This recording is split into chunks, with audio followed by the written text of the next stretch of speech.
Got fanfiction. What if Bran Stark awakened Brandon the Builder's ancient magic at age 6? If you enjoy this story, please leave a comment, subscribe to the channel, and hit the bell so you don't miss the next chapter.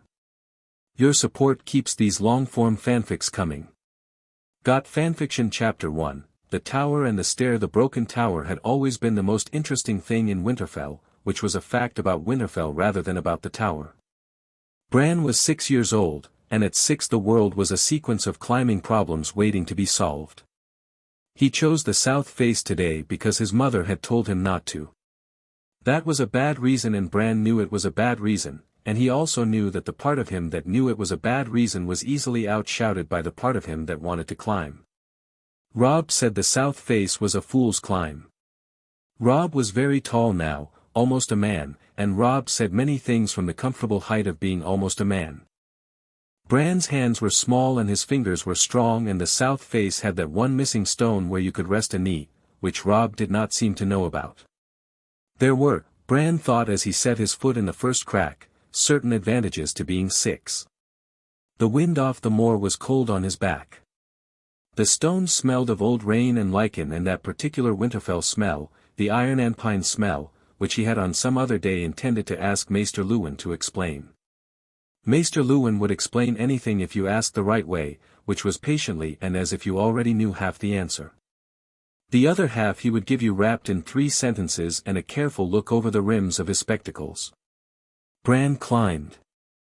The broken tower had been broken for as long as anyone could remember, which was a phrase that meant for as long as anyone alive could remember, which was not the same as long as anyone could remember, though most people did not bother with the distinction. The lightning had taken the upper third of it sometime before Old Nan, and Old Nan was older than the gates. Bran had asked her once about it.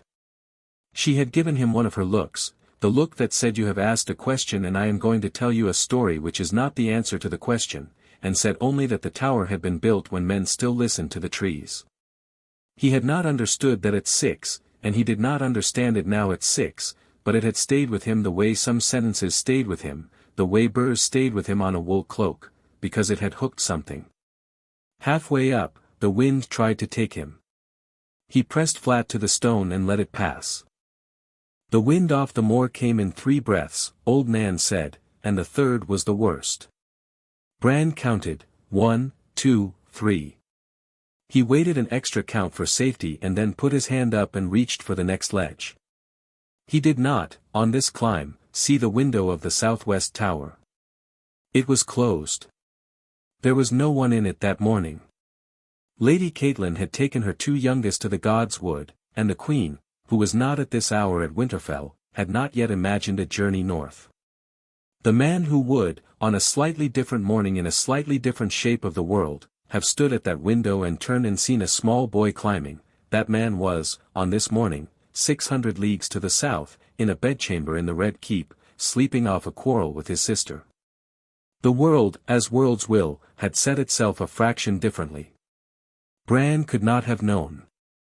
Bran, climbing, knew only that the wind had come in 3 breaths, that his fingers were strong, and that the next ledge was the high one, the last handhold before the broken crown. The ledge was loose. He felt it move before he had committed his weight to it, and he froze, his right foot still on the lower stone, and he thought, in a child's clear and unargued way, no. The ledge had been a lie all along.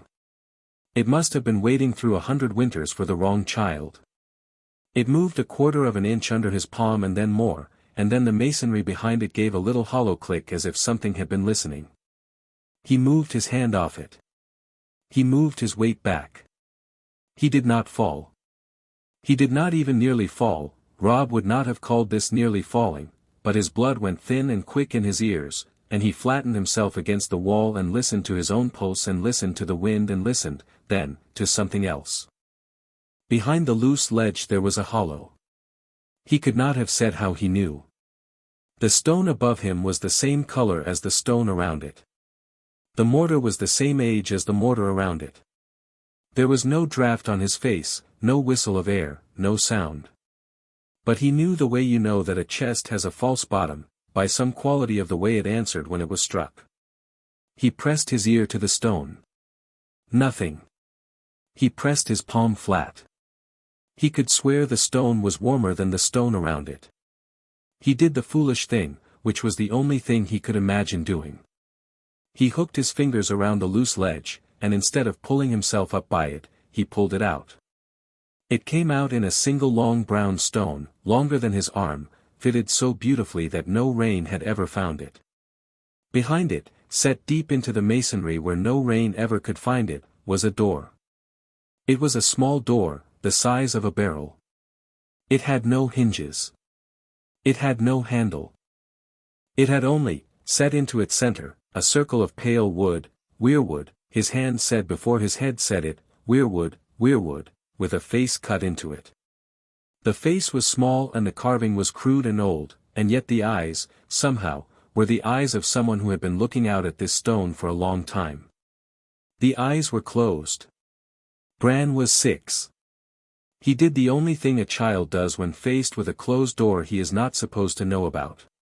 He knocked. The eyes opened. They were not eyes. They were two small hollows where the carving had been deeper, and the deeper the carver had cut, the redder the wood had grown, and now in the gloom of the broken tower the redness took the morning light and made it look like opening. He was being looked at. He was being looked at by a piece of wood that had been wood for a long time, that had been weirwood, that had been a tree, that had been alive, that, his mind reached after the thought as if it were a kite string in wind, that was not done being alive. The door swung in. He did not hear the mechanism. He heard a sigh, a long-held breath let go, and behind the door there was darkness, and out of the darkness came a draught of air so cold and so old it tasted of nothing he had ever tasted. It was not cellar air. It was not crypt air. It was air that had not been breathed by anything that had ever drawn breath as he understood breath. He should have called for Robb. He should have climbed down. He looked once over his shoulder at the white sky and the slate-and-grey roofs of Winterfell, at the smoke from the kitchens and the ridgeline of Maester Luwin's tower, and he had a complete adult thought, very calm, very silver, this is a thing that has been waiting, and I am the thing it has been waiting for. He went in. Inside the broken tower there was a stair. It was a narrow stair and it went down. The stones were not the stones of the broken tower. They were a different stone, paler, smoother, fitted without mortar. Each tread was the same depth, and the treads had not been worn. He understood, in some deep place that had no words yet, that no foot had ever been set on these treads. He was the first. The light came from somewhere below. It was not lamplight.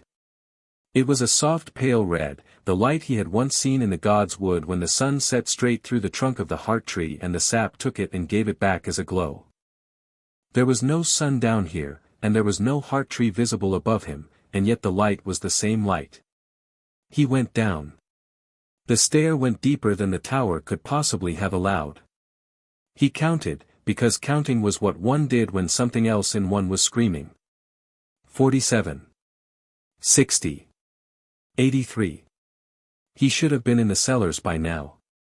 He should have been below the cellars. He should have been below the crypts. He kept going. The air did not get colder. The air, in fact, became a temperature he could not name, not warm, not cool, but matched to him, as if the room ahead had been waiting at his exact heat. At 114, the stair ended. He stood in a chamber. It was round. Its walls were the pale fitted stone of the stair, and they curved gently inward at the top so that the ceiling was a low dome. He could not have reached the dome, even with Robb on his shoulders and Jon on Robb's. The dome was not blank. There were lines cut into it, runes, his hand said, runes, and the runes ran in spirals, and the spirals were in groups of 7, and the 7 held him for a long moment because he could not, for the life of him, look away. In the center of the chamber, set into the floor, were the stones. There were 9 of them. They were arranged in a ring, and each stone was about the size of a wolfhound's head, and each stone was a different color, not painted, not carved, but colored all the way through, the way an apple is colored all the way through. He knew, without anyone having ever told him, that one of them was for the eye and one was for the breath and one was for the bone, and that they had names which were also tasks. He knew. He could not have said how he knew. Beyond the ring, set against the curve of the wall, was the tree. It was small. That was the first wrong thing about it. Heart trees were enormous. The heart tree in the god's wood was the oldest tree he had ever stood under, and he could not have put his arms a third of the way around the trunk. This tree was the height of a man and the breadth of his own torso. It was rooted in the floor stones had been cut to receive the roots, every root nested in its own perfect channel, and it was very pale. It was paler than the wall, paler than parchment, paler than bone. The face was set into the trunk at the level of his eyes. It was looking at him. It was a man's face, neither old nor young. The eyes were red. The mouth was closed. There was something about the bones of the face that was familiar to him, that was familiar in a way he should not have been able to feel, because surely this was the first time he had ever seen this face, and yet he knew the line of the jaw and the set of the brow as if he had once looked at them in a polished blade, as if they had been his own. The eyes were not closed. The mouth opened. It did not open the way a mouth opens. It opened the way a door opens. The wood parted along the carved line of the lips, and behind the wood there was no skull and no tongue and no throat, there was only that same red light, and the red light came forward, and the red light came into him. He did not feel pain. He did not feel cold. He felt, for one held instant, the particular sensation of the moment before sleep, when one's body has agreed and one's mind has not, and then he had not yet learned to name that sensation, and now he had it inside himself like a coin he could turn over. Then he was full. The word was inadequate. He was full the way a vessel is full, the way a cup brimming with water is full, the way a held breath at its furthest reach is full. Something had come into him that did not fit, and yet it fit, because it had once been the shape of him before he was the shape of him. He saw a wall. The wall was being built. It was not the wall as he knew it. It was the foundation of the wall, the cut blocks, the scaffold, the 700 men with 700 backs bent to the lifting. Snow on their shoulders. Their breath in the cold. Their faces, which were the faces of the first men, broad-cheeked and gray-eyed and silent. He saw a giant lift a stone the size of a horse and set it down with the hush of something heavy meeting something heavier. He saw, and somehow, he saw with the eyes of the man who was directing the stone, the man whose hand was raised, whose voice was saying yes there, no, half a finger to the left. That is the bargain stone, the man was saying, and we set it on the line of the singing, and the line of the singing runs from the eastern sea to the western sea, and where the line is broken the dead will come. He saw a forest. The forest was old in a way he had never seen anything old. The trees were taller than towers and the canopies closed out the sky and he was walking under them, and the things walking with him were not men. They were small. Their faces were the faces of children but their eyes were the eyes of a hawk's and their hair was leaves. He knew their names. He had not known them, but now he knew them. He knew the one who walked at his right hand was called Leaf, though Leaf was not her name, only what her name became when it was put into the mouth of a man, and he knew that her sap name was a long slow word, longer than any word in the common tongue, and he was about to speak it back to her when he saw a night. He saw a night that lasted a year. The dead were walking. The trees were dying. The fields were ice. The first men were running south, and the running was failing, and the running had to be replaced with standing, and the standing had to be replaced with building, and the building had been him. He saw himself, then, very clearly, a man older than middle age, broad and tall, grey at the temples, with a beard cut close and a hand that knew the heft of a hammer the way another hand knew the heft of a sword. He was kneeling in a hollow of black stone. He was speaking to one of the small folk, Leaf, again, Leaf, and there was a knife of blackstone between them, and the knife was something they were giving him, and the giving had a price. I will keep the wall, the man was saying. I will lay the runes. I will sing the gates. I will bind the dead to the ice. I will give my name to my line and my line to the wall, and when the wall has stood 8,000 winters, my line will speak again.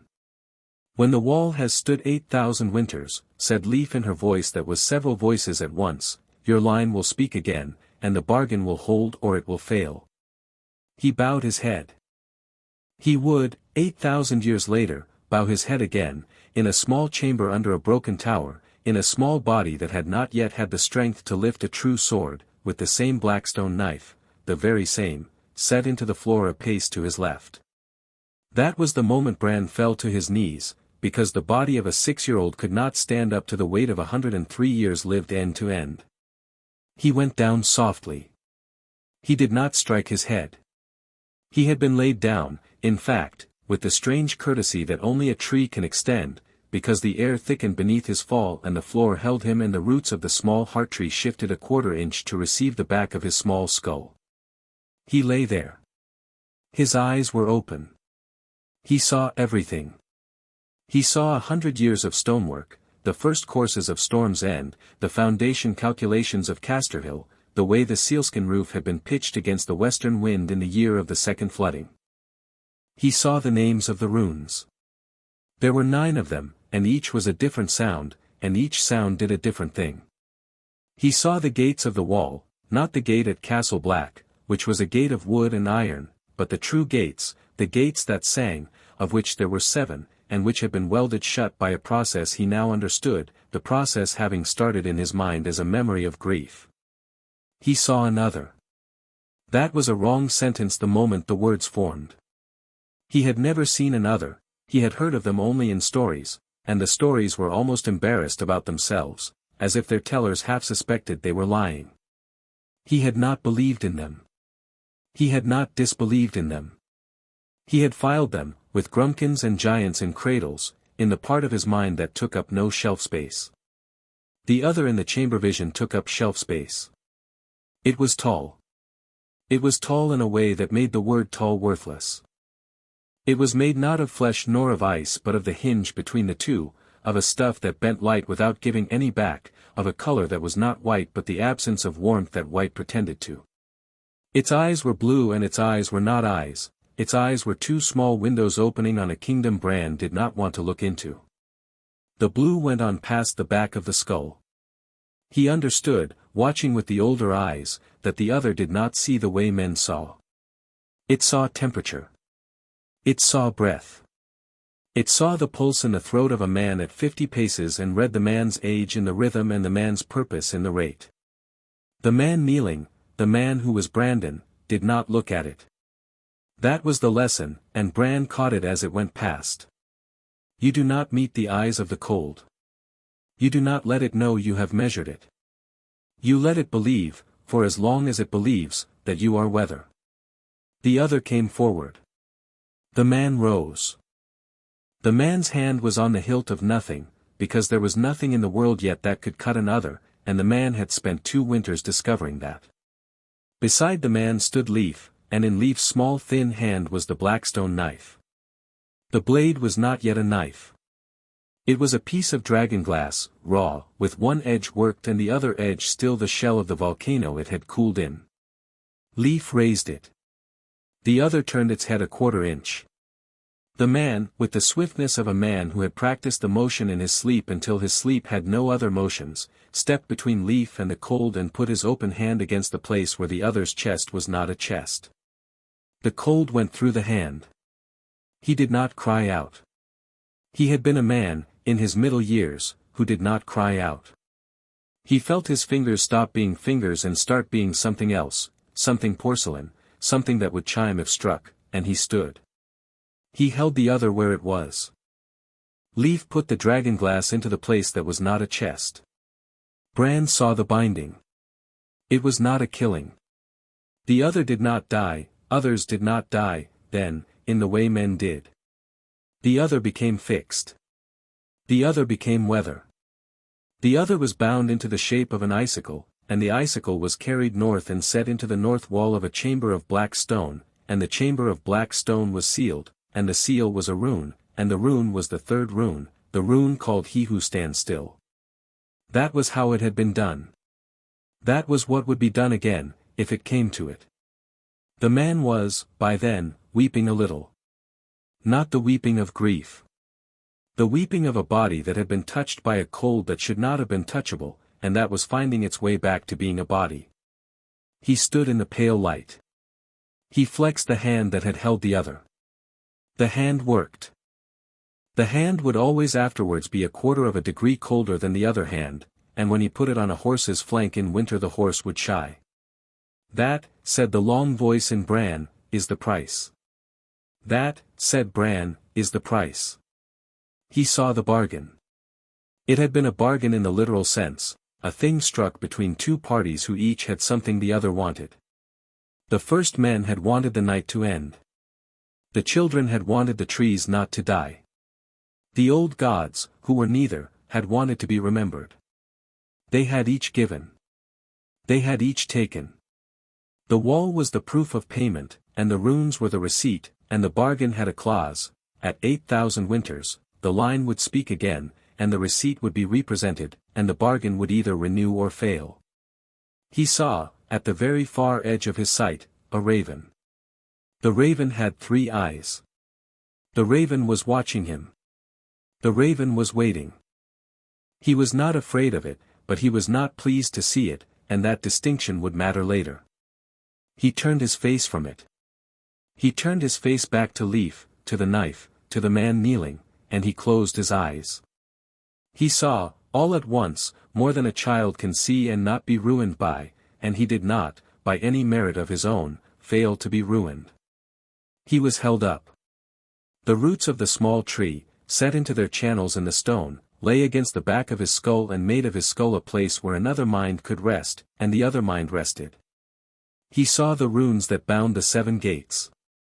He saw the clauses of the bargain not as words but as a shape, an interlocked shape, like the joinery of 2 timbers cut so that neither beam could be removed without taking the other with it. He saw a song. The song was not music, it was the order in which the runes were to be read aloud, and in which language, and to what listener. He saw that there were 3 listeners, and one of them was the trees, and one of them was the stone, and one of them was the cold itself, and that the cold could be addressed, that the cold had once had a name, that the name had been struck from the records of men but not from the records of trees, and that the keeping of that name was one of the duties he, the man in the boy, had agreed at the chambers making to carry to the end of his line. He saw a hand laid on a stone. The hand was his own. The stone was the foundation stone of the wall. The hand had laid it. The hand had pressed it down and named it and tied to it a small braided cord of weirwood bast, 1 cord per league, 700 leagues, 700 cords, each cord set to a stone, each stone a knot in the long song that would, properly tended, hold for 8,000 winters. He had tended it for the first 100. After his death the line had tended it for a time, and after a time the line had stopped tending it, and the cords had rotted, and the song had thinned, and the bargain had begun, very slowly, to weaken at the seams. He felt the weakening as a man feels the wind in a roof he had built. He knew where each weak place was. He could have, at this moment, named them: the eastern gate of the 7th tower, the buried lintel north of Long Lake, the cracked rune at the place men now called the Frost Fangs. He named them. He named them silently, and somewhere up above him a maester at his window felt a sudden small tightening behind the breastbone and did not know why. He saw a face. It was a face of bark and moss, with one eye as red as a heart tree leaf and the other a hollow the color of a winter sky. It was a face he had loved. "Bryn Den," said the face, in a tongue that had not yet been invented when the face spoke, "Bryn Den, my friend, you have been a long time in coming." "I am not Bryn Den," said the man in the boy. "You are." "I am not." "You will be." "I will not." There was a long quiet between them. The face turned. The face, a man's face, still, despite the bark, held a sorrow that had nothing of the pettiness of mortal sorrow, and Bran, the boy and the man, looked at it with his own small eye and noted it, and did not yet understand what it meant. He would understand. He had years yet to understand. The man in him understood, and that was, for now, sufficient. The face withdrew. It did not vanish. It went back to where the face had been all the centuries it had been waiting, and the going back was more terrible to watch than the coming forward had been, because in the going back was the patience of a thing that had no fear of waiting another century, another 2, another 7. When he opened them he was in his bed. The bed was his bed. The wool was his wool. The smell of pine and iron and stew from the kitchens was the smell of his hall. His mother was sitting on the edge of the bed. His mother was crying. She was not crying loudly. She was crying the way she cried in September on the days she missed the south, quiet, with her shoulders only a little drawn together, and her hand laid flat across the wool over his ankle as though she were keeping him fastened to the bed. He looked at her hand. He looked at her face. He noted, with a calm that was not a 6-year-old's calm, that she had been crying for some time. The lines under her eyes were already drying. She had been crying long enough to become tired of crying. "Mother," he said. Her face came up. "Bran." She caught his hand. She held his hand in both of hers. The grip was very tight. "Bran. Oh, my sweet, you've been, how long?" She hesitated. He understood the hesitation, which was that she was trying to decide whether to lie to him to spare him. "Don't," he said. It was the wrong word. He had wanted to say "I am all right, mother, and tell me." What had come out was a single short instruction in a voice that was not his voice, a voice that had been used to giving short instructions in cold places under bad pressure. He saw her eyes change. He saw her register that the voice was not his voice. He saw her decide, in the space of a held breath, not to ask about it. "Not yet." 3 days, she said.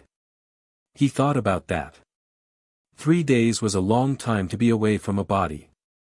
3 days was a long time to be gone from a 6-year-old's body. There were things a body needed in 3 days, water, mostly, that he had not had, and yet his lips did not feel cracked, and his belly did not feel hollow, and he looked at the table beside the bed. There was a cup. The cup was empty. The cup had been refilled and emptied. "Maester Lewin," he said. "He has been here every hour," said his mother. He could not, Bran, he could not say what was wrong. "You were breathing. Your heart, you had a heart. But you were not in your face, Bran. You were somewhere else, and we could not find you, and she did not finish." He sat up. He did it slowly because there was a weight in his head that had not been there before, not pain, not heaviness, but presence, as if a second person were sitting up at the same time inside the same skull and using the same neck. He turned his face toward his mother and he gave her the only thing he had, he gave her his hand.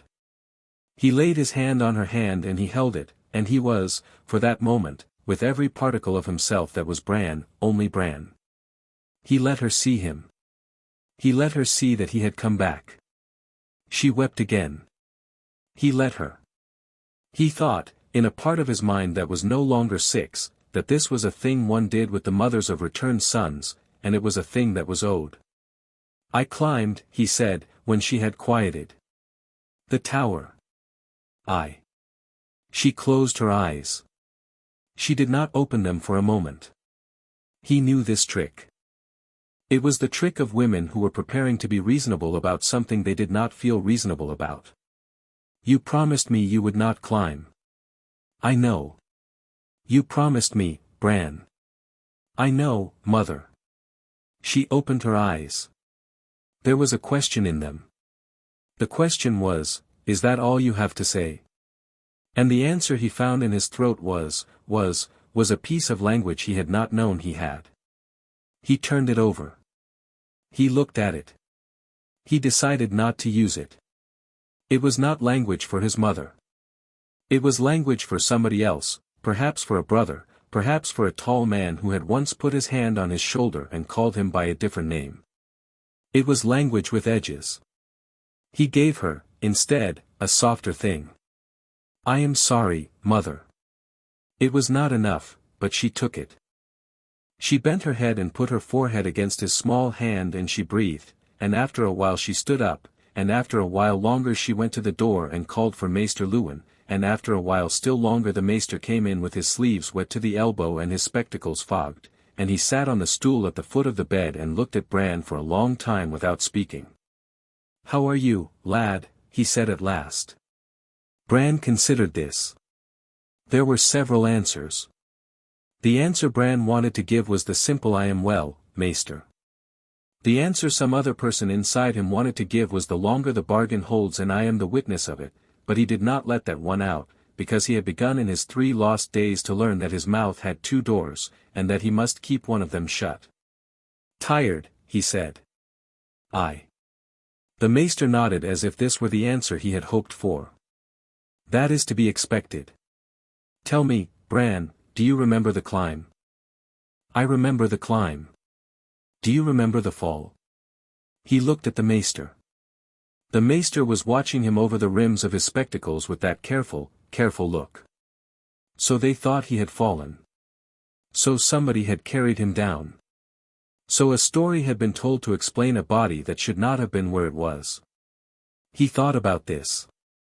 He thought about it for what was, in real time, 2 heartbeats, and in the time of the man inside him, an afternoon. He did not lie. He did not tell the truth. He took, instead, the 3rd path, which was the path he would learn over the next year to walk so well that no man at Winterfell would ever quite catch him on it. "I remember the wind," he said. The maester nodded. "The wind, yes. And then I remember being here." Maester Lewin's eyes did not leave him. "Nothing in between." "A dream." "A dream of what, lad?" He considered. He spoke. He had begun to enjoy, in some far quiet part of himself, the precision of choosing. "A dream of a builder," he said. The maester wrote it down. He did not see the maester write it down, the maester did not have his book out, the maester had only his hands folded, but Bran could see, very clearly, that the maester was writing it down somewhere behind his eyes.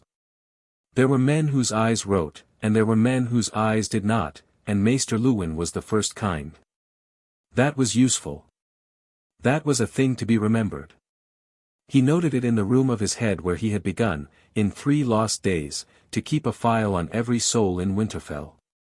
"Sleep, lad," said the maester. "We will talk more in the morning." His mother kissed his brow. His mother went out. The maester went out. The door closed. It opened again, almost at once. He had expected this. The man inside him had expected it, Bran himself, who was tired, had not. The hinges made the small particular sound of his father's hand. There was a way Lord Stark closed a door, deliberate but not loud, that no other hand at Winterfell exactly imitated, and the room knew the sound. His father did not speak for a long time. He sat on the stool the maester had used. He set his hands on his knees in the manner that Bran had seen all his life, the manner of a man who had been told as a boy to sit straight and had never stopped.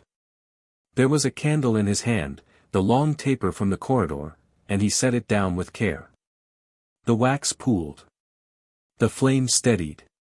The light fell across half of Lord Stark's face and left the other half a piece of the dark. Bran. Father. His father considered that. There were 2 ways he could have said father. There was the small piping way of a 6-year-old, which was the way he had said it always, and there was a different way, a flatter way, the way a steward might say my lord. He had said it the second way. He had heard himself say it the second way. He saw his father hear it, too. Lord Stark's eyes did not move, they only widened by a fraction so small that no one else in the keep would have caught it. Bran caught it.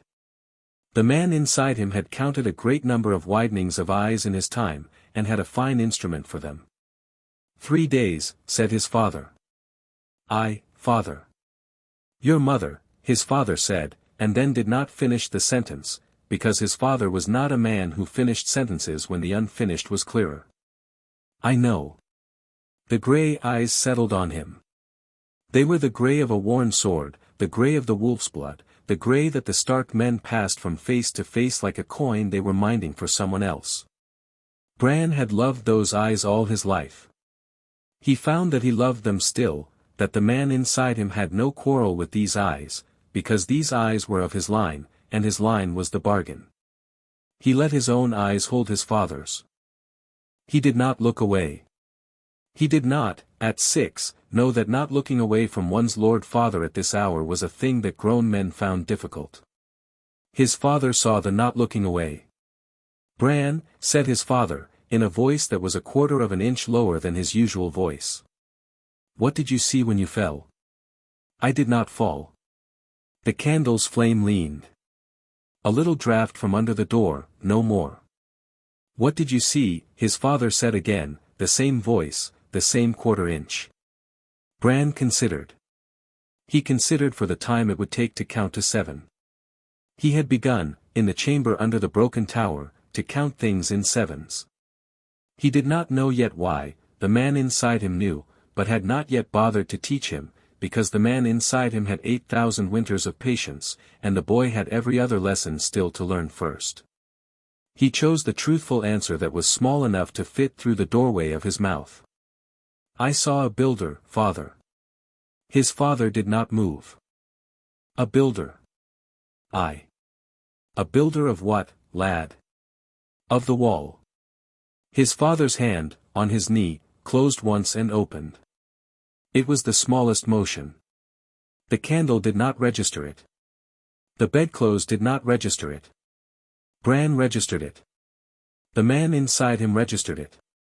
The man inside him noted, with a soft inward something that was not quite a smile, that the line had not forgotten everything, that there were still Starks in this castle who knew, when a child spoke of the wall, to listen with their whole bodies. "Sleep, Bran," said his father after a long moment. "We will speak again." "Aye, father." His father stood. His father set his hand on Bran's small head, once, briefly, the heel of the palm at the brow, and then took the candle and was gone, and the room was dark again, and the door's careful sound was in the air for a heartbeat after the door had finished closing. He was alone. He lay in the dark. He should have slept. The body was tired. The body was very tired. The body had been 3 days untenanted and the tenant who had come back was new to the keys. He could feel, when he tried to move his right hand, a half-second hesitation, as if the hand were waiting to be told whose hand it was. He held the hand up in the dark and he flexed the fingers. 1, 2, 3, 4, 5. He flexed them again. They came faster. They came faster still. By the 10th time he could move them as he had always been able to move them, and the hesitation was gone, and he understood that the body was learning him as he was learning it, and that the two of them, body and tenant, were being introduced. That was not the only thought. The other thought, the one he had been keeping at the edge of the room, came forward now that he was alone. He was Bran. He was also someone else. The someone else was very large. The someone else was very tired, in a way that had nothing to do with 3 lost days.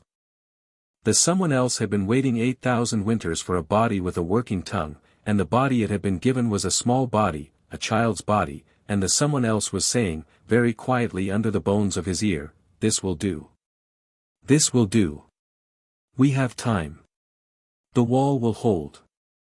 The bargain will hold. We will lay the runes again, you and I, and we will lay them better than I laid them the first time, because you are here and I have remembered." The voice was not loud. It was, in fact, no louder than his own voice in his own head, the voice he used to think with, the voice that said "Be quiet on the stairs and Mother is sad today and Rob is showing off again." It was not louder than that voice. It was simply, now, in the same room as that voice, and the two of them had the run of the same skull, and they would have to find a way to share it. He was not afraid. That was the strangest thing of all, and he turned it over before he slept. He had been a child climbing a tower. He had stepped through a door no living man had ever stepped through.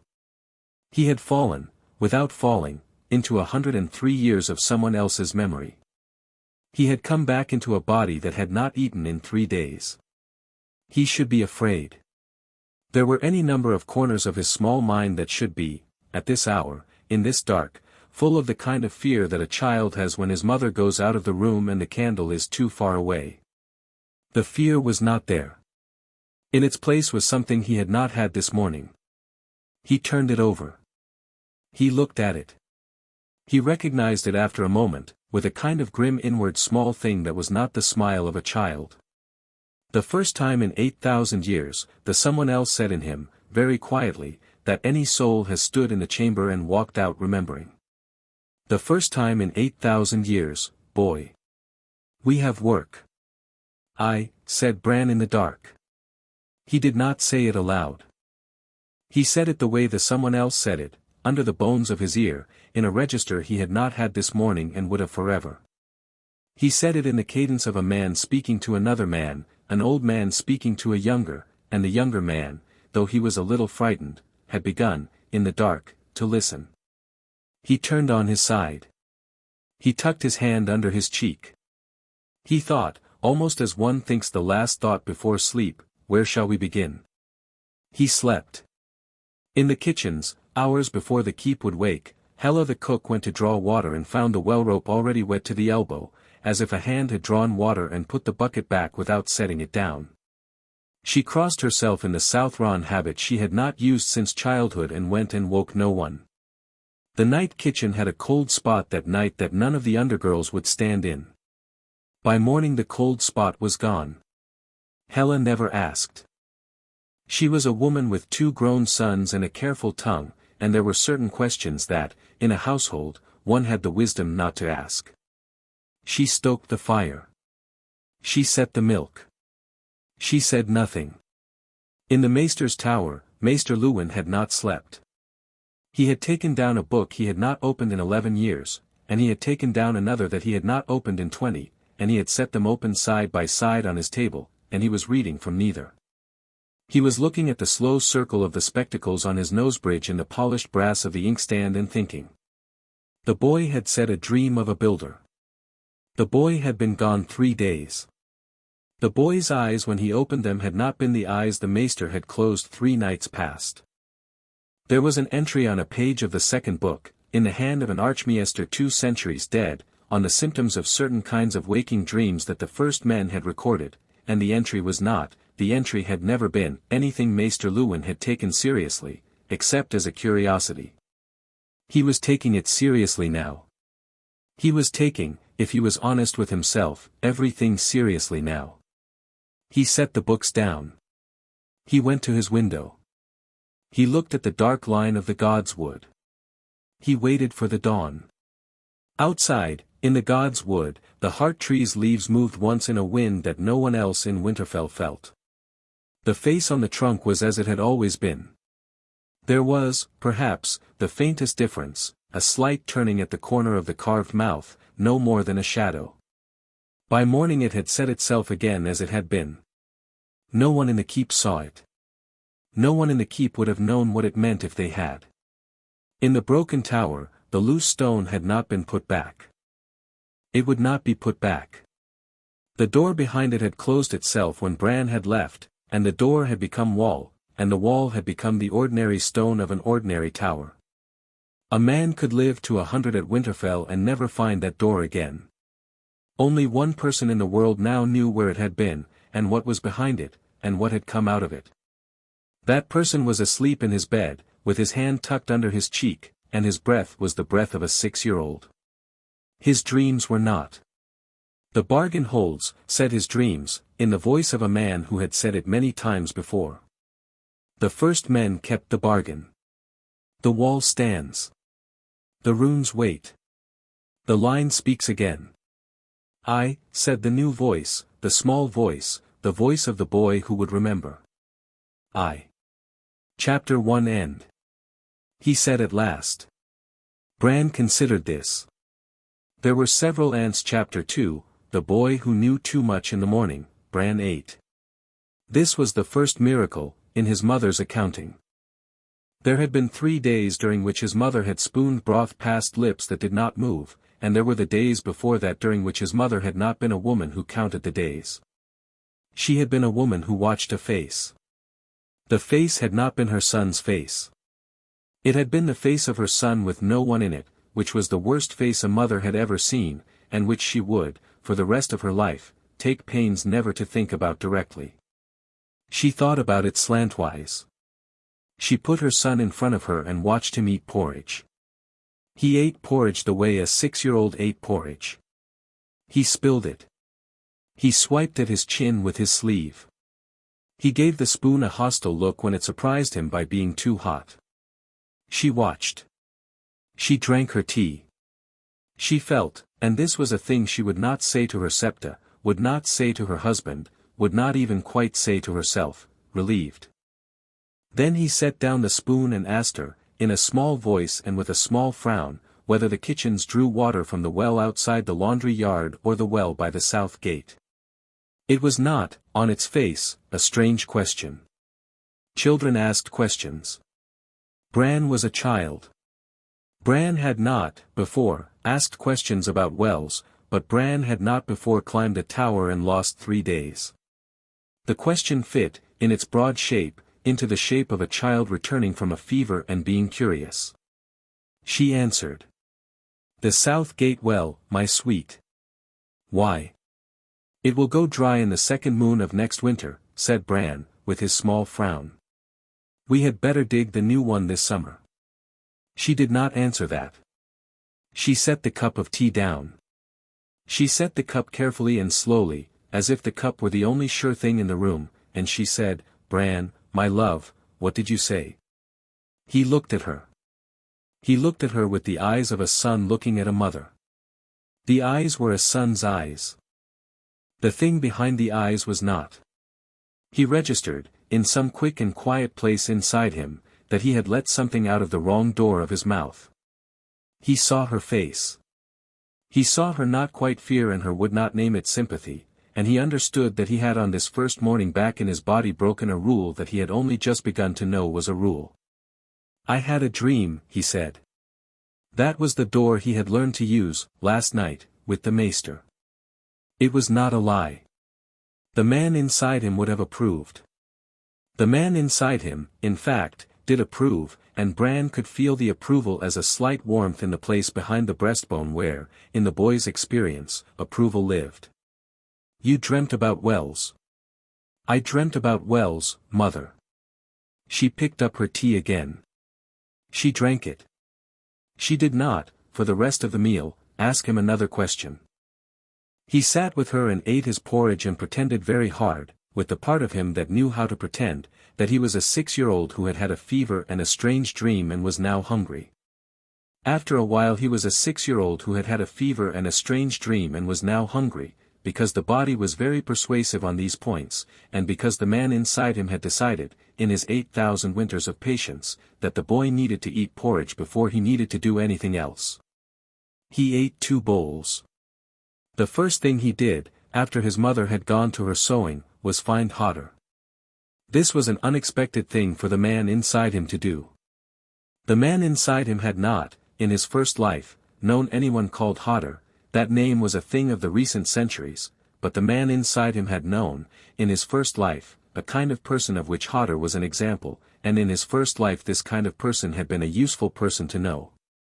Hodder was in the stables. He was always in the stables in the early morning. The horses settled around him because Hodder settled around the horses, and the two arrangements ran on each other the way the spokes of a wheel ran on the hub. Bran came in and Hodder looked up, and Hodder did the only thing Hodder did, which was Hodder. Hodder, said Hodder. Hodder, said Bran, and he said it back the way Hodder said it, and he meant by it good morning, because that was, he saw, with his other eyes, what Hodder meant by it, when you understood Hodder. Hodder looked at him for a long moment. Hodder did not have many faces. Hodder had Hodder's face. The face had, at this moment, a particular gathering of skin between the eyes that Bran read, with the older sight, as recognition. Hodder saw something in him this morning that he had not seen yesterday, and Hodder, who was, in the deepest part of him, simpler and wiser than most of the men in the keep, accepted it without trying to name it. Hotter, said Hotter again, and put a great gentle hand on the small skull, briefly. Come, said Bran. I want to show you a place. Hotter came. They walked together, small boy, large man, through the kitchen yard and past the south gate and out onto the back of the south meadow where the grass was always wet on the far side because the slope of the land kept the dew from drying until the second hour of full sun. Bran knew this slope. Bran had not known he knew it until this morning. He had walked it before, and not in this body, and the walking had laid down a memory of where the water sat under the grass. He stopped where the memory said to stop. He put his hand on the grass. Here, he said. Hotter, said Hotter. Here is a well, said Bran. Or there will be, when we dig it. Tell father. Hotter looked at the grass. Hotter looked at Bran. Hotter looked at the keep, the kitchens, the south gate, the slope. He bent down and put his great open palm flat to the grass beside Bran's small palm. He held it there for the time it took for both of them to understand that the grass under Hotter's palm was a different temperature than the grass 3 paces away, and that the difference was the temperature of water sitting under stone, 6 feet down, and that Hotter, who would have been called slow by everyone in the keep but the horses, had felt this before he had been told. Hotter, said Hotter, very quietly, the way one says a thing one has just discovered. I, said Bran. Tell father. Hotter told father. Hotter told father in the only language Hotter had, which was to take Lord Stark's hand at noon and walk him to the south meadow and put his great open palm down on the grass and say, Hotter, 3 times, and look at Lord Stark with that face. Lord Stark, who was a man who had spent his entire life being a careful listener to faces, knelt and put his own hand down on the grass. The grass was a different temperature. He felt it. He sent for the steward. He sent for Mikken. He sent, quietly, for Maester Luwin. By the time the bell rang for evening prayers, for men had come to the south meadow and put their hands on the grass and walked away with thoughtful faces. By the next afternoon the diggers were there with their picks and their wedges. The well came in at 6 feet and a hand. The water was clean. The water was cold. The water tasted, when the steward dipped his cup and drank, of the iron of the deep stone, and not of the rot of any near-surface seep. The new well was named the Boy's Well. The naming was Mikken's, who had a streak of the South Ron in him from his mother's people, and who had a fondness for naming things. The name took. By the end of summer half the keep called it the Boy's Well without remembering, exactly, which boy. Bran had, by then, told Mikken about the steel. This had taken longer to arrange than the well, because Mikken was, in his own honest opinion, which Bran respected, set in his ways, and a man who had been folding steel a particular way for 30 years did not enjoy being told, by a 6-year-old, that his folds were a quarter finger wider than they ought to be. The conversation had to be staged. The man inside him, with his 8,000 winters of patience, had staged it. Bran sat in the smithy in the afternoons. He sat on a stool against the wall, out of the way of the heat. He brought Mikken small things, a cup of beer, a heel of bread, the stub of a pencil that the maester had thrown out, and he did not speak. After 3 days of this, Mikken began to address him, because Mikken was a man who liked an audience. After 10 days of this, Mikken showed him the fold. Bran watched. He watched the way Mikken laid the bar. He watched the way Mikken folded. He watched, with the older eyes, where the heat was running through the metal and where the heat was running around it, and he saw, with the older eyes that had once watched 100 smiths in 100 forges, that Mikken's fold was a quarter finger off in one place and a half finger off in another, and that the offness was costing him a third of his blade's life. He waited 2 more days. Then, while Mikken was drinking from the cup Bran had brought him, Bran said, very quietly, looking at the floor, Master Mikken. The fold is wider on the upper than the lower. Mikken looked at him. He set the cup down very slowly. Boy, he said, what did you say? Bran considered the question. He considered its layers. There was the surface layer, which was what did you say? There was the underlayer, which was who taught you to say that. There was the underlayer, which was do you know what the saying of that costs me, because the saying of that, if it is true, means I have been a worse smith for 30 years than I thought I was. Bran took the underlayer. My grandfather's grandfather's grandfather's grandfather taught me, he said. This was not a lie. This was, to the man inside him, entirely accurate, with a few extra grandfathers thrown in for tact. Mikken did not know how many grandfathers, exactly, were on the table. Did he, now, said Mikken. Aye, master. Did he tell you why? He said the upper fold takes the strain of the haft, and if the upper is wider than the lower, the strain breaks the upper before the lower has dulled. He said you should fold the upper a quarter finger less, and then the strain runs even, and the blade lasts twice. Mikken did not speak for a long time. He drank the rest of the beer. He set the cup down.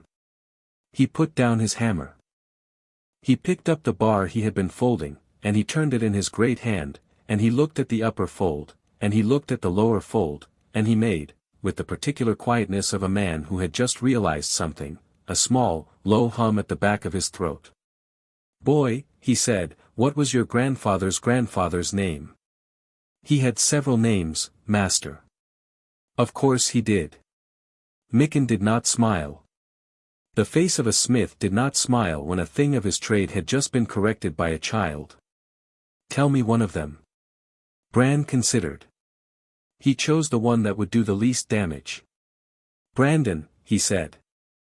Mikken laughed once, a short bark, because Brandon was the most common name in the north and the family the boy was sitting in had been throwing it on every other son for 1,000 years.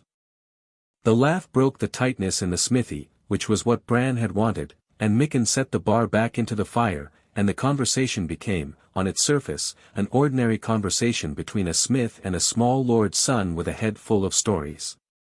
Underneath, it was not. Underneath, Mikken folded the next bar a quarter finger narrower at the upper than he had folded a bar in 30 years.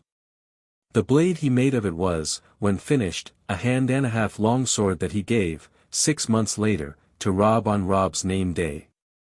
Robb carried it for the rest of his life. The blade outlasted 3 other swords that should have outlasted it. Mikken never told anyone, least of all himself, least of all the boy on the stool, why. This was how it went. It went in small things, in many places, in the spaces between the routines of the keep. Bran told the undercook that the south barrel of meal was beginning to weevil and ought to be moved. The barrel was moved. 3 weeks later it was discovered to be weevilled to the bottom. The undercook crossed herself and did not ask. Bran told the head groom that the bay mare in the 3rd stall was carrying a leg rot that would lame her by midwinter, and that if the bay was given a poultice of rye mash and salt, twice daily for 11 days, the rot would lift. The poultice was given. The mare did not lame. The head groom sent for Bran on the 11th morning to say so, with a face that did not know what face to be. Bran told the steward, in a one-word answer to a question the steward had not asked, that the chimney of the dairy was about to crack at the 8-stone joint and ought to be repointed before winter. The steward, a man who took kindly to advice from any quarter, having been a steward at 3 keeps and learned that wisdom turned up in odd places, sent 2 men up. The 8-stone joint was found cracked through. They repointed it. He did not boast. That was the man inside him. The man inside him had a long memory of what happened when a person with a strange gift began to boast about it, and the memory was not pleasant, and so the man inside him had quietly decided, on the 2nd morning, that the boy would be small about his small knowings. The boy would be helpful. The boy would not be magical. The boy would have, at most, a knack, the knack the small folk would call having an old soul. The small folk did call it that. They called it that within a fortnight. That little Stark, he's got an old soul, he has. Said the dairymaid. Said the brewer. Said the undercook with the moved barrel. The men-at-arms did not call it that, because the men-at-arms talked about the man-at-arms things, and the small lord's son had not yet entered their conversation. Sir Roderick the master of arms, had begun to watch him in the practice yard. Sir Roderick was an old man and an honest man and an observant one.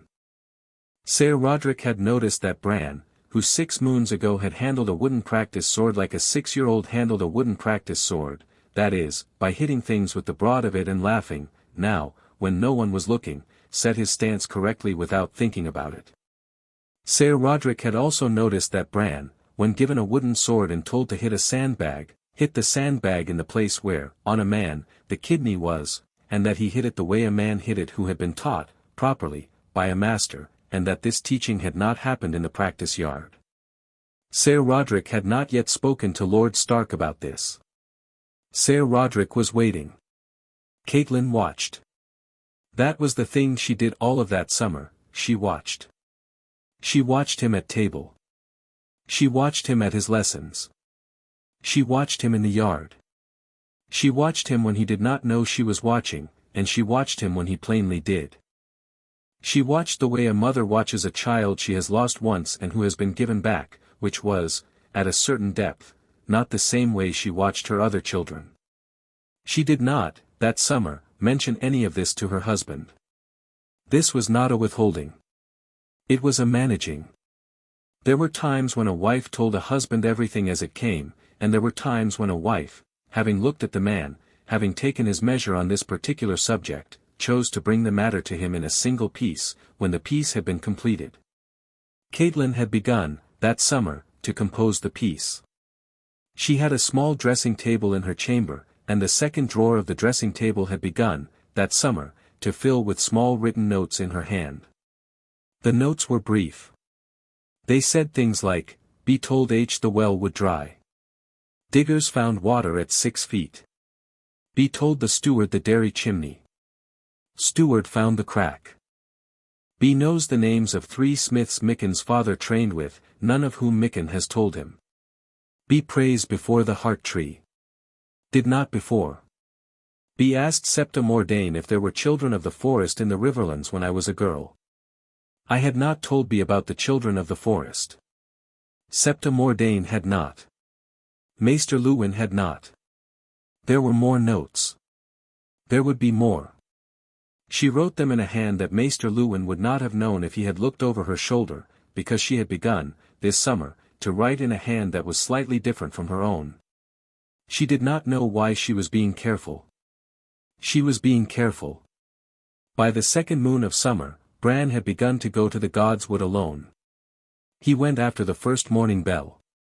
He went before the second. He took with him, at first, nothing. After a fortnight he took with him a small wooden cup, because there was a kind of attention one paid the heart tree that was helped by having something to set down, a thing the man inside him had taught the small body, on the 2nd morning, while the body was still working out where its hands were. He sat at the foot of the heart tree. The face on the trunk was the face he had seen on the small heart tree under the broken tower. That was the second wrong thing, the first wrong thing being that the small heart tree had been small. He understood it now. The face on the great heart tree of Winterfell and the face on the small heart tree of the chamber were the same face, because there was only one face, and the face wore many trees the way a man wore many shirts. The face was the old gods, and the old gods were one, and the one had eyes everywhere there had ever been a heart tree. He sat with the face. He did not pray. Praying was a Southron word, a word the faith had brought up from Andalos, a word that his mother used. The old gods did not require prayer. The old gods required attention. He gave them attention. He sat and let his small body breathe, and he listened to the rustle of the white leaves against the white leaves above him, and he heard, after a while, a thing. He heard a voice. It was not a voice the way a voice was a voice. It was a pattern of rustles among the leaves of the heart tree that, when his ear adjusted to it, was a kind of speech. It was speech the way the wind through a long iron pipe was speech, a thing made by the air being shaped. He listened. He listened for a long time before he could hear the words, because the words were old and very slow, and he had to slow himself down to receive them. The words were the names of things. They were not names in the common tongue. They were names in the tongue of the children, and he knew the tongue, because the man inside him had been taught it once, by leaf in a forest 8,000 winters ago, and the man inside him remembered it the way one remembered the words of a song one had not sung since childhood. He sat and let the names come. He did not, that morning, speak back. That was a discipline. The man inside him knew the discipline. You did not speak back to the trees the first time. You did not speak back to the trees the second time.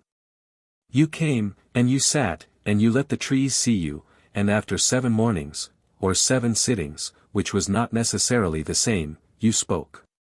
He counted the sittings. He sat on 7 mornings. On the 8th morning he sat down at the foot of the heart tree and put his small hand on the white root, and he said, very quietly, in the tongue of the children, the small word that meant I am here. The leaves moved. They moved in a wind that no one else in the gods would that morning felt.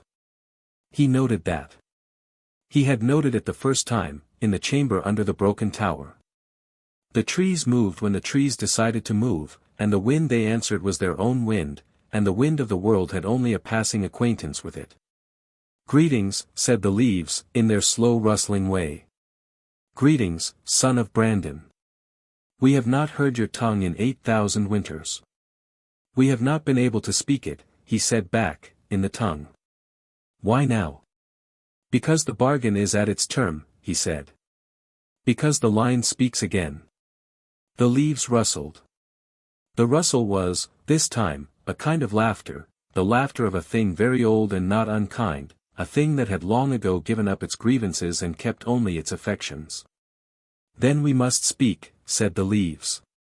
There is much to say. That was the first conversation.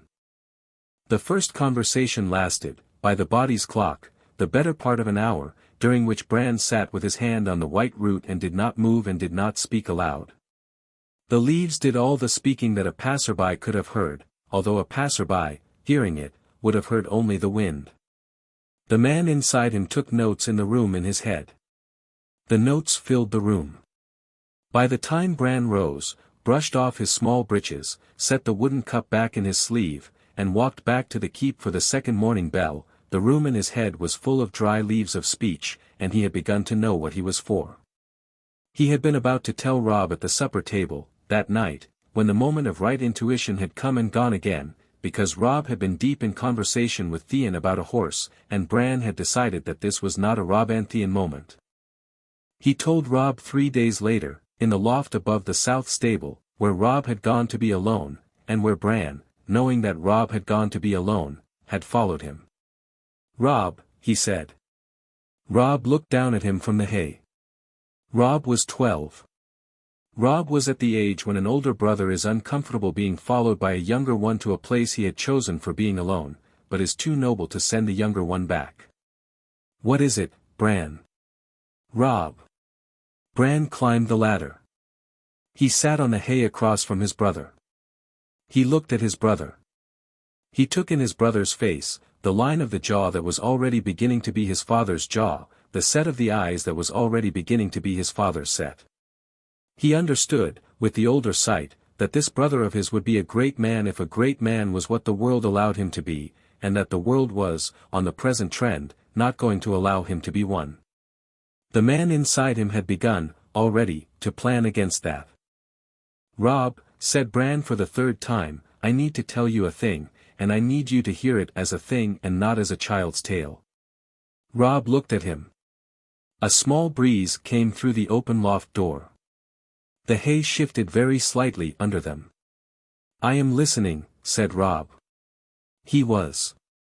That was the gift Robb had, or one of them. When Robb decided to listen, he listened with the whole of him. Father had it. Old Nan had it. Robb had it from father. It was a thing that did not pass through women, particularly. Catelyn had a different gift, the gift of seeing, and it was not the same gift, though it served the same end. Bran took a breath. I think, he said, slowly, that I am 2 people. Robb did not laugh. Robb did not, by the smallest motion, indicate any of the things an older brother indicates when a younger brother says something foolish. Robb leaned back into the hay. He looked at Bran for a long moment. He nodded once, slowly. "Tell me, Bran," he said. So Bran told him. He told him about the climb. He told him about the door. He told him about the stair. He told him about the chamber and the stones and the small heart tree and the face. He told him about the visions, not all of them, because some of them were visions Robb did not need to have second-hand and could not have helped to have second-hand. He told him about the 103 years of memory. He told him about the man inside him, and the man's name, which was Brandon, which was the name half the Stark men of the last 1,000 years had been given, because the line had never quite forgotten that there was a Brandon at the end of it that they were keeping a chair warm for. He told him about the bargain.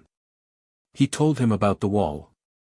He told him about the long night that was coming, and the work that had to be done, and the time that there was, about 5 years, by the man inside him's reckoning, before the dead came south. It took most of an hour to tell. Robb did not interrupt. He did not, at any point, give a face. He listened. He listened with the whole of him, the way father listened, and Bran loved him so much for it, in the small moment of telling, that the small body's eyes filled up briefly and the small body had to look down at the hay and breathe through it. When Bran was done, Robb did not speak for a long minute. Then Robb said, "If you are mad, Bran, I will sit with you while we tell father." "I am not mad." "I do not think you are mad either," said Robb. "But I had to say it. You understand." "I understand." Robb nodded again. He rubbed the back of his neck. He looked at the loft door. Beyond the loft door, the yard was the yard, the shapes of the men at arms and the dogs and the ordinary business of a northern keep. "Bran," said Robb. "What do you want of me?" That was the question. Bran had not, until that moment, known what to ask.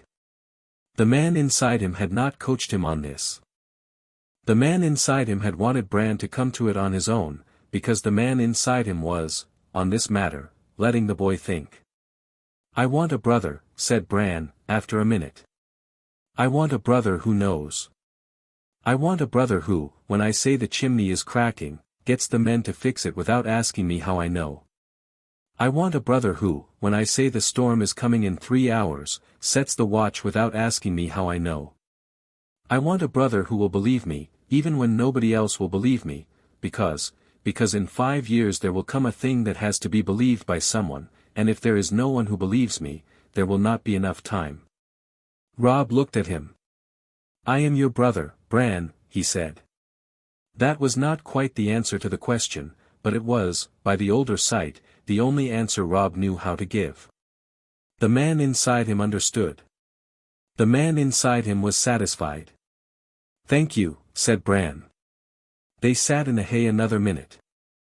The small breeze came through the loft door again. The hay shifted again. "Bran," said Robb at last. How will I know the difference?" Bran looked at him. "The difference between you and the man inside you." Bran considered. He considered for the length of a long-held breath. He found, when he came to it, that the question was kinder than Robb had perhaps known to make it. "You will know," he said, "because the man inside me is patient, and I am 6. When you see the impatient one, that is me. When you see the patient one, that is the both of us. When you see only the patient one for a long time, you must take me by the shoulder and shake me and say my name 3 times, the way old Nan does to wake a sleeper from a deep dream. 3 times, Robb. My name. My name as you have always called it. Bran. Bran, Bran, Bran, said Robb softly, like trying it out. Like that, said Bran. Robb nodded. He stood. He brushed the hay off his breeches. He held out his hand and pulled Bran up. They went down the ladder together. In the yard, the dogs were barking at a courier on a sweating horse. The courier had ridden hard from the east. The yardmen were taking the horse.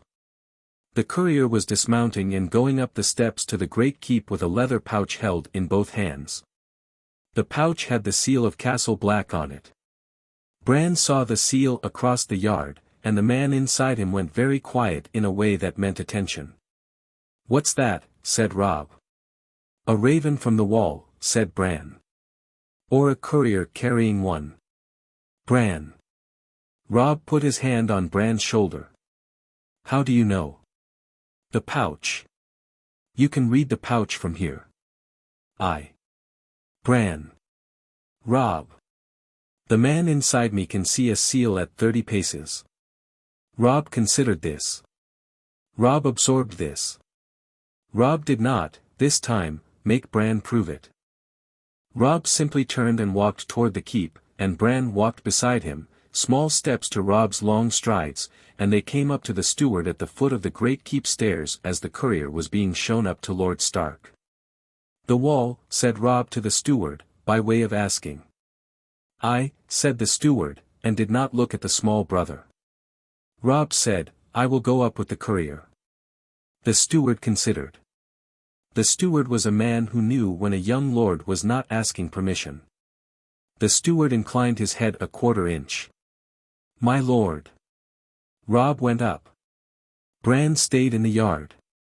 He stayed with Hodder, who had drifted over to be with him, the way Hodder drifted toward whoever was alone in a yard. He stood with Hodder's great hand light on his shoulder and he looked at the keep. He let the small body be a small body. The man inside him had begun, in some quiet place, the work of writing a list of things that would have to be done before the year was out, beginning with the wards on the eastern gate and the laying in of the food stores and the conversation he was about to have with his father. The list was long. "It begins," said the man inside him, very quietly. "Aye," said Bran. "It begins." 2 nights later, Bran went to Old Nan. Old Nan kept the small chamber by the second hearth, which she had kept since before any living memory in the keep, and she sat in it the way a stone sat in a riverbed, with the keep's daily life flowing around her and depositing on her, every day, a little more silt of news and rumor and child. She was knitting when Bran came in. She was always knitting. The thing she was knitting was never the same thing for very long, and no one had ever seen her cast off, and the children of the keep had a theory that Old Nan was secretly knitting one enormous garment, by sections, that would, when finished, be the size of a tower and would unfold to drape over Winterfell on the day the world ended. He sat on the small stool at her feet. "Boy," she said. She did not look up. "Nan. You have been wanting a story." "I have been wanting many stories." "Many stories." She put down her needles. She looked at him. Her eyes were the eyes she had had for 90 years, which was a thing the eyes of younger women had not learned to be, unsurprised. "Boy, I have been waiting for you to come." He did not answer that. "Tell me about the last hero," he said. She told him. She told him the version she had told him a dozen times, and he listened. He listened with the boy's ear and with the man's ear at once. The boy's ear heard a tale he had loved since he was 3. The man's ear heard a record, a dim, garbled, much passed on, woman-mouth to woman-mouth record of a true thing, and the man heard, in the gaps and the wrong turns, the shape of the true thing under it. He did not correct her. He did not even, in the room of his head, take notes. He simply mapped her version onto the version inside him, and where the two diverged, he marked the divergence with care, because the divergences told him as much about the 8,000 years between as the agreements did. When she was done, she looked at him. "What did I get wrong, boy?" she said. He looked at her. "Nan. Tell me. I am old. I have told this story to 200 children. You are the first who heard it twice with 2 ears. Tell me." He considered. "You said the last hero went alone," he said. "He did not go alone. He went with 12. The 12 died. By the time he found the children, the 12 were gone. The story is true, but the story has dropped a number." She nodded. She nodded as if he had told her the time of day. I had thought it was 12, she said. I had thought it was 12, but my grandmother said it was none, and when one's grandmother says it was none, one says it was none. 12. 12. I shall remember 12. She picked up her needles. What else, boy? You said the dragon glass was found in the cave, he said. It was given. A child of the forest gave it. A child whose name in the common tongue is Leaf, and whose true name is Longer. The last hero did not find it. He was given it. Given. She knitted a stitch. That is a different story than the one I have told. That is a kinder story than the one I have told. I shall remember given. There is more, Nan. I know there is more. There is always more. The hour is late, boy. Come back tomorrow. He rose. He went to the door. He stopped at the door. Nan. Boy. Why did you say you have been waiting for me to come? She did not look up from the needles.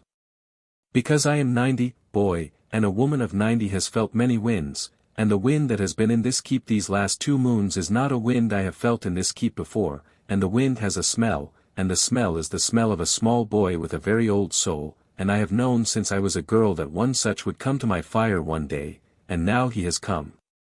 Sit down tomorrow. I will tell you what my grandmother told me that I never told to any other child.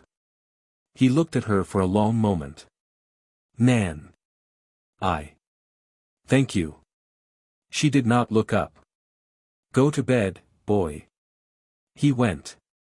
In the corridor, with Hodder's great hand light again on his shoulder, the man inside him was, for the first time in 8,000 winters of patience, almost cheerful. A keep with an old Nan in it was a keep with an ear. An ear was a thing one could speak to. He had, at 6, found one of the few souls in Westeros who would not have to be carefully managed before she could be trusted with the truth. The list in his head got shorter by 1 item. Tomorrow, he thought. Tomorrow we begin the teaching. Chapter 2 End. Chapter 3, The Long Memory. The storm came in 8 hours, a quarter early. Bran had told the steward 8 hours and a half. The man inside him had been correct to within 20 minutes by the body's clock, which was, for a man who was reading the wind through 8,000 winters of remembered weather and translating it through a body that had been, for 6 years, mostly engaged in falling out of trees, an honest piece of work. The steward had set the watch. The steward had set the watch because the steward had begun, by that summer, to do as the small lord's son said in matters of weather, having been right too many times in a row to make the ignoring of him a sensible policy. The men had brought the cattle in. The men had set the shutters. The hay in the south meadow had been carried under the low barn, except for one rick that no one had managed because the rick had been rebuilt that morning and was too damp to move. The rick was lost. Everything else was saved. This was the morning Lord Stark stopped pretending, even to himself, that this was a thing he could leave alone. He came to Bran in the great hall, after the supper plates had been cleared. He came in his ordinary doublet, with no sword, with no formal carriage. He came as a father, not a lord. Bran was at the great hearth with his small wooden cup, sitting cross-legged on the bench old Nan was usually in, because old Nan was at her own hearth telling, Bran could hear her, faintly, through the wall, the story of the last hero, and she was telling it with 12, this time, where she had once told it with 1. Lord Stark sat next to him. Bran, he said. Father. Walk with me. Bran rose. He set the small cup down. He walked beside his father out of the great hall and into the God's Wood, in the direction of the Heart Tree, because that was where men of the north walked when they were going to talk about a thing they did not want overheard by stone. The God's Wood was dark. The Heart Tree was a paleness against the dark. His father did not sit. His father stood at the foot of the Heart Tree with one hand on the white root and the other hung at his side, and Bran stood across from him, the small height of him, looking up. Bran, said his father, after a long minute. What are you, son? This was the question Bran had been preparing for since the summer began. He had run, in his head, 20 different versions of his answer to it. The man inside him had run 100. They had argued, politely, at length, in the room in his head, about which version to give. The man had wanted the bear version, I am Brandon, and I have come back. Bran the boy had wanted a softer version, I am still Bran, only there is a thing more. They had compromised, in the end, on a third version that neither of them had been entirely satisfied with, but that had survived all the arguments. I am Bran, father, he said. I am Bran, and I am still Bran, and I will be Bran when I am old. But I remember more than Bran can remember. Lord Stark did not speak for a long minute. More than Bran can remember. What do you remember, Bran? Bran looked at the heart tree. He looked at the white root under his father's hand. He looked at the white face on the trunk. I remember the wall being built, he said. I remember the cold that came down out of the north when men still lived in pit houses. I remember the bargain with the children, and the names of the 7 gates, and the runes on the foundation stones. I remember, he looked at his father, I remember a bargain my line made, 8,000 winters ago, and the term of the bargain is now, and there is work that has to be done, and I am the one to do it. His father did not move. Bran, he said. Father. These are stories. They are stories, father. They are also true. I built them. Lord Stark looked at him. For a long time he did not look away. Bran did not look away either. He had begun, that summer, to be able to hold his father's gaze for as long as his father chose to hold his, a thing his father had not yet quite reckoned with, and that this evening, finally, his father was reckoning with. The grey eyes did the small motions Bran had come to read in them. The smallest narrowing, measurement. The smallest tightening at the outside corner, pain. The smallest stilling, decision. Bran, said his father. If you are mad, son, I will love you, and I will sit with you while we tell your mother, and we will care for you the rest of your life. I know, father. If you are not mad, his father's voice was not louder, but it had taken on the low careful weight of a thing being lifted, if you are not mad, then this house is not what I have thought it was for a long time, and I will need to know what it is. It is what it has always been, father. Bran took a breath. It is the house of Brandon, who built. The line was set to keep the wall, and the line forgot, and the bargain has been weakening for 1,000 years. I am the line speaking again. I am what the bargain set me to be. I am sorry that it is in your house, in your son, that it has come up. I would have asked your leave, if I had been able. Lord Stark did not laugh. He did not laugh because no man of the north laughed at the heart tree. He did not laugh because his hand was on the white root and the white root was warm under it, and a man of the north did not laugh at a warm root. He did not laugh because, at some level he had not yet quite admitted to himself, he had been waiting for this conversation since the morning Bran had eaten porridge and asked about the well. Bran. Father. What do you need of me? This was the right question. The man inside him, in the room in his head, made a small sound that was the closest the man inside him came to a laugh, which was a closing of the eyes and an exhale. Father, said Bran. I need 3 things. I need your leave to teach Mikken to bind weirwood cord to iron. I need your leave to lay a stone at the eastern gate that no one is to move. I need your leave to send for a man who lives at the edge of the neck and whose name is Howland Reed, who is the only man south of the wall who knows what I am and was waiting for me to ask. His father looked at him. You know Howland Reed. My father's father's father's father knew Howland Reed's father's father's father's father. Lines remember each other. Howland Reed was at the chamber, father. Howland Reed has been waiting for me at his hall under the neck for 6 years, and he has not gone south once in those 6 years, because he has been waiting. The neck. Greywater Watch. Bran. His father exhaled. What is at the eastern gate? A ward stone. What does a ward stone do? It listens for the cold. It sings, very softly, into the stone of the gate. It holds the line of the singing where the line of the singing has begun to fray. There were 9 of them at Winterfell once. There is one, still, under the kennels. The other 8 have been lost. I want to lay a new one at the eastern gate, and another at the western, and another at the God's Wood, and so on, until we are 9 again. I will lay them with my hands. They will not be obvious to a passing eye. The small folk will not know the stones are there. I will not boast of them. They will hold. Lord Stark stood very still. Bran, son. How long have you known these things? Since the morning I woke. Why have you not told me? Because, Bran looked down at his small hands.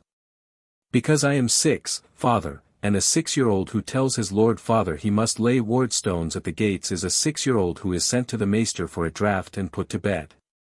I had to be quiet for 2 moons. I had to let you see the well, and the chimney, and the storm. I had to let Mikken see the fold. I had to be careful. The man inside me has been careful for 8,000 winters, and his patience is part of why he has lasted, and I have been learning his patience. I am sorry I did not come to you sooner. I am sorry I had to be careful with you. He did not look up. His father, in his own time, knelt. He knelt slowly, the way a tall man kneels, with the slight hand on the small of the back to steady himself. He brought his face level with Bran's face. The grey eyes were very close. The grey eyes were not the eyes of a lord any more. They were the eyes of a father.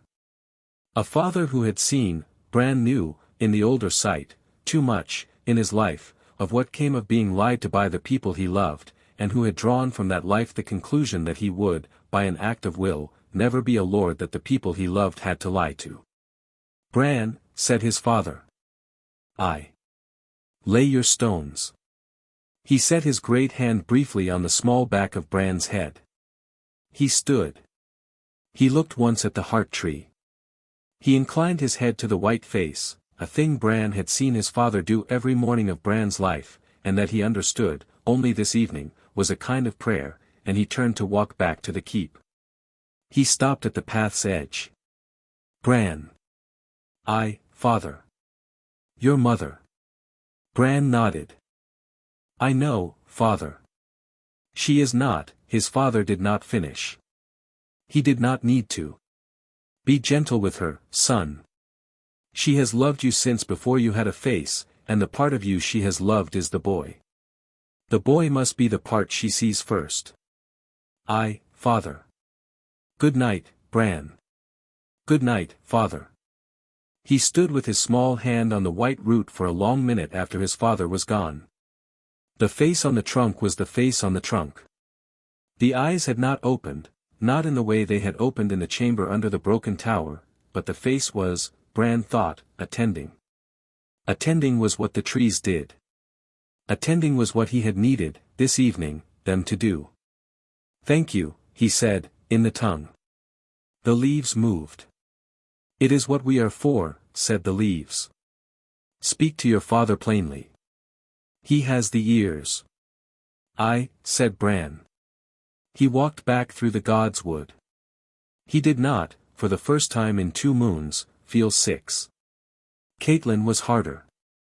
Catelyn was harder because Catelyn was not a man, and the line of speech Bran had used with his father was a line of speech that had been worked out, in the chamber and in the God's Wood, between men.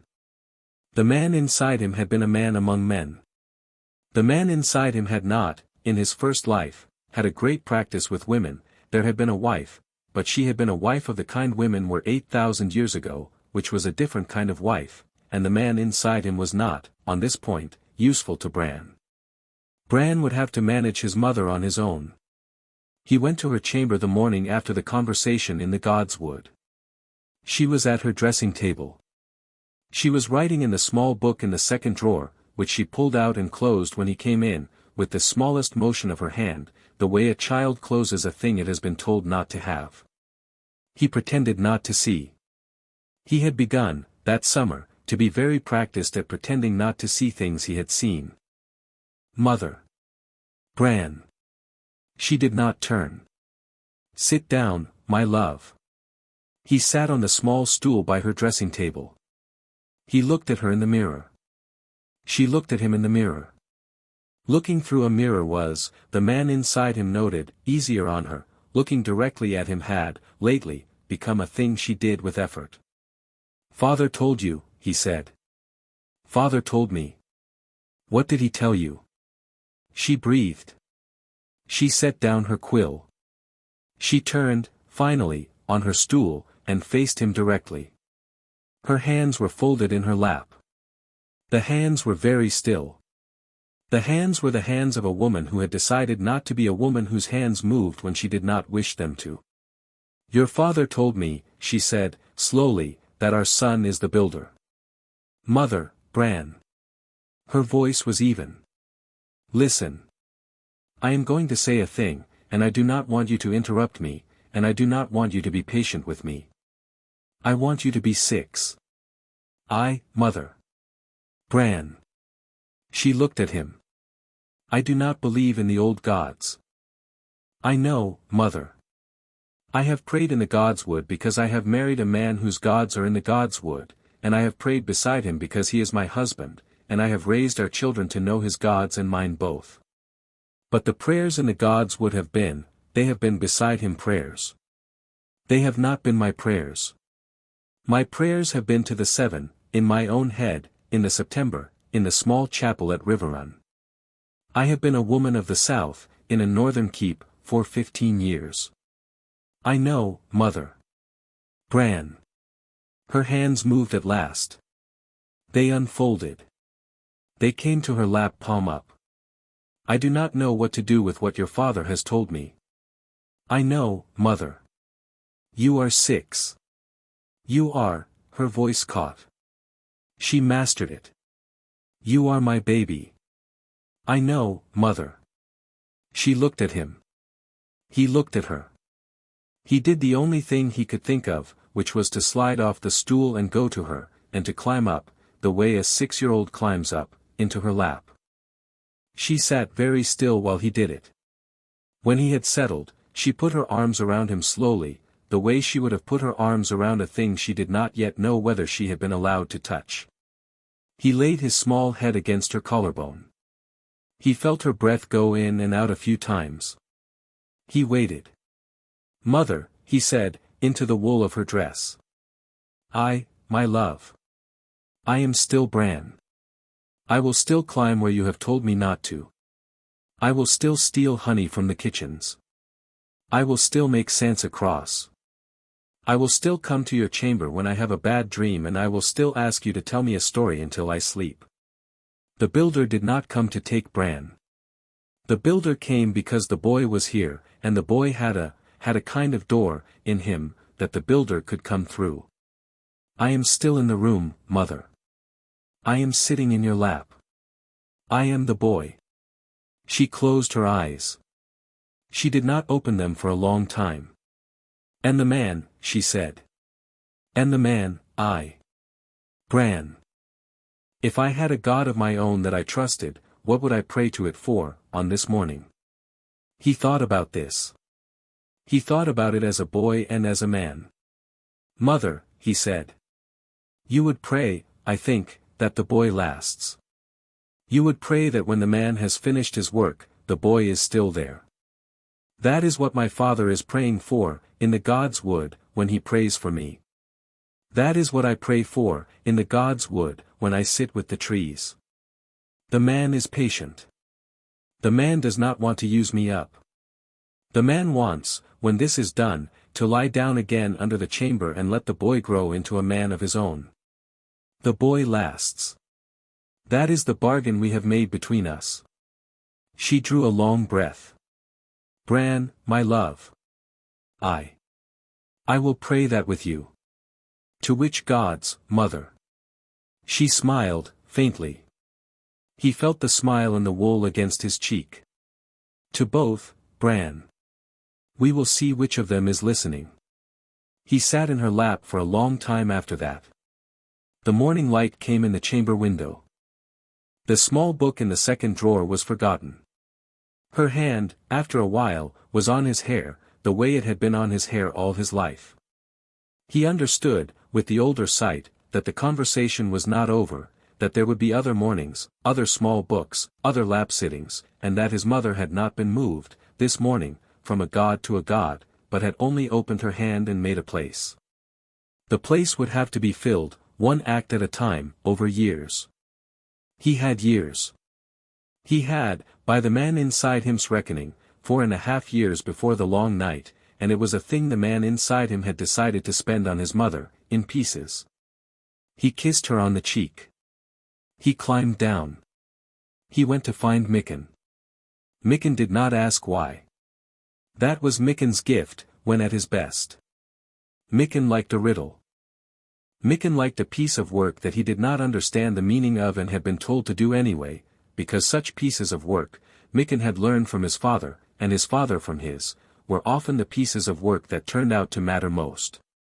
When Bran came to him with a small bundle of weirwood cord, 2 arms long, finger thick, braided in a pattern Mikken had never seen and Bran had not been taught by anyone Mikken would have heard of, and asked him to lay it into the haft binding of the eastern gate's iron crossbar, Mikken did not ask why. He looked at the cord. He turned it in his great hand. He sniffed it. He laid it against his cheek and felt the slight cool of the bast. "Weirwood," he said. "Aye, master." "Where did you get weirwood bast?" "From a tree that was cut by my 4th great-grandmother and laid up in a chest in the crypts." The chest was marked. I went and opened it. There was enough for 9 cords. Mikken looked at him. He did not, being Mikken, pursue the question. He put the cord on his bench. He looked at the eastern gate's crossbar in his head. He nodded once. "How long do I bind it?" "From the haft to a hand below the latch." "And it is to do, Master Mikken, it is to do what it does." Mikken laughed once, the short bark. "Aye, lad. So it is." He bound the cord into the iron the next morning. He did it with the doors closed, which was, in itself, a significant choice. Mikken did not close the smithy doors when he was at honest work, because he liked the air. He closed them this morning. Bran watched. Bran watched, with the older eyes, the way the cord settled into the iron, the way the heat of the binding ran along the cord without burning it, the way the iron, when Mikken put his hand on it after, was a cooler iron than it had been before. The iron had taken the cord, and the cord had taken a small piece of the iron's purpose, and the two of them now ran on a different note. Mikken laid his hand on the crossbar. He held it there for a long minute. "Lad," he said. "Aye, master." "This iron is not what it was." "No, master." "Will it hold?" "It will hold, master." Mikken nodded slowly. "Tell me when you want the next one," he said. Bran told him. The next was the western gate. The one after, the God's Wood Gate. The one after, the kennels. Mikken bound them all that summer, one a fortnight, in the closed smithy. By the autumn, Winterfell had 4 ward stones on its iron, and Bran, with Hodder and a quiet steward and the particular help of a small grey raven that the man inside him had begun to make a friend of, had laid 4 matching stones into the foundations of the gates themselves, where no eye would ever find them, and where they sang, very softly, the second rune. The runes were the rune of attending and the rune of not yet and the rune of holding still and the rune of we are here. Together they made, around Winterfell, a small song. The song was not loud enough to be heard. The song was loud enough to be felt by anything that came up against it from a great distance. The day the 4th stone was laid, a raven came from the wall. Maester Luwin opened it in his tower. Maester Luwin, who had spent the summer keeping a notebook in a hand that no archmaester would have recognized, had begun, by autumn, to keep 2 notebooks. The second notebook was for the things he had not yet told Lord Stark, because he had not yet decided whether he would. The raven from the wall was on the open table when Bran came up the stairs to the maester's tower, because Maester Lewin had asked him to come. Bran, said the Maester.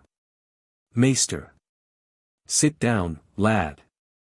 He sat. The Maester pushed the raven across. He read it. The hand was Lord Commander Mormont's. The hand was tired. The word said, "There is a thing in the haunted forest.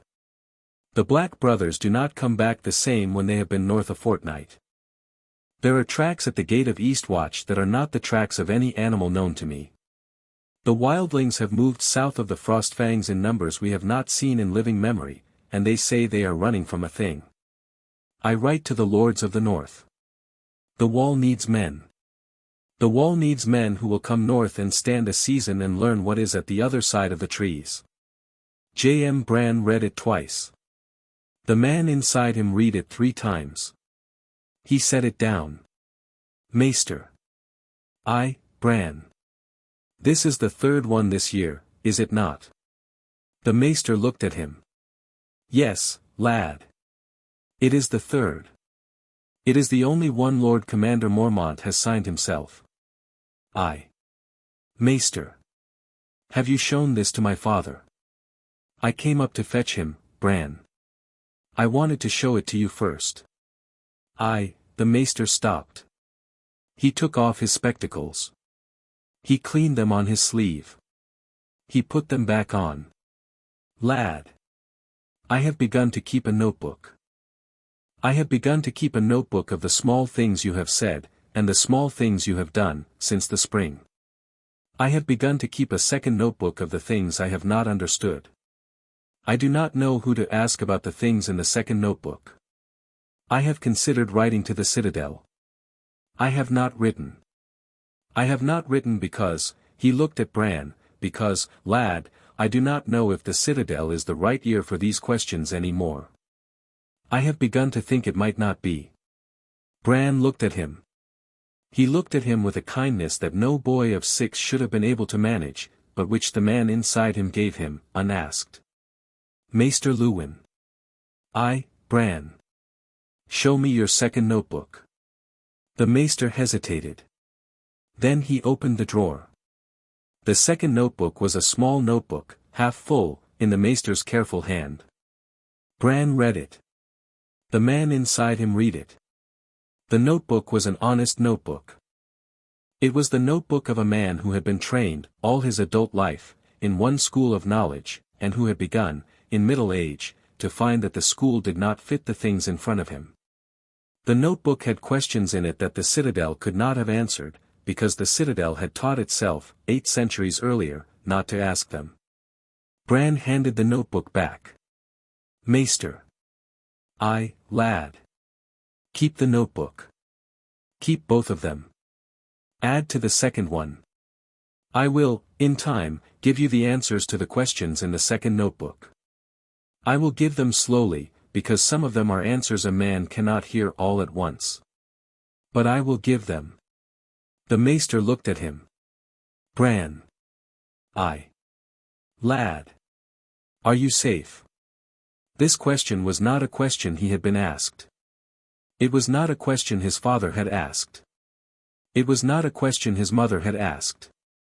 It was a question only a Maester would have known to ask, because a Maester was a man whose work was to keep persons whole. Bran considered. "I am safer than most, Master." He smiled at the Maester, a small smile, a boy's smile, given on purpose. "The man inside me is patient and he is kind. He does not want to use me up. He has agreed not to.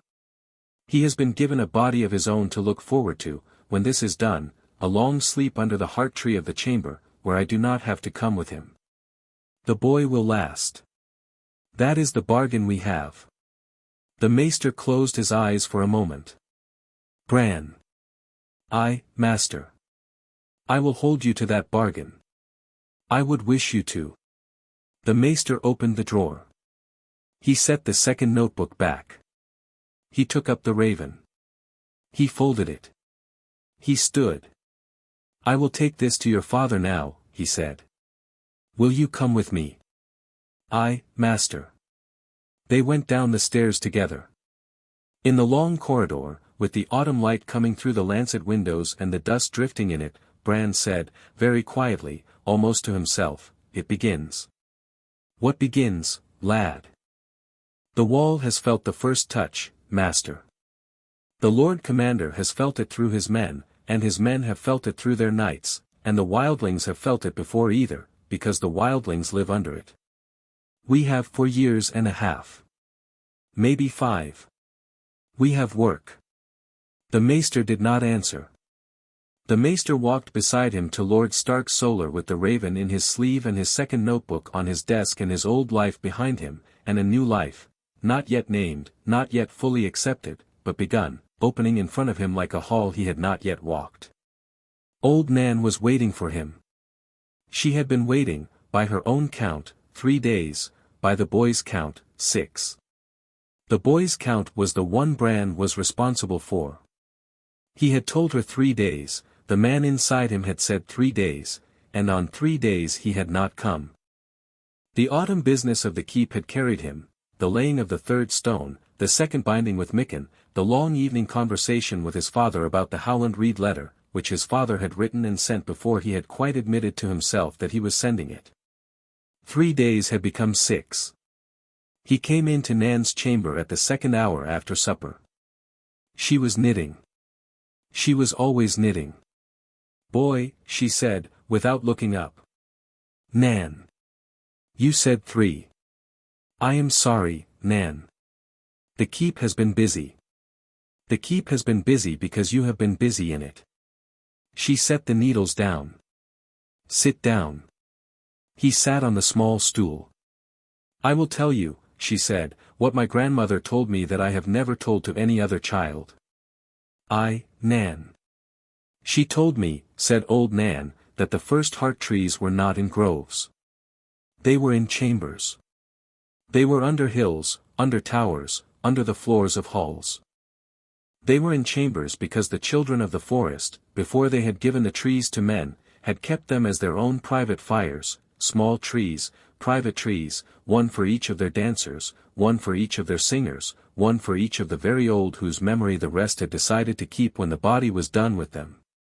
The heart tree in a chamber was a tree of memory. The heart tree in a grove was a tree of speech. They are not the same tree. They are 2 uses of one kind of tree. My grandmother told me this." She said her grandmother had told her, and her grandmother had told her in a hush, because there had been a time when men of the citadel went looking for chambers, and burned them when they found them, and took the trees out and burned the trees, and the chambers were lost, and the trees of memory were lost, and only the trees of speech remained. The citadel has forgotten this. The faith has forgotten this. We of the North have not entirely forgotten it. We have not remembered it well enough to know what we remember. Bran sat very still. The man inside him had heard her, and the man inside him had something in his throat that the body, by reflex, made into a small swallow. "Nan. Boy. You are correct." She looked at him. "My grandmother would be glad," she said, "to know I have lived to be told that I am correct. There is a chamber under the broken tower." She did not blink. Boy. You knew." "I did not know. I had begun to suspect, this summer. The way your eyes took the broken tower, when you came in from your 3 days. I had begun to suspect." "Nan." He took her old hand in his small hand. "The chamber is closed now. The door has set itself again. I do not think anyone can find it but me. But there are others. There were 9 in Westeros once. There may be 3 or 4 still hidden. There is one under Greywater Watch, Howland Reed knows of it. There is one under a hill in the Riverlands that has been forgotten so well even the man inside me does not know exactly where. There is one north of the wall in a cave the children have been keeping for 3,000 years. The chambers are part of the bargain. The trees in them are the trees that listen, and the trees that listen are the trees that remember, and the bargain runs through them the way a song runs through a string." She nodded. "Boy. What do you need of an old woman?" "I need," said Bran, you to tell me every story you have. Every story. Even the ones that are silly. Even the ones that contradict each other. Even the ones you do not believe. I need them all because I am sifting. The man inside me knows the truth of the bargain in his own bones, but the truth of the 8,000 years between, and what the line did, and where the line went wrong, and where the line went right, that is in the stories the small folk have kept, in their wrong shapes, in their bent and broken shapes. I need the bent shapes. I am putting them back. She nodded. Then I will tell you, she said, until I die. Will that be enough time, do you think? It will be enough time, Nan. Boy. When I die, and it will be soon, do not pretend it will not, when I die, sit with me at the end. Do not let the septa send for the maester. Do not let your mother weep at me.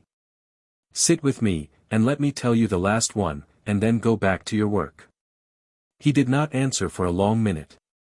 I will, Nan, he said. She picked up her needles. She knit a stitch.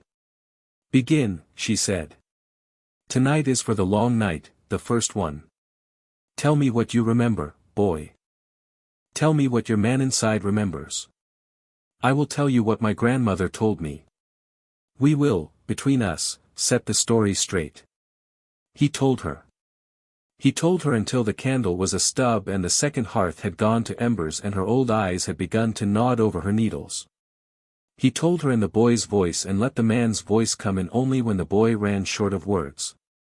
She corrected him 3 times in an hour and a half, on small things that her grandmother had remembered better than the man inside him, because the small things had been what the grandmothers kept and what the men had let slip, and Bran took each correction with the small careful nod of a student, and the man inside him took each correction with the larger careful nod of a student, and together they went away from her chamber, that night, 3 small things wiser than they had. Come in. He laid the 4th ward stone the next morning. The 4th stone was at the God's Wood gate. He laid it himself, in a small hollow under the threshold, while Hodder stood behind him and made of his great body a screen against the rest of the yard. The stone was the size of a child's fist. The cord that bound it was a hand-length of weirwood bast that he had braided, alone, in the small room behind the second hearth where old Nan slept. He spoke the rune over it, the rune of holding still, in the tongue of the children, and the stone took the rune, and the threshold took the stone, and the God's Wood, around him, settled the way a horse settled when its girth was finally adjusted right. Hodder felt it. Hodder, said Hodder, very quietly, behind him. I, Hodder, said Bran. We have done a thing. Hodder. He stood up. He brushed his small hands. He looked once at the heart tree, far across the God's Wood, the white face of it pale against the dark trunks of the older oaks. The face was the face. The face was attending. The bargain holds, said the leaves, in their slow way. The bargain holds, said Bran, in the tongue of the children.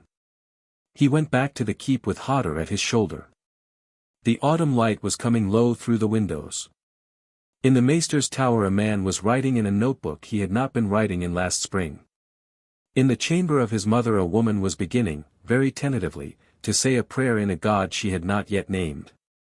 In the smithy a smith was binding a 5th cord into a 5th iron, and the smith was humming as he worked, a tune his grandmother had taught him that he had not hummed in 30 years.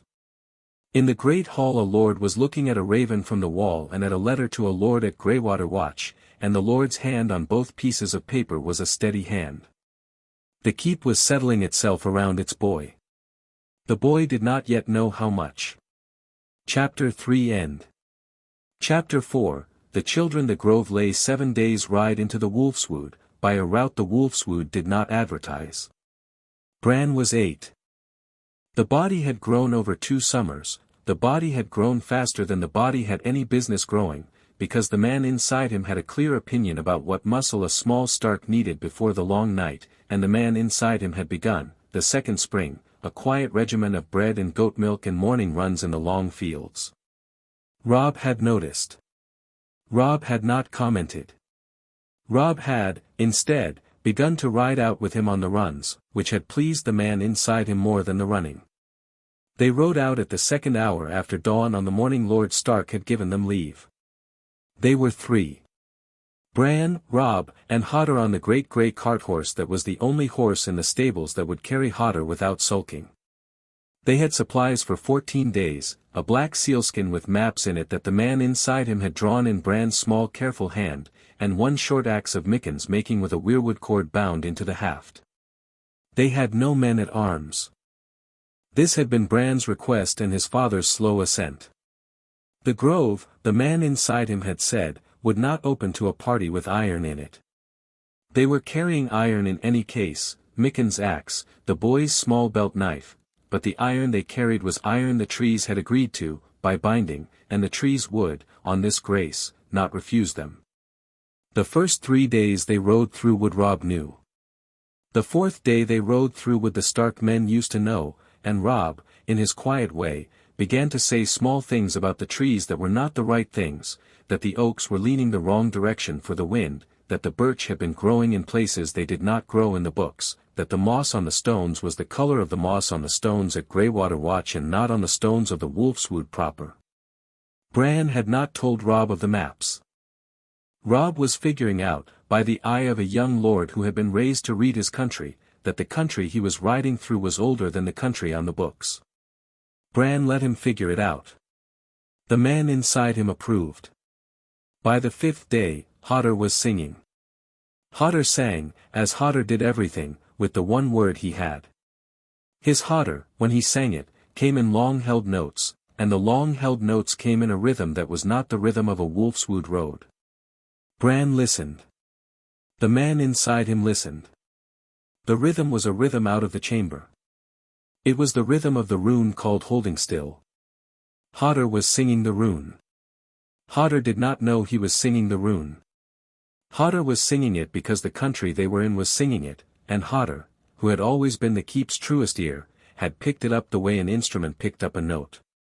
Bran rode beside him a while. He did not interrupt.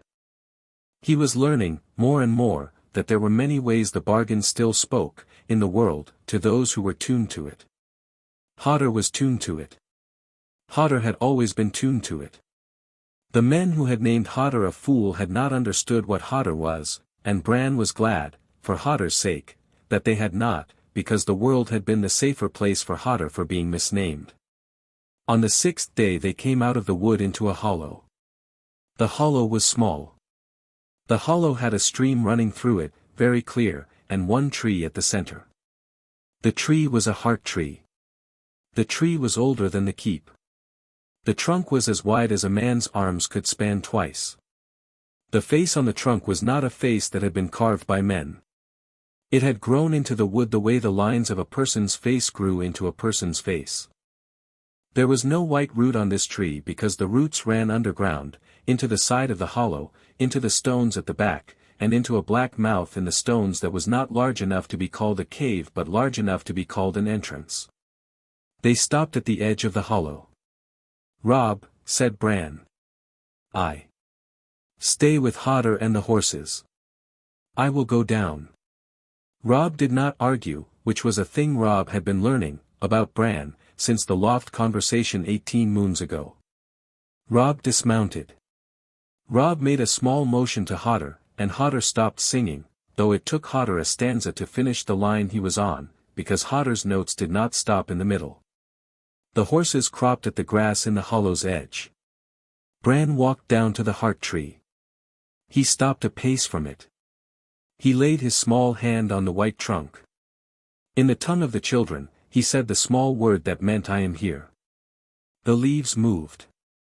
They moved in a wind no one in the hollow that morning felt. "Welcome, son of Brandon," said the leaves. "We have been waiting." A small figure came out of the black mouth. She was not large. She was the height of his shoulder, and he was 8. Her skin was the color of birch bark in autumn. Her eyes were green and gold at once. Her hair was leaves, not the metaphor of leaves, but actual small leaves, growing out of her scalp the way another woman's hair grew out of hers, in a slow constant sap-fed bloom. She wore the skin of a deer that the deer had been asked for. Her hands were small and her fingers were long and thin, and there were too many joints in them, by a man's count, for a man's hand. Leaf, said Bran in the common tongue, because that was the name he had. The man inside him said her true name in his own register, in the register that was not voice, the long slow word that the grove translated. She inclined her head. Brandon, she said. Her common tongue was older than his. The shapes of the words were the shapes the words had had 1,000 years before the undulls. He understood her perfectly. The man inside him understood her perfectly, with a recognition that was not quite memory and not quite homecoming, and yet was a near cousin of both. You are not Leaf, he said. No. She smiled, a small green smile, with a small green sadness in it. Leaf is dead. I am her grandchild's grandchild. We have, of those who live, 6. Of those who watch the chambers, 2. I am one of the 2. 6. 6, son of Brandon. The number sat in him for a long minute. He had known they were few. He had not, until this morning, in this hollow, known how few. Will you let me into the chamber, he said. That is why we have waited 8,000 winters. She turned. He followed her into the black mouth. The chamber under the hollow was smaller than the chamber under the broken tower. It had no stones in a ring, it had only the great tree, the second great tree, growing through the floor, with the roots of the heart tree above coming down into the chamber to meet it and the roots of the chamber tree going up into the hollow to meet the heart tree, and the two of them tangled at the center of the chamber in a knot that was a thing Bran did not have words for at first and then did. A weave. A weave of 2 trees made into one tree by the simple device of letting their roots speak to each other for 1,000 winters. He stood in front of the weave.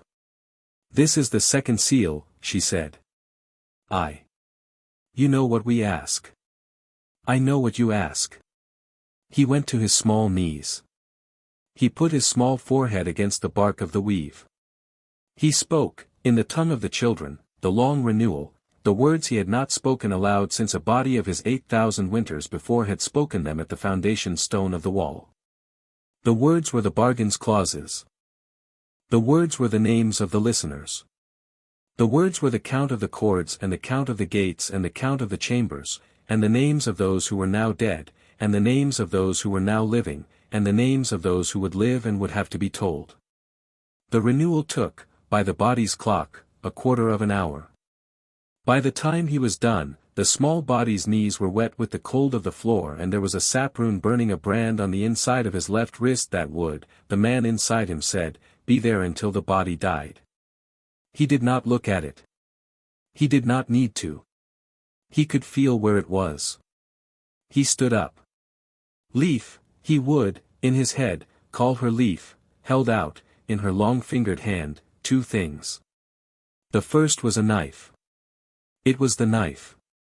It was the very knife he had, 8,000 winters before, in another body, in a hollow not very different from this one, taken from another Leaf's hand.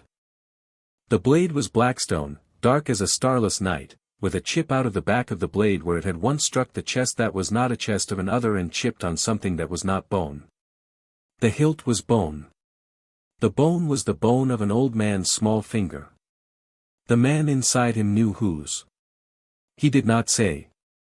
The boy did not need to know. He took the knife.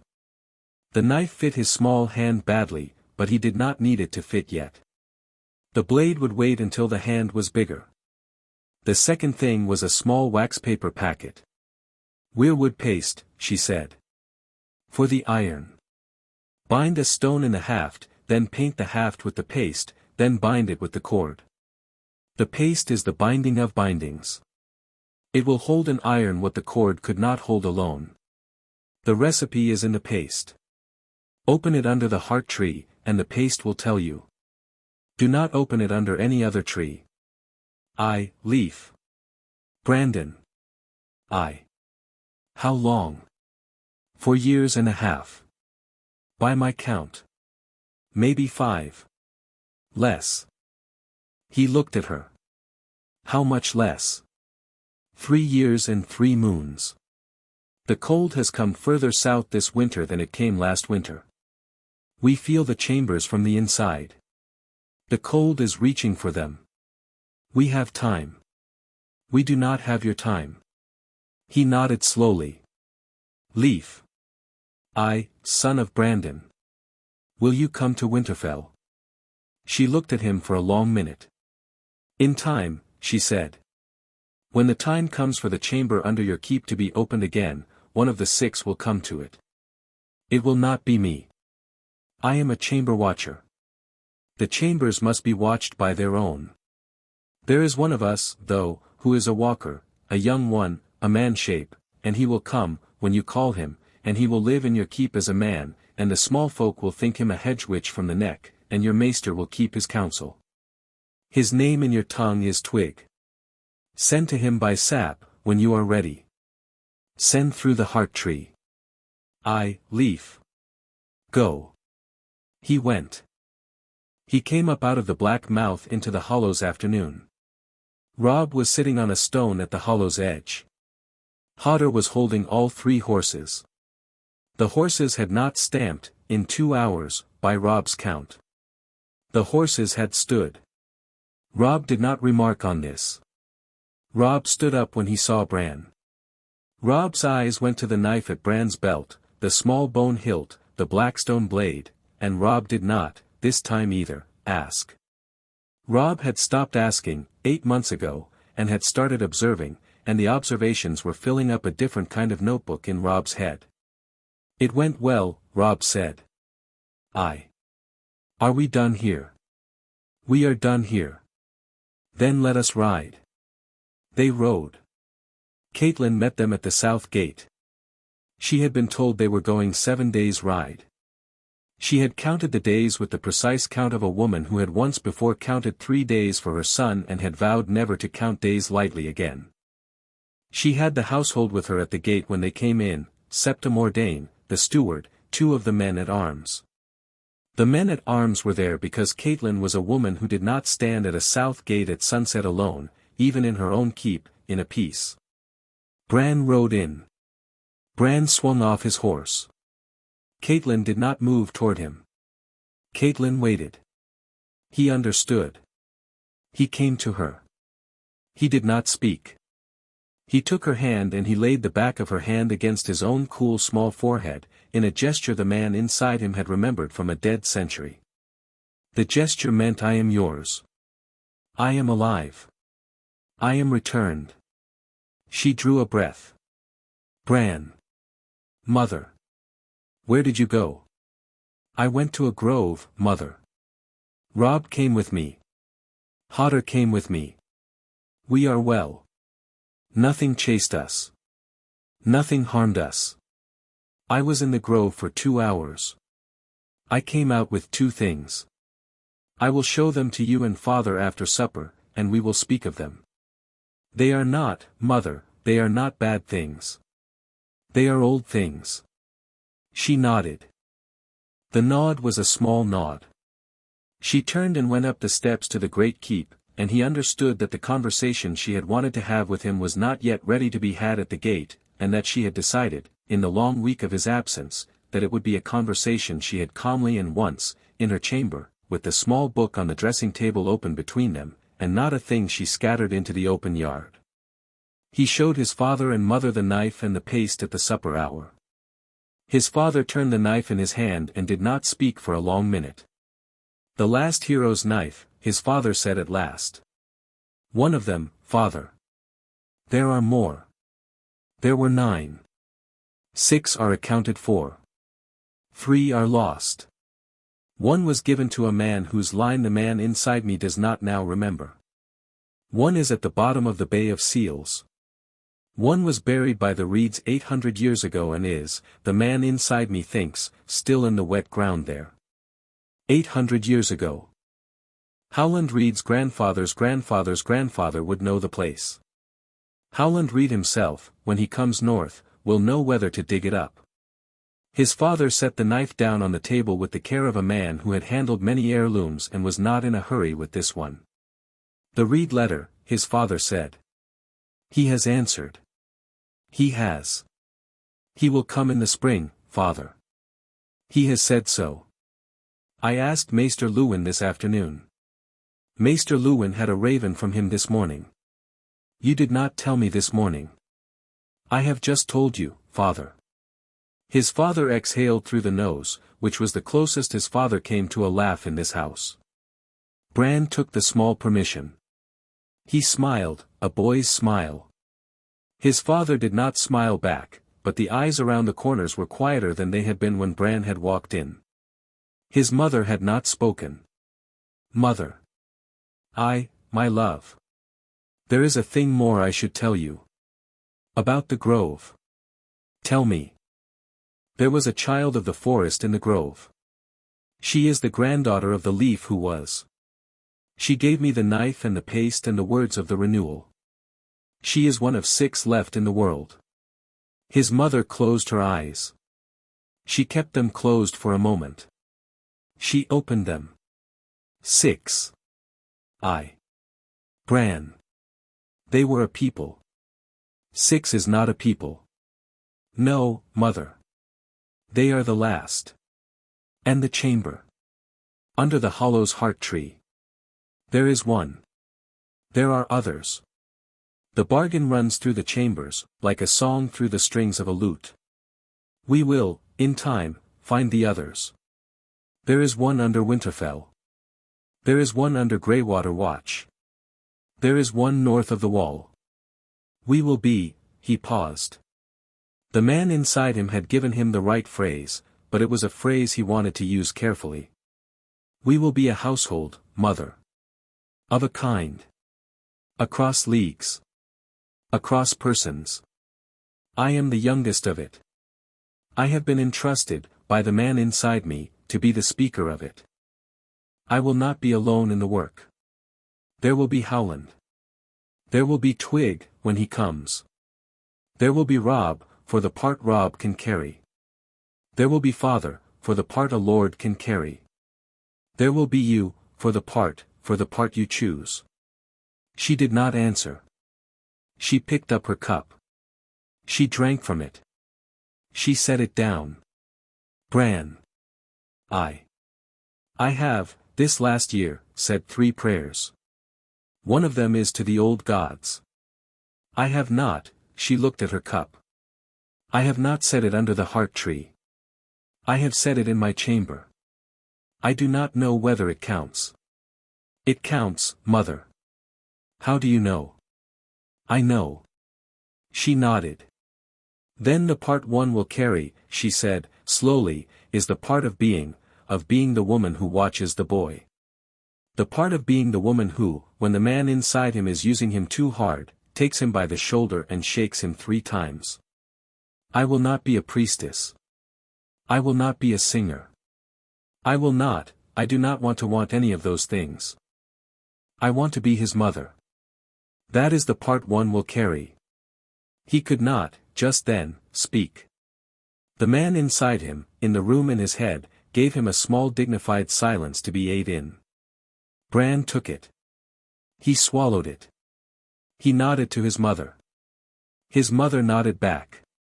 Eat your supper, my love, she said. He ate his supper. The 3-eyed raven came that night. He had been waiting, the man inside him said, for the renewal. He had been hoping the renewal would tip Bran into him. The renewal had not. He came, instead, in the dreams of the small body, while the small body slept, and he came in the form he had taken in the chamber under the broken tower, not a man, not a tree, but a face of bark and moss with one red eye and one winter sky eye, set into the wall of a dream Bran had not built and did not own. Bryn Den, said the face. I am not Bryn Den, said Bran. You will be. I will not. You are alone, said the face. You are 8 years old. You are carrying a thing that no 8-year-old can carry. Come to me. I have been carrying it for a long time. I will carry it the last way for you. Sit in the cave with me. Become the next raven. The line will go quiet under your skin and you will remember everything, and you will be safe in the cave under the hill, and the boy can rest in you and the man can rest in you and the line will be done. Bran looked at the face. He looked at it for a long minute, with the boy's eye and the man's eye both. I do not want to be safe, he said. The face flinched. Faces of bark and moss did not, ordinarily, flinch. I want to be, Bran considered. He wanted the right words. He took them slowly. I want to be Bran. I want to be Brandon, in the part of me that remembers. I want to live in my body and not in a cave. I want to lay my own stones. I want to walk my keep on my own feet. I want to sit at my own table and eat my own porridge and grow up and learn to ride a horse better than I do and learn to love a woman of my own choosing. The man inside me wants this for me. The man inside me has, in his own bones, a memory of having watched, 8,000 winters ago, what a man becomes when he sits in a cave too long, and he has no wish for me to become it. We have a different bargain. The bargain is that the man finishes his work and then rests, and the boy lasts. You are not part of that bargain. You have, with respect, an interest in a different bargain, the bargain that ends with me in a chair in a cave, and that bargain is, I think, the bargain that has been corrupting you, slowly, for 1,000 years. I will not take your chair. I am not your raven. The face was very still. You will need me, said the face at last. I will need you, said Bran. I will not become you. You will fail. Perhaps. Perhaps not. The man inside me is patient. The man inside me does not believe in failing without trying first. The face withdrew. Bran sat alone in the dream. He looked around the dream. He saw, slowly, with the older sight, the shape of the dream, and that the dream had been a constructed dream, one that the face had built around him with the intent of keeping him in. He set his small hand on the air of the dream. He pulled. The dream parted, the way the dream of a sleeping child parts when the child decides to wake. He stepped through. He woke. He sat up in his bed. It was the 3rd hour of the morning. The body was 8. The body was tired. The man inside him was, in the room in his head, sitting in a posture the body recognized as relief. He had refused. The refusal was permanent. The three-eyed raven would, the man inside him said, come back. The three-eyed raven would try, in other dreams, in other shapes, to make a different offer. Each refusal would be easier, and more whole, than the last. The first one had been the hard one. The hard one was done. He lay back down. He slept the rest of the night without dreams. 2 moons later, a raven was sent south. It was a small raven, of the maester's tower, with a slip of parchment folded into a tube no larger than a child's finger. It was sealed with the direwolf seal. It was addressed in Maester Luwin's hand, but the words on the parchment were not Maester Luwin's words. The parchment read, Lord Tywin, in the 3rd moon of next year, the 7th ship of your western fleet will be lost at the Stepstones, with all hands, owing to a storm that will close the southern channel for 3 days. The captain of the 7th is a man called Jevon Marbrand, and the 7th's name is Lion's Promise. The cargo is paid for in full from your own purse. I do not write this to threaten you, my lord, nor to bargain with you. I write it that you may consider, at your own ease, whether such information could come from an idle quarter. A reader of stars. The raven was sent at the autumn equinox. Lord Tywin received it on the morning of the day of the storm. He did not speak of the parchment to anyone. He read it twice. He set it on his desk. He paced his solar from window to door, from door to window, 3 times, with the precise unhurried steps that men of his household had learned, over 30 years, to associate with a man who had been touched at a place no man at Casterly Rock was permitted to touch him. He sent for his master of ships. He asked, in passing, whether the 7th of the Western Fleet had returned from the Stepstones. The master of ships sent a runner. The runner came back. The 7th, the master of ships said, with his face the color of a man who has not eaten in a day, was overdue and feared lost. A storm had closed the southern channel 3 days. There was no word. Lord Tywin did not respond. He sent the master of ships away. He went back to his desk. He opened the second drawer of the desk, the locked one, and he set the parchment in it. He locked the drawer. He sat in his chair. He stared, for a long minute, at nothing. A reader of stars, he thought. He sent no answer. He sent, by the next moon, a man. The man was a man he had used twice before, and would use twice more before his own death, in matters that required a delicate touch and a perfect silence. The man was sent to Winterfell, ostensibly as a wine trader from the west, with 11 casks of Arbor Red and a letter of introduction from a vintner whose vineyards Lord Tywin owned without that vintner being aware of it. The man's instructions were not written. The instructions were to look at the keep. To look at the Lord. To look at the small lords. To see, if it could be seen, what, at Winterfell, was reading stars. The man came in the autumn. The man stayed 3 days. He left, on the 4th morning, with 11 empty casks and one observation that he wrote in a code only Lord Tywin and one other man in the world could read. The observation was 3 words long. The youngest son. In the smithy, that autumn, Mikken bound the 8th cord into the 8th iron. In the god's wood, a young man in a hood with a hand that had too many joints in it stepped out of the trees one morning at the 2nd hour after dawn, set his small bundle down at Bran's feet and said, in the common tongue with the older shapes, "My name in your tongue is Twig. I was sent." In the great hall, Lord Stark, who had had no reply from his old friend Robert Baratheon to a letter sent 6 moons ago, set a writing stick down on his desk, picked it up, set it down again, and at last did not write the letter he had been considering writing. In the Maester's tower, Maester Luwin filled the 2nd notebook and began the 3rd. In a hold of black stones 800 leagues to the north, the cold listened. It did not yet move. It was, though, listening, and there were stones around Winterfell now that had begun to listen back, and the listening, both ways, had the small steady drone of a thing that was preparing. Bran went to the north tower. He climbed the stair to the top, the long old stair that the men of the keep called the Old Stair, because it had been the first stair built, in the first courses of the keep, 8,000 winters ago. He climbed it because the man inside him had asked him to. At the top, he stood with his small hands on the parapet and he looked north, in the direction of the wall, which was 300 leagues away and below the curve of the world. He could not see the wall. He could feel it. It was thin.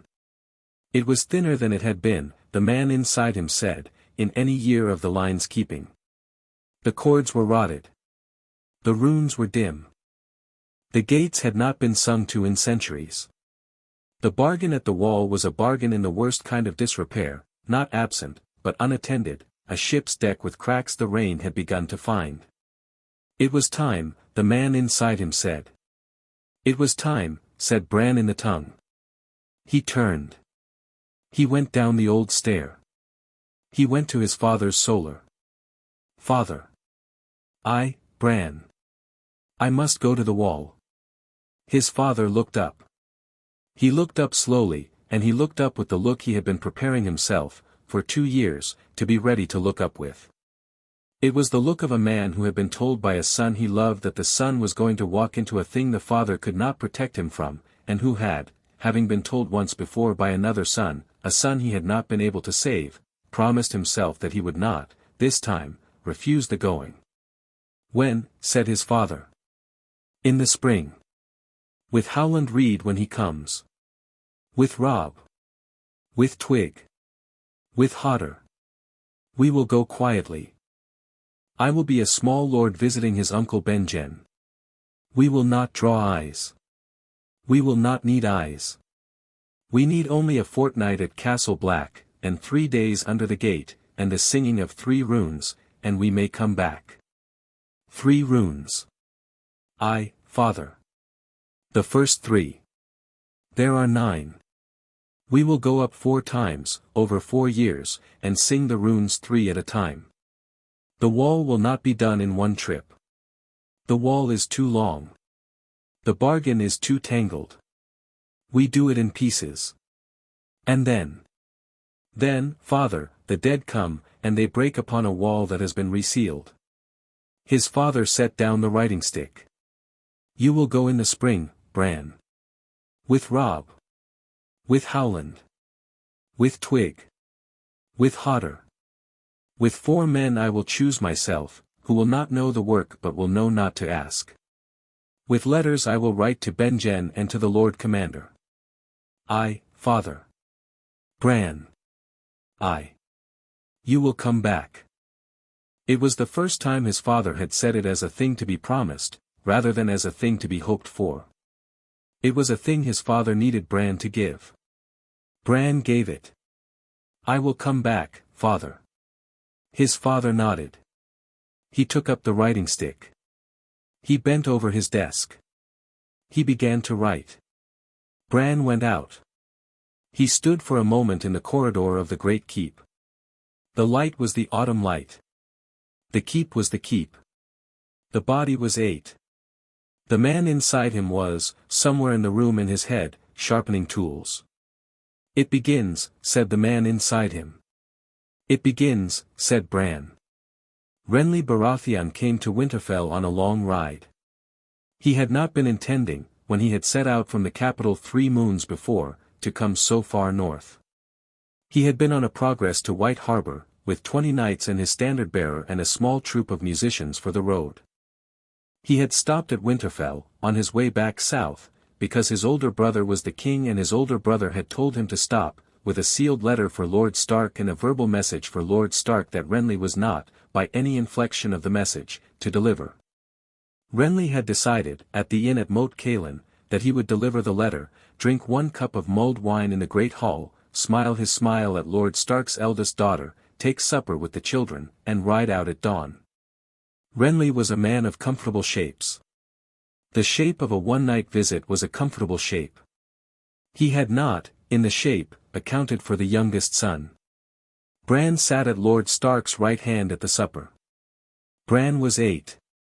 Bran had been instructed, by his father, to be only as much himself, that night, as he could not help being. Bran was on his good behavior. Bran ate his soup.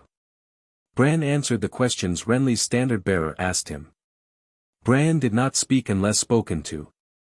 Bran had begun to learn, that summer, to wear the boy on the outside well enough that men of less sharp eye than Tywin Lannister's wine trader did not see what was behind it. After the soup, Renly leaned across the table and asked, smiling, the way a Southron lord asked a small Northman, and what does the Lord of Winterfell's youngest study, this autumn? Bran looked up. He looked at Renly. He did not, by any motion he could control, do anything but look. The man inside him was not at the table, the man inside him had been instructed, by Bran himself, to stay in the back room and let the boy have the supper. The boy looked at the man across from him. The boy saw a smile that was a beautiful smile. The boy saw eyes that were, behind the smile, eyes that did not yet know what they were going to be eyes for. The boy saw a man who was, and this was the thing that made the boy speak, because the boy was 8 and could not yet help himself, and because the man inside him was, the man inside him said afterward, perhaps not so far from the back room as he had agreed to be, a man whose brother was already deciding, in the capital, to break the king's peace. The boy spoke. My lord Renly, he said. Lad. You should be careful with your brother in the capital. The hall did not, for that beat, breathe. Renly's smile did not change, by the smallest motion. Renly was a man of comfortable shapes, and comfortable shapes did not, even when surprised, lose their smile in front of 50 men. Which brother, lad? Whichever brother you are seeing in the capital. They are not, at the moment, brothers who are good for each other to be near. One of them, Bran considered. He found the right careful phrase. The man inside him slipped him the right careful phrase from the back room. One of them has begun to sit longer at table than is good for him. The other has begun to stand longer at the small council than is good for him. It is not a thing of yours to fix, my lord. It is only a thing for a small Northman to say once, on a single supper, when a kindly Southron lord asks him what he is studying. I am not studying anything important, my lord. I have only been told, by my father, to listen at supper, and I have been listening. He looked down at his soup. He picked up his spoon. He went back to his soup. The hall began, very slowly, to make its noises again. Renly looked at Lord Stark. Lord Stark did not, by any motion, indicate that he had heard the boy say what the boy had just said. Lord Stark drank from his cup. Renly drank from his cup. Renly said something light to Sansa, who was old enough that summer to be made pink by being addressed by a Southron lord, and the supper went on. Renly left the next morning. He did not, on the road south, sing as much as he had on the road north. The men of his standard-bearer noticed the difference, and held their tongues, because men of a standard-bearer's fellows did not remark on the moods of a Southron lord on a Southron lord's progress. He stopped at 3 holdings between Winterfell and Moat Cailin. At each, he wrote a letter. The letters were not letters he had set out from the capital intending to write. They were letters to 3 of his brother's men, quieter men, men of the household, men he had been the friend of since he had come to court at 12, and the letters were short, and the letters asked, with the lightness of a younger brother asking after his older one, how the king was sleeping these days, and whether the small council had been giving him too many late nights. The letters were sealed. They were sent. The man inside Bran, in the room in his head, did the thing that was not quite a smile. We have moved a piece, the man said. We have not moved it far. We have moved it. We have moved it, said Bran. Chapter 4 End. Chapter 5, The Wall Awakes. The first sight of the wall does what the wall does to every man. Bran had been told. The man inside him had been there, 8,000 winters before, when there had been no wall, and had been there, 8,000 winters before, when there had been a wall's first foundation, and had been there, 8,000 winters before, the day the foundation had become a wall, the day the wall had become tall, the day the tall wall had become the wall, the only thing of its kind that the world had ever seen or ever would. The man inside him had laid the first stone himself. The man inside him had, in the room in his head, been preparing the boy for the sight for 2 years. It did not help. He saw it from a bend in the road 4 leagues out, a column of paleness across the world. He stopped his horse without meaning to. Robb stopped his. Hodder stopped his. Howland Reed, riding at Bran's left, did not stop, because Howland Reed had seen the wall before. Howland Reed slowed, instead, to a walk, and waited until they had caught up. Twig, riding in his hood with his small hands hidden in his sleeves, did not stop because Twig had not yet learned how to stop a horse, never having ridden one before this moon, and he passed them and went on 100 paces before he managed to convince his horse that they were stopping. The 4 men Lord Stark had chosen, quiet men, men of the household, men whose names did not need to be on this page, also stopped.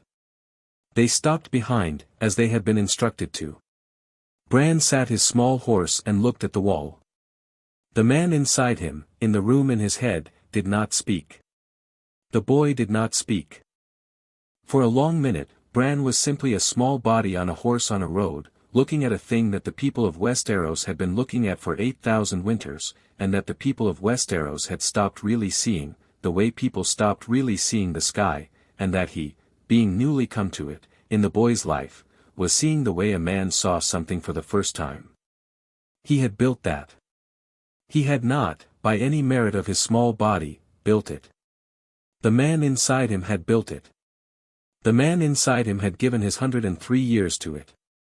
The man inside him had taken, in the building of it, every wound that a body could take and still go on. The man inside him had buried 2 wives in its building, and a son, and 7 brothers in arms, and any number of nameless smaller men. The wall was the man inside him's life. The wall was, the boy understood, looking at it for the first time on a bend of road 4 leagues out, the thing the man had loved most, in the man's first life, and the thing the man had given up most, in the man's first life, and the thing the man had been, in some long part of the 8,000 winters between, most worried about. It was a worry the man inside him had been carrying for 8,000 years. The boy felt the weight of it, briefly, in the body's small chest. It was a heavy weight. The boy understood why the man had been so careful, all this time, with everything else. "Bran," said Robb, very softly. It is a great wall." "You built it?" "Yes." "How?" Bran thought about this. "With 700 backs," he said. "And 11 giants. And a great deal of patience." Robb did not, this time either, ask him to explain. They rode on. Castle Black received them in the manner of Castle Black, which was to say poorly. There was a small courtyard. The courtyard had 30 men in it. The men were men of the Night's Watch. They stood and looked at the riders without standing in any kind of formation, because the Night's Watch had not, in the lives of men still living, formed up in a courtyard for arriving lords. They were hungry men. They were thinly clad men. They were men whose breath was hanging in the air in front of them at midday, in summer. Lord Commander Jeor Mormont came out of the great hall. He came in mail, with a black surcoat over the mail, and his gnarled hand on the pommel of his bastard sword, and the years on him like a weight he had agreed to carry without complaining about. Bran had not met him in this body. The man inside him had known a Mormont, Mormonts, plural, the line was old and good, and the man inside him took, on first sight, the measure of this one and set it down in the room in his head with the small note serviceable. "Lord Stark.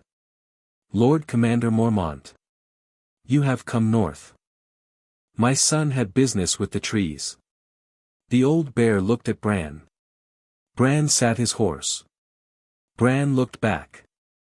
Bran did not, by any motion, do anything but be a small lord's son arriving at a great castle. The man inside him had instructed the boy to be small. The boy was small. Mormont's eyes moved from Bran's face to Lord Stark's face. Mormont was not a man who was easily fooled, but Mormont was a man who knew when to take a polite story at its polite face. "Then he had better come in to supper," said Mormont, "and we will give him such trees as we have. Welcome to Castle Black, my lord. Your brother has been telling us you would come. Come in, come in. Brothers, see to the horses." Benjen Stark embraced his brother in the great hall. Benjen embraced his nephew Robb. Benjen embraced his nephew Bran. Benjen, whose embrace of Bran lasted a beat longer than the other embraces, set his hands on Bran's small shoulders at arm's length and looked at him for a long minute. Benjen was not a fool. Benjen had heard, in the 4 ravens his brother had sent him in 3 years, only what his brother had been able to put down on parchment, but Benjen had been a man of the watch for a long time, and a man of the watch learned, in a long time, to read between things. "Bran," he said. "Uncle. You have come to look at our wall." "Aye, uncle." "Then you are welcome, lad. Sit by me at table. I will introduce you to such of my brothers as are above ground tonight." He did. He sat Bran on the bench at his left hand, with Robb at Bran's left, and Howland Reed at Robb's left, and Twig, quiet, hooded, his hand in his sleeve, at Howland's left. The 4 men Lord Stark had chosen sat with Lord Stark and the Lord Commander, at the high table, where they had been told to sit. The supper was a barley stew. The bread was a black hard bread. The cheese was a goat's cheese that had been making its way through the south of the wall for some weeks. The brothers of the watch ate with the wordless concentration of men who had not been served a hot supper since the last lord's visit, which had been 6 years ago. Benjen leaned to Bran's ear over the second bowl. "Lad." "Aye, uncle. What do you need to do?" Bran considered him. The man inside him considered him. The man inside him remembered Benjen as a boy of 9, in a previous winter visit. The man inside him had taken the boy's measure then, and the boy had passed. The man inside him had now taken the measure of the man Benjen had become. The man Benjen had become had passed too. He was a Stark. The line had not failed in him. 3 runes, uncle, Bran said, very quietly. Sung at the foot of the gate. With Twig. With Howland. With father, if he wishes. With Robb, if Robb wishes. We will need 3 nights. We will need the gate of Castle Black to be, not closed, only quiet. We will need the brothers to keep their watching off the gatehouse from the 2nd hour after sundown to the 3rd hour past midnight. We will need no one to ask us afterward what we have done. 3 nights running. 3 nights running. In a row. In a row. Benjen looked at his brother across the table. Benjen looked at his Lord Commander. Benjen ate 3 spoonfuls of stew while he considered. He swallowed. Lad. Uncle. You may have your 3 nights. The Lord Commander will wonder. He will not ask. He has, this last year, learned not to ask things his bones tell him not to ask. He is an old man. His bones have been telling him a great many things, this last year, that he has been not asking about. 3 nights. After that you ride home. Yes. After that we ride home, uncle. Good lad. Benjen straightened. Benjen poured himself wine. Benjen began, for the benefit of the men at the lower tables, a story about a wildling raid 2 summers ago, in which Benjen, by his own modest account, had been mostly responsible for losing his second-best cloak. The hall laughed. The hall ate its stew. Bran ate his stew. Under the table, his small hand found Howland Reed's small hand, and the 2 small hands, the boys of 8 and the Cranigmans of 42, squeezed each other once, which was the signal Howland had taught him for it has begun. The first night, Bran sang the rune of attending. He sang it at the foot of the great iron gate of Castle Black, in the small hours, with Howland on his right and Twig on his left and his father standing back a pace with his hand on the pommel of ice and his eyes on the dark beyond the gate. Robb was at the gatehouse. Benjen was at the second gatehouse. The 4 men Lord Stark had chosen were at the 4 corners of the great courtyard. The brothers of the watch were, to a man, where they had been told to be, which was anywhere but here. Bran sang the rune. It was not a song the way a Westerosi song was a song. It was 3 notes, in a sequence, in the tongue of the children, a long-held note, a short rising note, a longer fading note, and each of the notes was a name. The names were the names of the listeners. The names were a 10 stone, a 10 iron, a 10 cold. He sang the 3 names. He sang them 3 times each. He sang them with the small body's voice, which was a clear small voice, 8 years old, untrained, and yet, by the older sight, by the man inside him's listening, perfectly pitched, because the man inside him had pitched it, 8,000 winters before, in a body that had not yet been Bran's. The iron of the gate took the first note. The stone of the gate took the second note. The cold beyond the gate took the third note. The cold beyond the gate took it slowly. The cold beyond the gate did not, at first, want to take it. The cold beyond the gate had not been sung to in 400 years, the cold beyond the gate had grown, in its own slow way, to think the gate was no longer attended, and the cold had been moving its weight, by inches and by decades, against it. The third note went out into the dark and the dark did not at first answer. Bran sang it again. The dark made a small grudging acknowledgement, a faint stirring of air, a smell of old ice, a sound at the very far edge of hearing that was the sound of a stone shifting under snow. Bran sang it a 3rd time. The dark, this time, answered, not in words, not in song, but in attention. It had heard. It had been required to attend. It was attending. Howland Reed laid his hand on the gate. The gate, under his hand, was warmer than it had been at sundown. It has taken, Howland said, very quietly. Said Bran. 1. They went up. Mance Raider, 80 leagues north and west, sat up in his bedroll under a leaning pine and said one word in a voice that woke his second. South, said Mance. Mance? Something at the wall. Something old. The cold has, Tormund. Tormund. Wake up. Get me my boots. His second got him his boots. His second was a small man with a long beard and the patient face of a man who had been waking Mance Rayder up in the middle of the night for 11 years. Mance pulled his boots on. He stood. He walked out of the camp into the snow at the camp's edge and he listened. He listened with the ear that had not been a Watch brother's ear in 9 years and was now a wildling king's ear and was, underneath both, the ear of a man whose grandfather had been a singer of the old songs. He listened for a long time. He came back to the fire. South, he said. South what, Mance? The wall is, singing. Mance shook his head, slowly. Or something is singing it. I have not heard the wall sing since I was a boy at Castle Black, and I have not heard it sing well since I was not yet a boy. There is a thing happening at the wall. We will need to know what it is. Wake the camp. We move at dawn. Toward the wall. Toward the wall, Tormund. Yes. Tormund Giantsbane scratched his great red beard. Mance. The dead have been bad. I know they have. They have been bad 2 winters running. They have been worse this winter than the one before.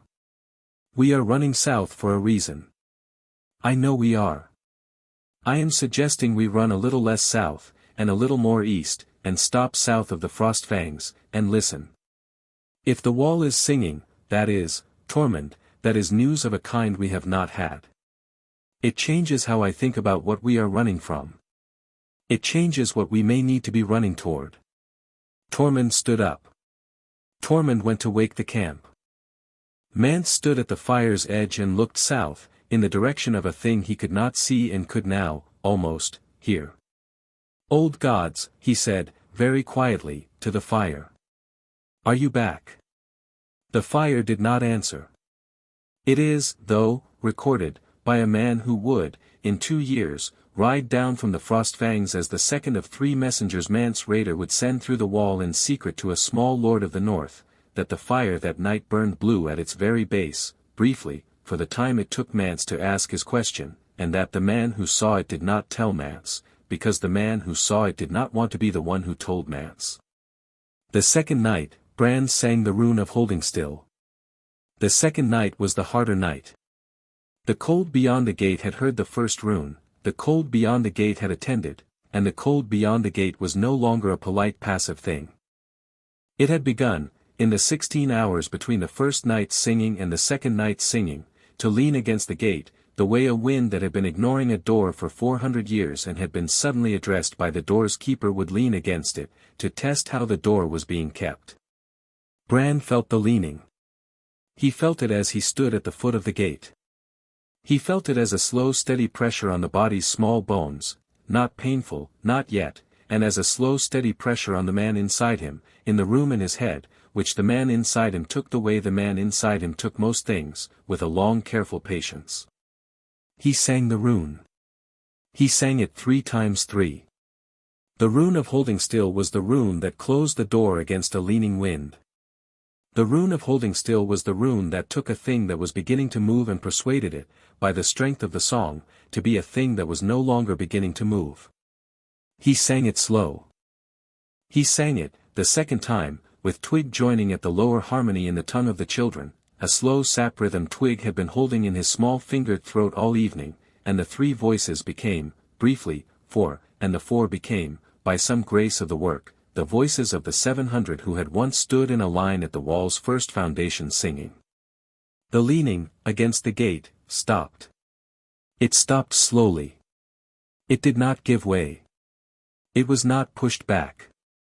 It only set itself at a distance, one held breath beyond the iron, and stayed. His father, behind him, exhaled through the nose. Howland Reed put his hand on the iron. The iron was warm. The iron was warmer than the iron had been the night before. The iron was, Howland's small mouth made a small shape, singing, very quietly, against his palm. 2, said Howland. 2, said Bran. He saw the chamber north of the wall on the third evening. It was not, this time, a vision he had gone looking for.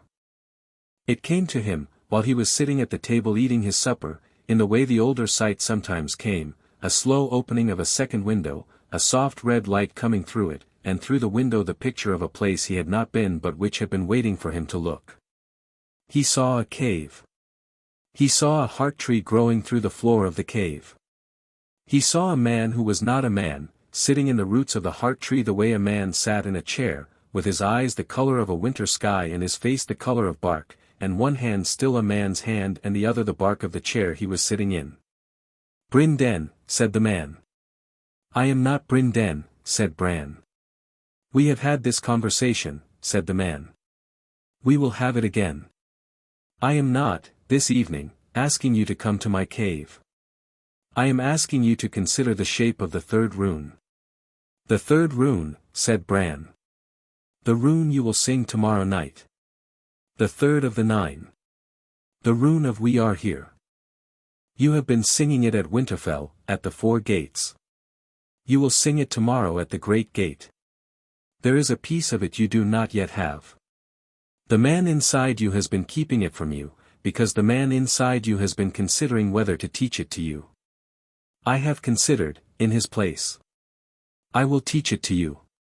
It is the listener name of the cold itself. The cold's name is, and the man's voice, in the dream, made a small shape of sound that was not a common tongue sound and not, even, a children's tongue sound. It was a sound out of the inside of a wind, the kind of sound that did not, after, leave a record in the ear that had heard it, except as a mark. Bran felt the mark. The mark sat behind his right ear. He looked at the man.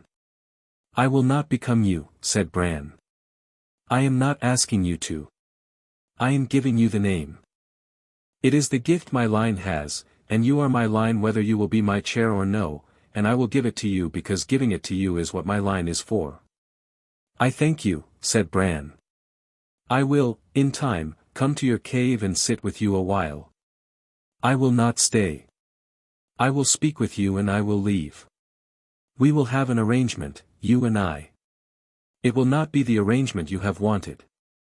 The man in the chair was very still. Then he inclined his head. It will not be the arrangement I have wanted, he said. It will be an arrangement.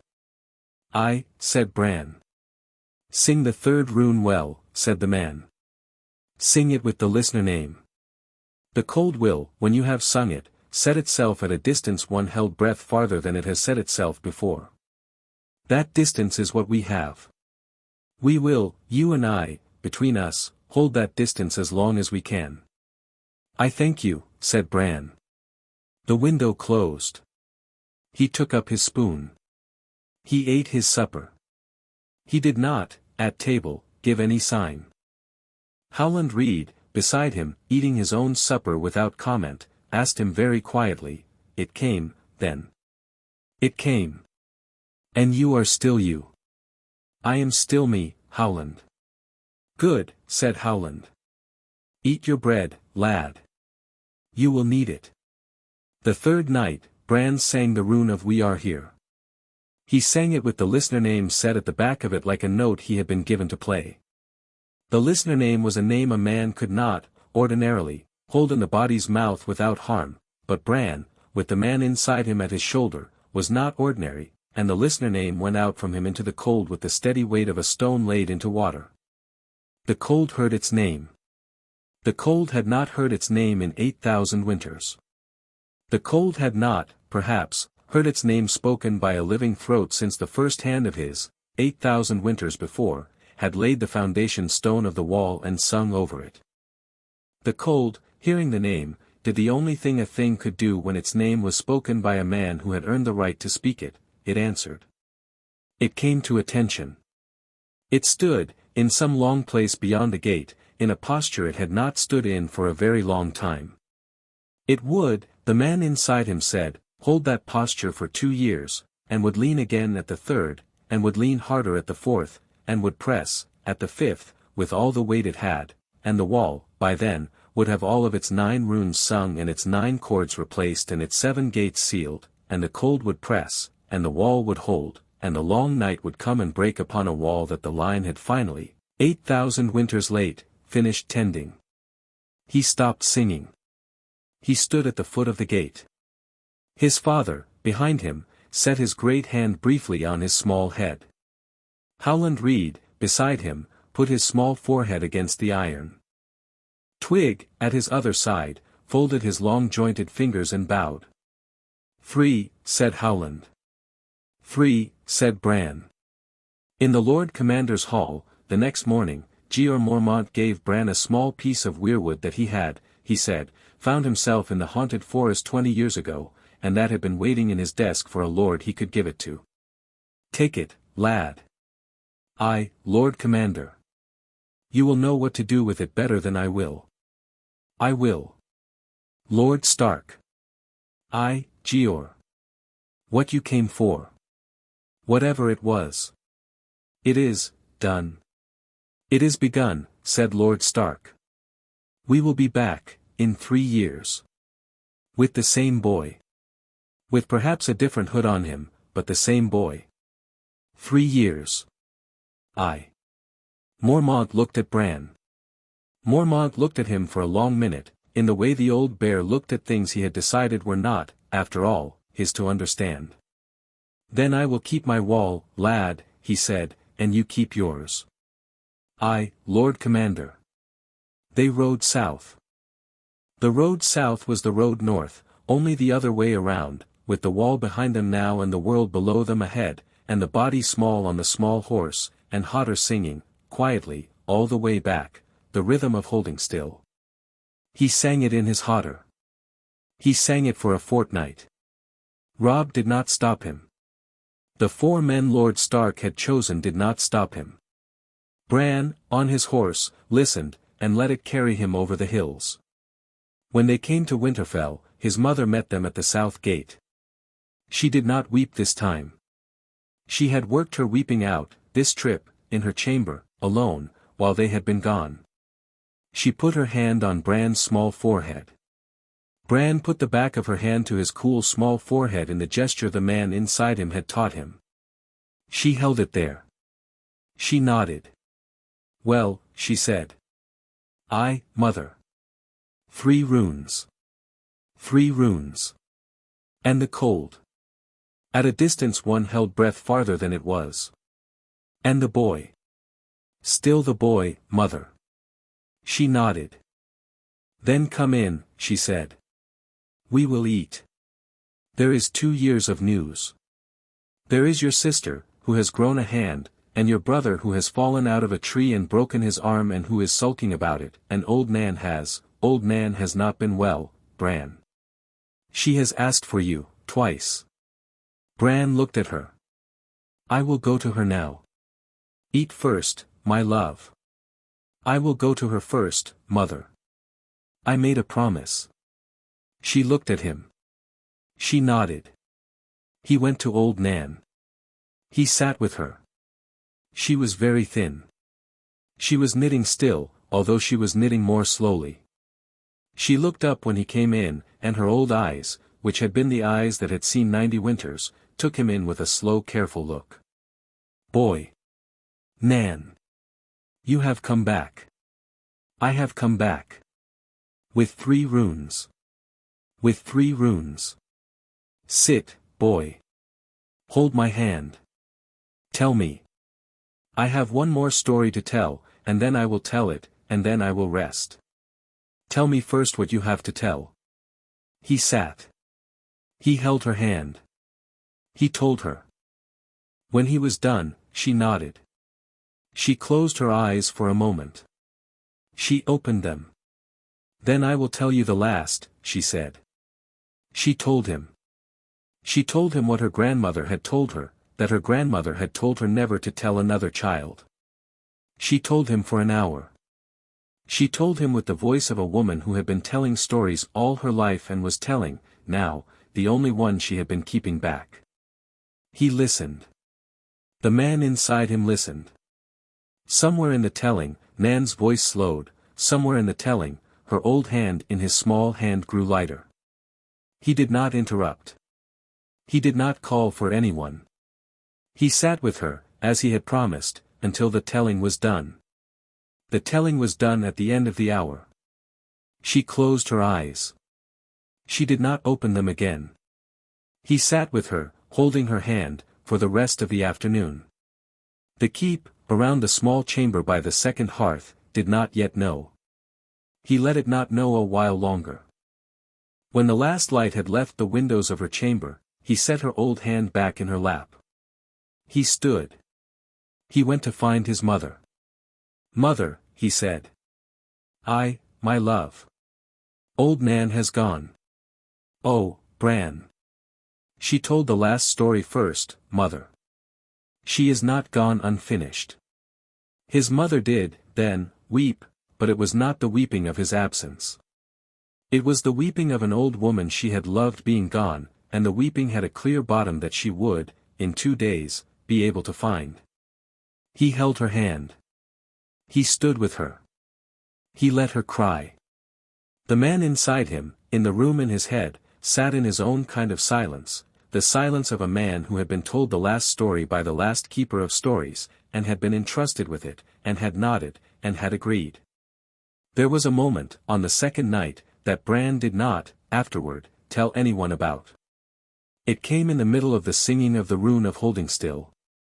He had reached the second triplet of the 3 triplets, with twig at the lower harmony, and the iron of the gate was beginning to take the pitch into the metal.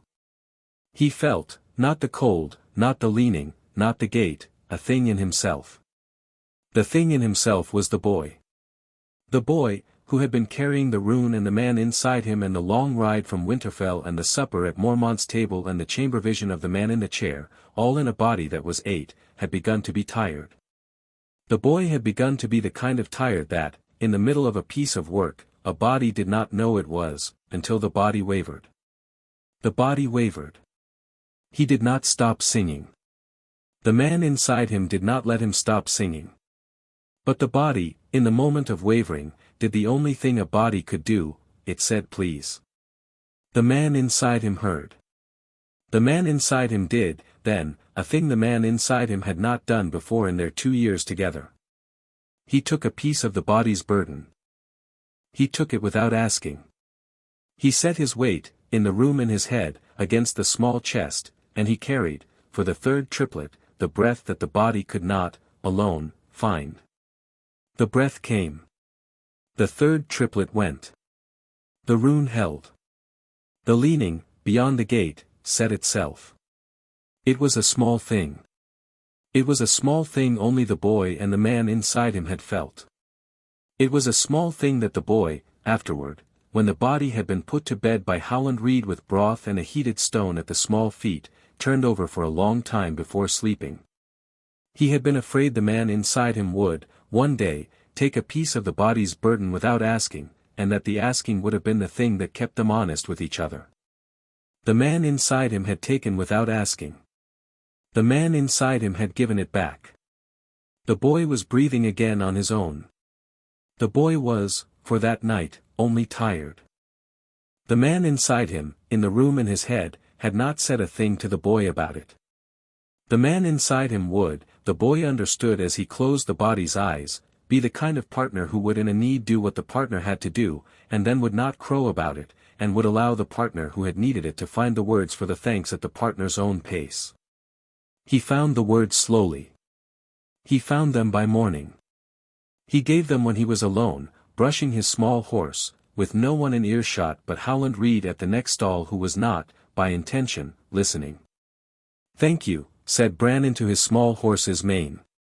In the room in his head, the man inside him bowed. "It is a partnership," the man said. "We will, when one of us is failing, lift. That is what the bargain between us is for." There was, also, a thing that happened at Eastwatch, on the morning the riders set out south. It was a thing that did not, at first, reach Castle Black. It reached Castle Black 2 days later, by Raven, with a brief note from the small commander at Eastwatch that read only, "A man at the gate. Dead but walking. Burned in the courtyard. 3 brothers wounded. Send a maester if you have one to spare." Jeor Mormont received the note. Jeor Mormont sat with it in his hand for an hour. Then he went to the courtyard, and he found, in the courtyard, a small piece of weirwood the boy had left him. The boy had wanted to give him something, and had given him, on the morning of the ride, a small carving the boy had done himself with the dragonglass knife at his belt. The carving was a face. It was a small face, no larger than a thumb, set into a stone the size of an apple. The boy had said, at giving it, "Set it in the wall above your hearth, Lord Commander. It will not do anything you can put a name to. It will, I think, do something." Mormont had set it above his hearth. He took the carving down, that morning, and he turned it in his hand, and he looked at the face in the wood. The face looked back. The face had, though the boy had not said so, the small shape of attention. Mormont set it back above the hearth. He went to his table. He wrote a raven. The raven was not to Castle Black. The raven was to Winterfell. The raven was a single line in the old bear's hand, and it was the first raven Jeor Mormont had ever, in his life, sent in a tongue that was not the common tongue. It was 3 words long. The words were in a tongue Mormont himself did not, in any conscious part of his head, know, but the words had come, this morning, with the small face on the stone above his hearth, into his hand as he had set the quill to the parchment, and the words had come out, and he had not been able to stop them. He sealed the parchment. He sent it. The raven came to Maester Luwin's tower a fortnight later. Maester Luwin opened it. Maester Luwin read the 3 words. Maester Luwin did not know the tongue, but Maester Luwin had been keeping notebooks, and Maester Luwin had a list of words in the 3rd notebook that he had been collecting from the boy and from Howland Reed and, lately, from a quiet hooded young man called Twig, and the 3 words on the raven were on Maester Luwin's list. The 3 words were, "The cold listens." Maester Luwin, when he showed the raven to Bran the morning Bran returned from sitting with old Nan, did not need to ask Bran what they meant. "They mean it has begun, Maester," said Bran. "Aye, lad. Set it in the 3rd notebook. We will, in time, have many more such ravens. Some will be in the common tongue. Some will not. Keep them all." Maester Luwin set it in the 3rd notebook. 2 years, said the man inside him, very quietly. 2 years before the dead come, boy. 2 years, said Bran. We have work. Aye. Chapter 5 End. Chapter 6, The realm bends. By the time Bran was 11, Lord Stark had begun, in a quiet way that he did not advertise to himself, to take his orders from his son. It had not happened in a single day. There had been no conversation, no reversal, no naming. Lord Stark was still Lord Stark. The household still answered to him. The bannermen still rode in to him, when they came. The raven still sealed under his hand. He sat at the head of the great hall and he held court, and he gave his judgments, and he attended to his lordly business as he had done for 15 years. The keep ran on his name and ran well. Underneath, the keep ran on the boy. Lord Stark would, in the small hours, take a question to Bran in the Gods wood, what to do about the Glover sons who were quarreling, what to write to the Manderleys about the second of their cogs, when to give Robb leave to ride to Bear Island for his betrothal. Bran would listen with the boy's ear and with the man's. Bran would, after the question, look at the heart tree a moment, not because the heart tree gave him answers, but because the heart tree gave the man inside him a place to be quiet in, and Bran would say a sentence. The sentence would be short. The sentence would be the answer. Lord Stark would nod, and would go away, and would write the letter or take the action. The man inside him watched this with a feeling the boy could not, at first, name. The feeling was not pride, the man inside him had no pride to spare. The feeling was a softer thing. The man inside him had, in his first life, never had a son who reached the age of carrying any weight. The man inside him had, in his second life, found himself for a time the lieutenant of a Stark lord. It pleased him in a way he did not have words for. The boy had no words for it either. They sat in the feeling together, on the bench at the foot of the heart tree, and they let it be. Catelyn watched too. Catelyn watched everything. Catelyn had, by this autumn, made her own peace. She had made it not in the sept and not in the god's wood, but at her dressing table, with the small book in the second drawer, and a small wooden cup of weirwood the boy had carved her, that she had set on the dressing table, and that she had begun to look at while she said, very quietly, prayers she had been refining for 2 years. The prayers were in her own words. They were not addressed to any name. They were addressed, she had decided after a long thought one autumn evening, to the fact of her son. The fact of her son was, in her eyes, a holy thing. If the holy thing had a God behind it, the holy thing's God could hear her by the holy thing. If the holy thing had no God behind it, the holy thing was, by itself, sufficient. She prayed to it. The prayer steadied her. The old gods did not, by any motion, indicate any objection. Septa Mordain, who had not been told what was in the second drawer, did not, by any motion, indicate any. The 7, presumably, in their distance, were too far away to mind. She had, the spring before this autumn, gone with Bran to the heart tree of Winterfell, alone, in the second hour after dawn, and had laid her hand on the white root, and had said, very quietly, in the only tongue she had, the tongue of a woman of the Riverlands, raised in the faith, married in the north, that she would, from this day, be of this place. The leaves had moved. Catelyn had not, by any motion, made anything of it. She had taken her hand off the root. She had walked back to the keep with Bran beside her. She had eaten her breakfast. She had not, that day or any day after, called herself a woman of the old gods. She had not converted, in the Southron sense. She had only, with a small private decision, set her hand on the root and let the root take her, and the root had taken her, and that was all the conversion the old gods asked. The man inside Bran had, in the room in his head, that morning bowed. "You have moved your mother," the man had said. "I have not," said Bran. "She has moved herself." "It is the same." "It is not the same." "It is," said the man, "fortunate for you that you can tell the difference." Lord Tywin Lannister came to Winterfell on a cold morning in the 3rd moon of the 11th year of Bran's life. He came, as he had come once before to a northern keep, with a small entourage of 3. Lord Tywin did not, in his progresses, travel small. 3 said, to a man who could read the language of Lord Tywin's progresses, that this was not a progress. This was a visit. This was the kind of visit that Tywin Lannister made to a place where he was not quite sure what he was visiting, and did not wish, by the size of his retinue, to commit himself. He had written ahead. He had written briefly. He had written, "I am riding north. I will be at your gate in 23 days. TL." That was all the letter said. Lord Stark had given Bran the letter at the 4th day after receiving point, by which time Lord Stark had read it himself 15 times. Bran had read it once. "Father. He has written you 23 days.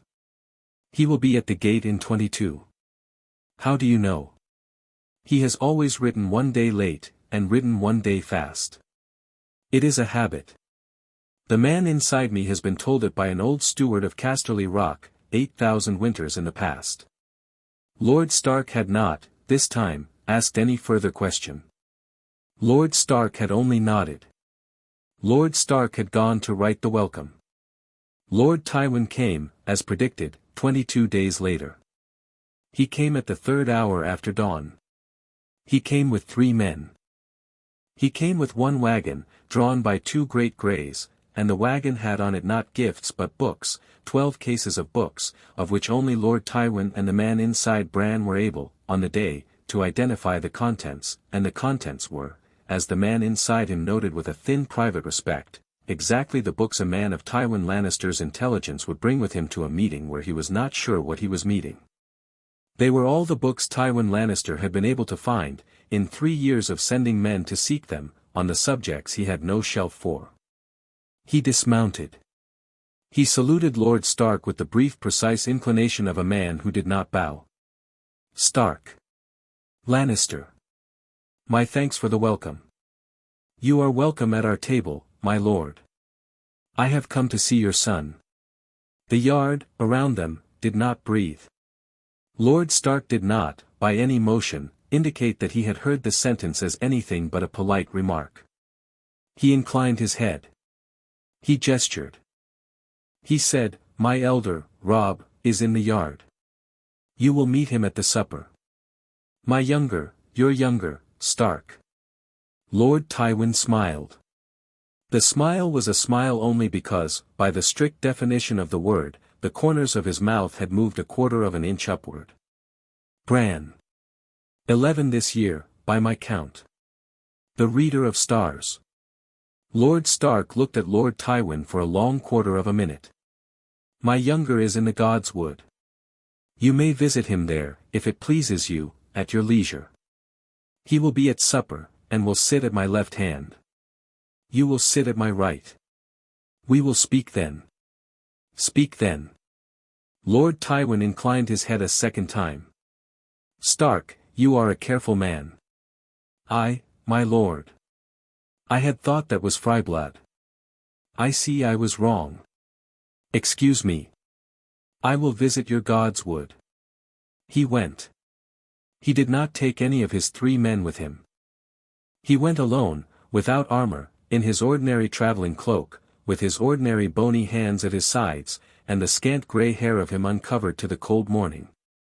He went down the stone path to the God's Wood at the unhurried pace of a man who did not, by his standards, hurry, and he passed under the arch of the God's Wood's gate, past the weirwood-bound iron Mikken had cordelled with his own hand, and he came to the heart tree.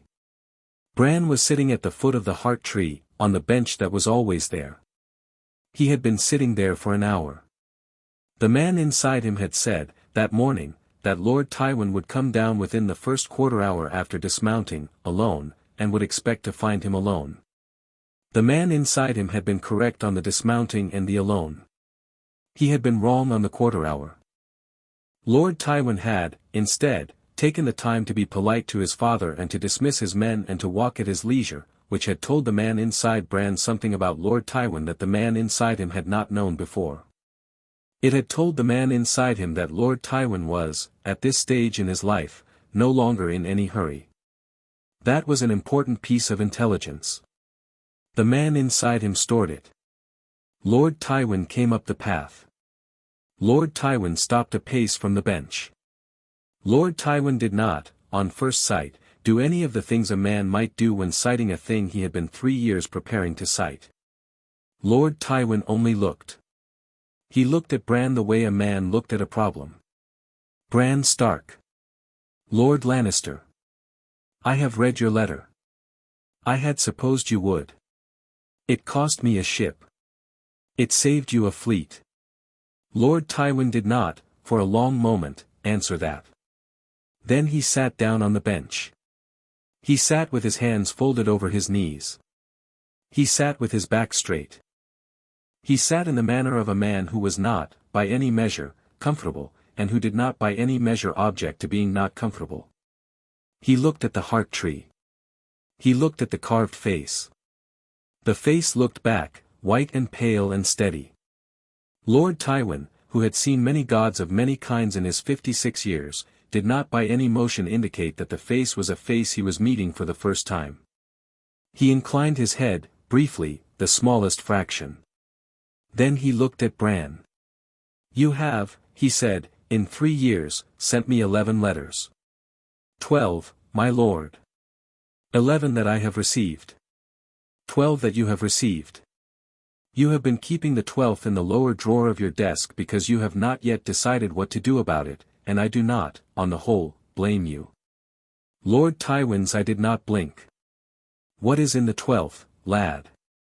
"In the 12th, my lord, is a one-line account of a thing your son's hand will do on a certain day in the autumn of next year, if your son is permitted to be where the doing is permitted.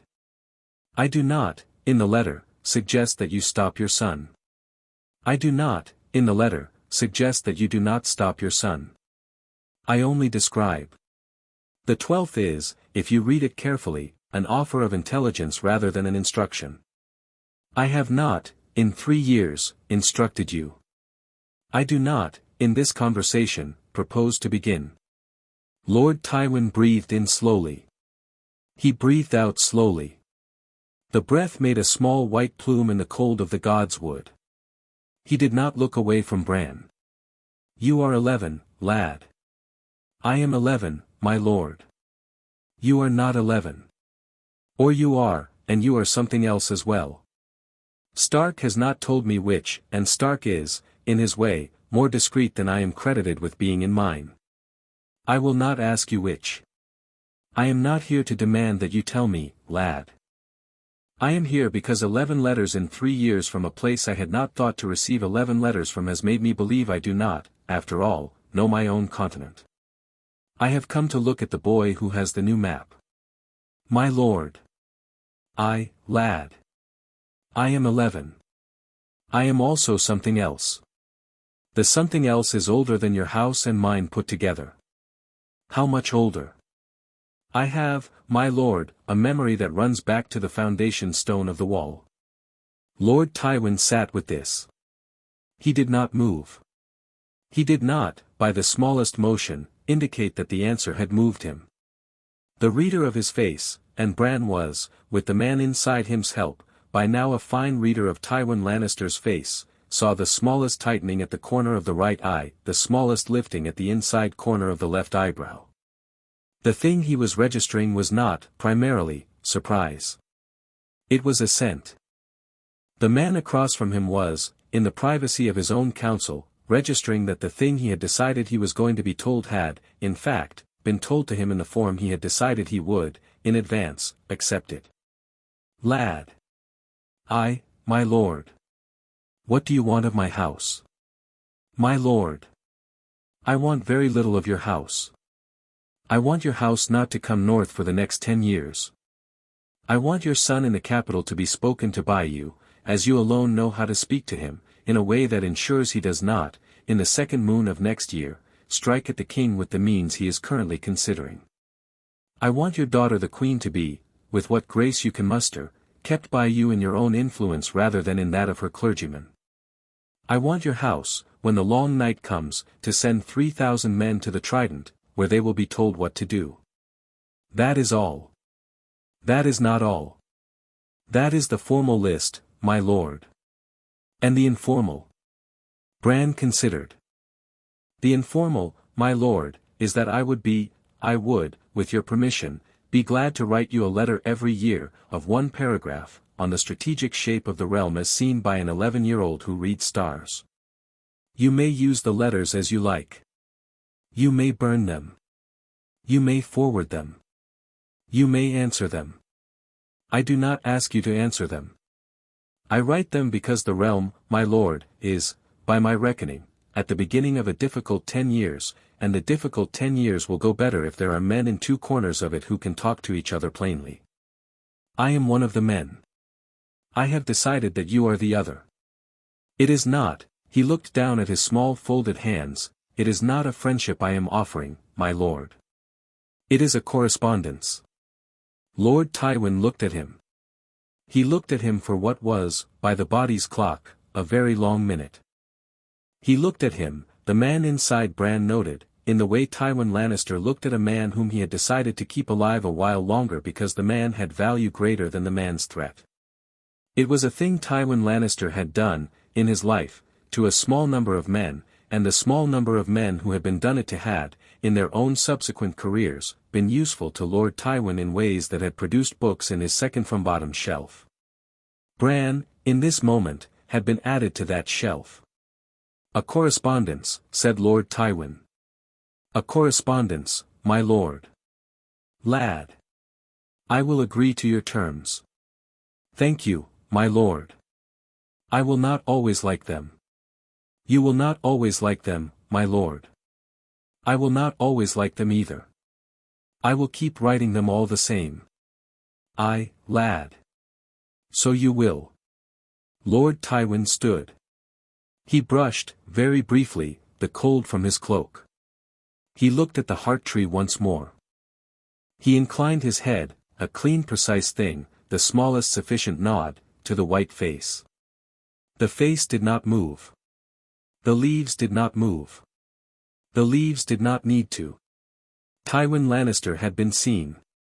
Stark's youngest, said Lord Tywin. My lord. You will, at supper, be only as much yourself as you cannot help being. My lord. Good lad. I will ride out at dawn. I will not see you again before the long night. My lord. He went. He went up the path the way he had come down it, at the unhurried pace of a man who was not in any hurry, and who was, under the unhurried pace, making, in his head, a very long list. The list had, on it, the names of the books he had brought, the list had, on it, the names of the men in his own household who would have to be moved, the list had, on it, a small note about a particular cousin whom he had been considering elevating, and whom, having met an 11-year-old boy at the foot of a heart tree, he had decided, for reasons he would not have explained to anyone, to elevate. The man inside Bran, in the room in his head, exhaled. That, the man said, was the most difficult conversation we have had this year. Said Bran. He was kind to us. He was correct to us. Kind is a different word. Said the man. He was correct to us. After Lord Tywin rode out at dawn the next morning, Lord Stark sat with Bran in the solar. Bran. Father. He will not betray us. He will not betray us, father. He is not a man who decides, in his own head, that a man's word to him is to be broken. He is, in his own house, a man who would rather his sons be dead than he himself break a word. He has given me his word. He will keep it. Even when his queen asks him to break it. He will keep it from the queen. It is, father, a fortunate thing for us that the man at the head of his house is not yet his queen. His father considered. Robert, father, will not call you south. He has been preparing to. He has. He will stop. By the third moon of next year, his hand will have been replaced by a man Lord Tywin will have made acceptable to him, and Robert will not, in his last years, summon his old friend Ned Stark to a place where his old friend would be a less useful man than he is at home. I have requested, of Lord Tywin, that this be the shape of things. He has agreed. Bran, father. Bran looked at him. I have not become a king. I have not become a hand. I have only sent 12 letters to a clever old man in the south who has, in his own way, become the second hand of this realm without anyone calling him so. I have asked him to do certain things that, on his own ledger, are profitable to him. He is doing them. I have, in exchange, agreed to send him news from the north that will be useful to him in his reckoning of the realm.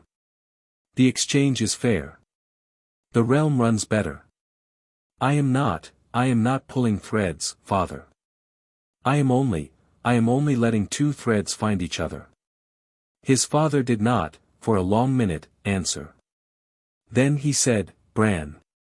I am too old to learn to play this game. Father, you do not have to learn to play it. You only have to let me play it.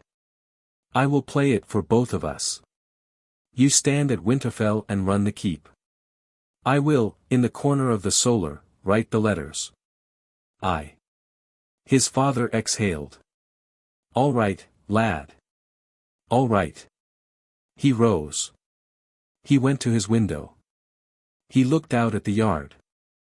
He did not, for a long time, turn back.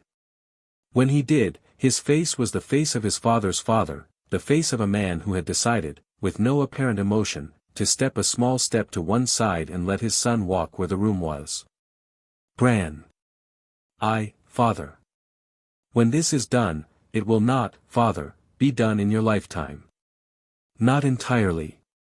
It will be done in mine, perhaps. The long night is one piece. After the long night there will be 10 years of putting back. I will be 21 when the long night ends. I will spend my 20s putting the realm back. You will, in those years, be Lord of Winterfell as you have always been. I will be the boy who sometimes, in the corner of your solar, writes letters. His father looked at him. He said.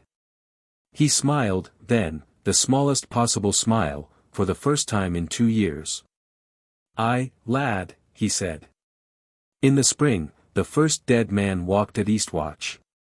He walked up out of the haunted forest in the 3rd hour after dawn. He was a man who had been a brother of the watch, by the rags on him, and who had been dead, by the color and the hands, at least the year. His eyes were blue. His eyes were the blue of 2 small windows opening on a kingdom no man wanted to look into. He came up to the gate of Eastwatch, and he set his hand on the gate, and the gate, being one of the 7 gates, registered him. The gate did not, this time, fail. The gate, in fact, sang. It sang one quiet note, the rune of "We are here," in a register the men of Eastwatch did not, by ear, hear, but in a register the dead man heard. He fell. He fell as if his bones had been cut at the knees. He lay on the snow at the foot of the gate. The brothers of the watch, alarmed, brave, unsure, came up with their long pikes. They burned him in the courtyard. He burned without screaming. The fire took him in a quarter of an hour. The note from the small commander at Eastwatch went out by Raven that morning. The note reached Castle Black in 2 days. The note reached Winterfell in 12. Maester Luwin opened it.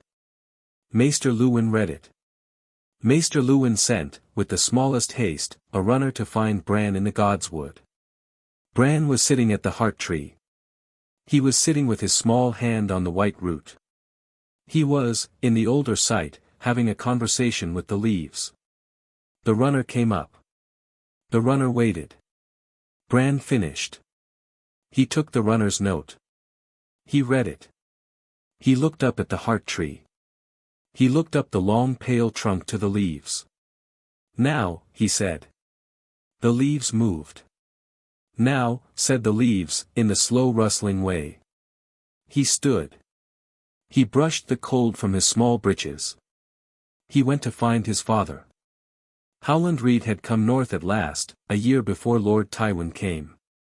He had ridden up out of the neck on a small sturdy horse, with a great wide-brimmed hat on his head and a lizard-leather cloak on his small shoulders, and one quiet daughter, Mira, 14, in green leathers, with a frog spear at her saddle, and one quieter son, Jojen, 10, with eyes the color of moss after rain, and 3 crannogmen at his back, none of whom spoke any words during the ride that any man at any inn between the neck and Winterfell heard. They had ridden in the soft skirting way of crannogmen, by the wet places between the King's Road and the moor, and they had come to Winterfell's south gate at sunset of the 18th day, and Lord Stark had, at the gate, embraced his old friend. The embrace had been long. It had been the embrace of 2 men who had once stood together at the door of the Tower of Joy, and had, between them, brought a small thing out of it, and had, for 15 years, agreed never to speak of the small thing again.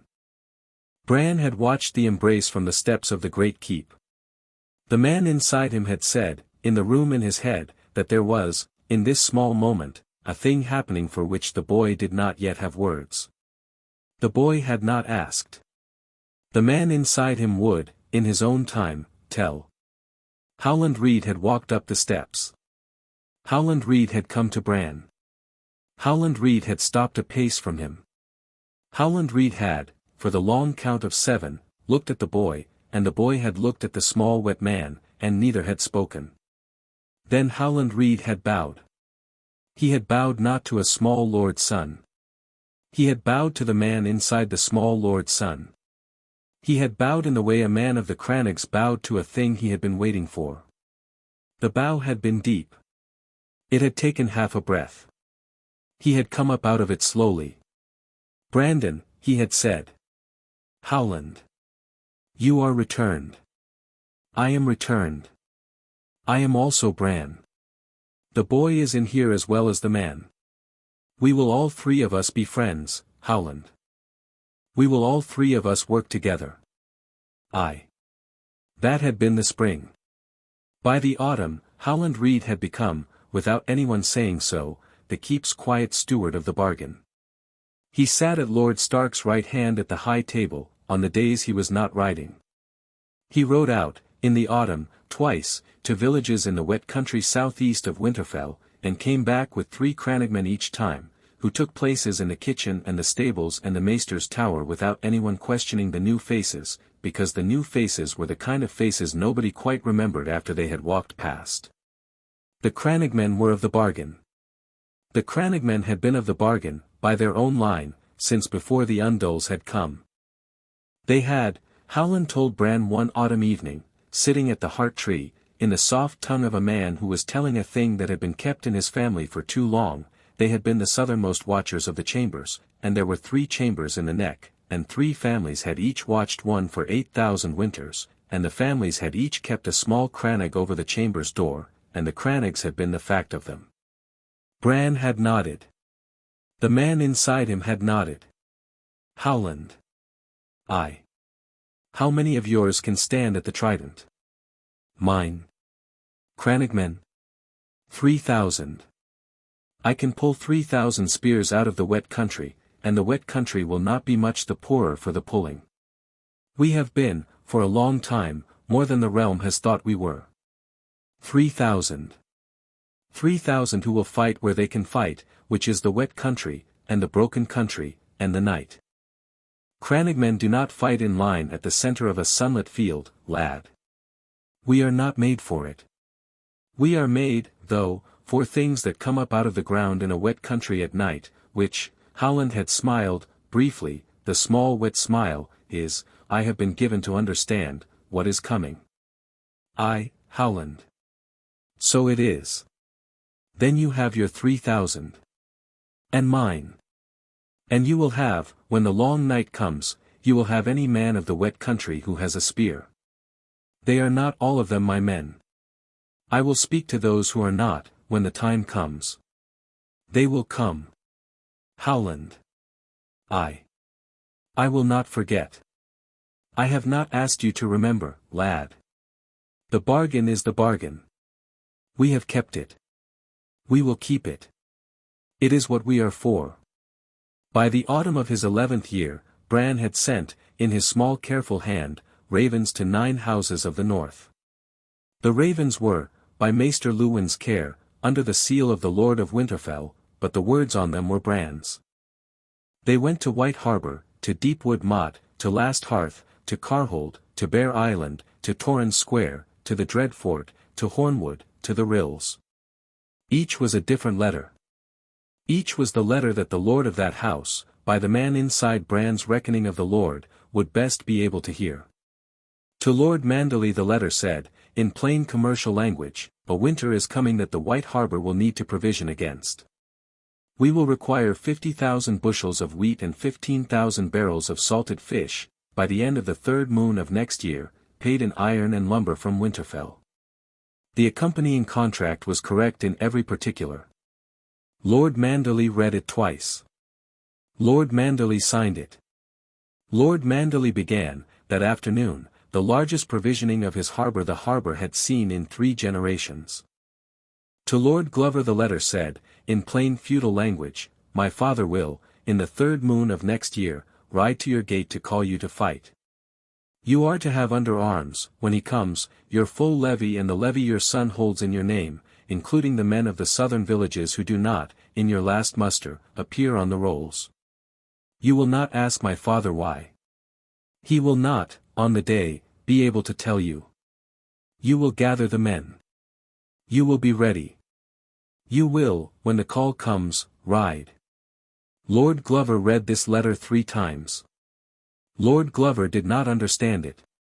Lord Glover, though, being a Glover, being a man whose grandfather had ridden behind a Stark at every Stark's call for 3 generations and had not asked questions, sent his steward, that evening, to the rolls, and began, by lamplight, the quiet work of mustering. To Lord Umber the letter said, in the soldierly language Great John Umber preferred, you will have, in the 3rd moon of next year, 2,000 spears at the long bridge of Last Hearth. You will not ask why. If you are at the bridge, with the spears, on the day, your house will be remembered for 1,000 years as having been at the bridge. If you are not, your house will be remembered for 1,000 years as having been the house that was not.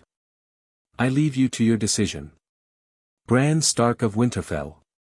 Great John Umber, when he received the letter, threw it on his table and laughed for a quarter of an hour, and then sent for his men, and told them in a roar that they were to be at the long bridge in the 3rd moon, and that any man who asked why was to be sent, by him personally, to a long unhappy ride to Carhold and back. The men, knowing the laugh, set to. Each of the 9 letters did its work. Bran did not, in any letter, claim a name he did not have. He did not, in any letter, claim a god. He claimed only the precise small fact of being a son of the Lord of Winterfell, who had been writing on the Lord of Winterfell's own seal for 2 years now, and whose previous letters, about wells, about chimneys, about storms, about ships of the Western Fleet, had been right. The North, by the autumn of his 11th year, took a Bran letter the way a careful house took a maester's note about an oncoming fever. The Reeds, who were of the wet country and did not fully count as North, were already in.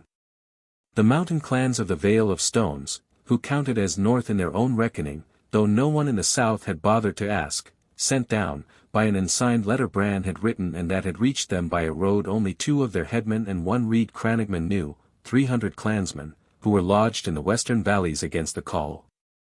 They were, the man inside Bran said, the best night fighters in the long Westeros, and were a thing Bran had not, in his first life, even known existed. He had been pleased to learn of them. The line had not, after all, lost everything in 8,000 winters. The line had, in some places, only set things in different cupboards. The day the Eastwatch Raven came, Bran went to Lord Stark's solar. Lord Stark was at his desk. He had the morning ravens open. The Eastwatch Raven was already on the desk, Maester Luwin had brought it up an hour earlier. Lord Stark looked up when Bran came in. Father. I, Bran. It is time to call them. I. Lord Stark stood. Lord Stark went to the bell cord at the wall, the bell that, when he pulled it, called the steward, and the steward in turn called the runners, and the runners in turn went to the maester's tower for the blank ravens that had been waiting in their cages for 3 years against this morning. He pulled the cord. He pulled it twice. He turned back to Bran. How many days do we have? 40, father. Perhaps 50. The first was a single dead man. The second will be a small group. By the 3rd moon there will be many. By the 5th moon they will be in numbers. We have time to call. We have time to gather. We do not have time to dawdle. The wall. The wall, father, holds. We have sung 6 runes.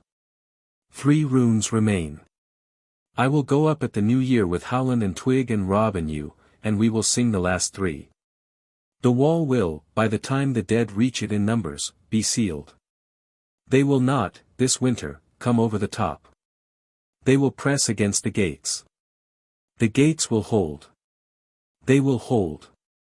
They will hold, father. I have laid my hand on each of them in turn. I know the song of each one. I will know, on the night they are pressed, when each one is pressed. We will respond from Winterfell. We will, with the runners, be able to send men where men are needed. Bran. I, father. I will fight. It was the smallest possible sentence, and it had behind it the entirety of Lord Stark's life.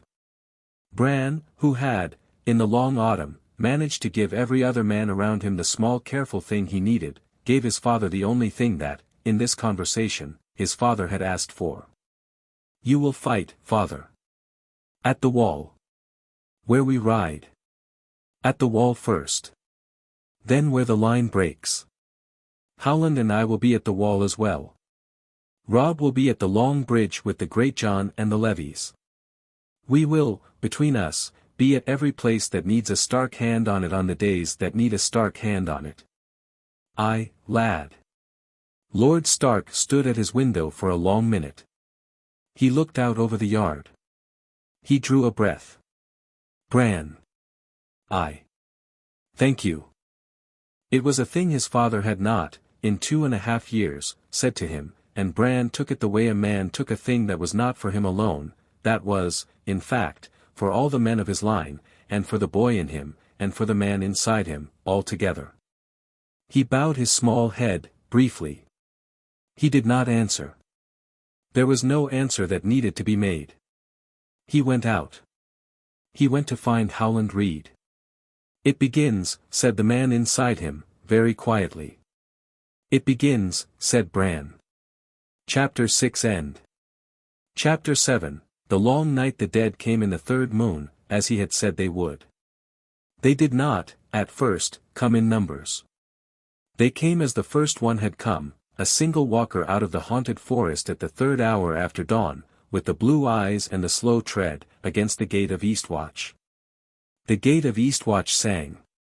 The walker fell. The brothers burned him. The note went out by Raven.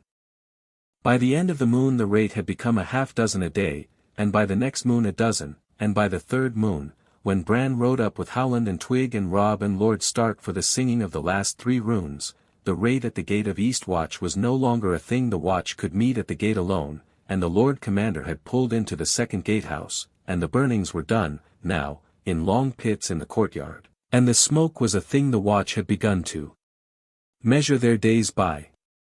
He sang the 7th rune at Castle Black, the rune of Below the Snow. He sang the 8th at Eastwatch, the rune of the Ice Remembers. He sang the 9th at the Shadow Tower, the rune of the Line Stands. The wall, when the 9th rune set, sang.